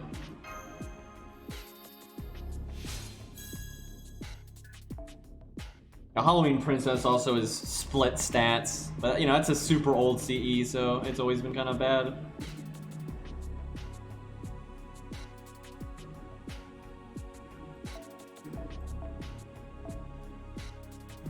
I have one ley line. We're probably still going to get Imaginary around or K-Scope before we MLB ley line. They just made it so hard.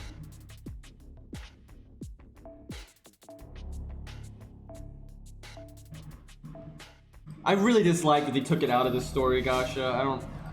It's like, what, did they think it was bad? Like, I don't get it.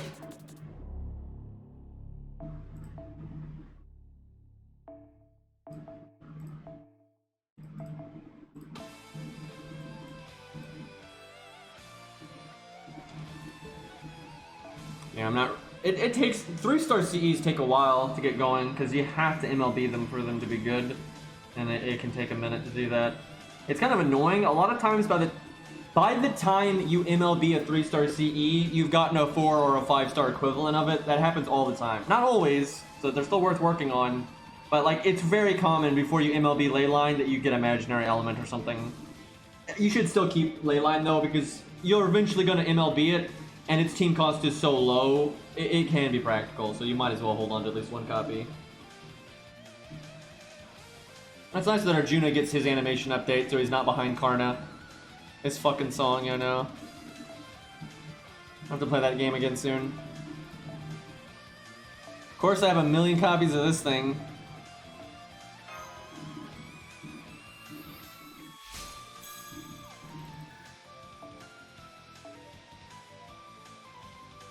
Are they giving NA SQ, I assume?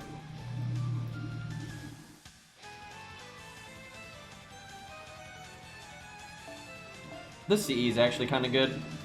I already have the 4-star upgrade for it though, and the 4-star version is way better because it's like attack and defense, and it's more, where this one's just attack.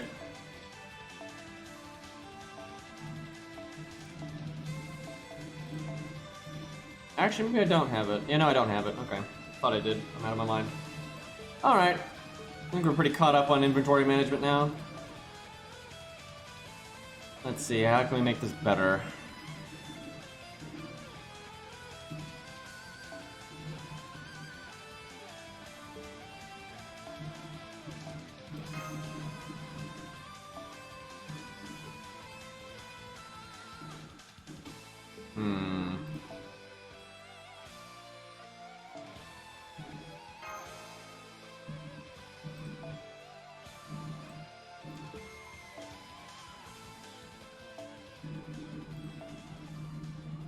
I really should slot the Hokusai, but I'm not gonna.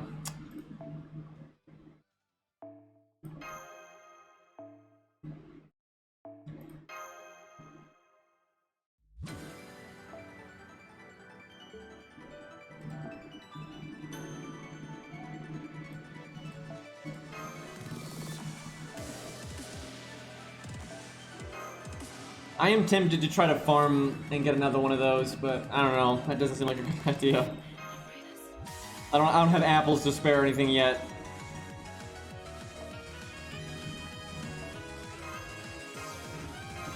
Alright. Alright, boys, thanks for hanging out. I think we'll raid somebody, and I don't know if I'll stream tomorrow or not, because I don't know when the hell they're gonna get the internet fixed over here. but I might try. I've been in the mood to stream so bad, and I didn't really get to do what I wanted to do today because the stream is still messed up and all that. I'd like to have a normal stream.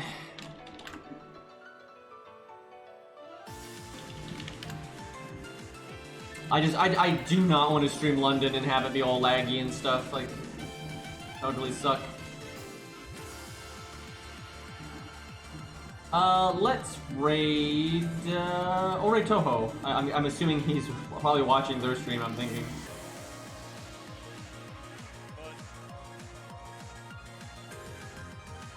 Maybe not, I don't know. Alright. Maybe I'll see you guys tomorrow, but like I said, I can't really guarantee anything until the internet gets fixed, so... But have a good one, everybody.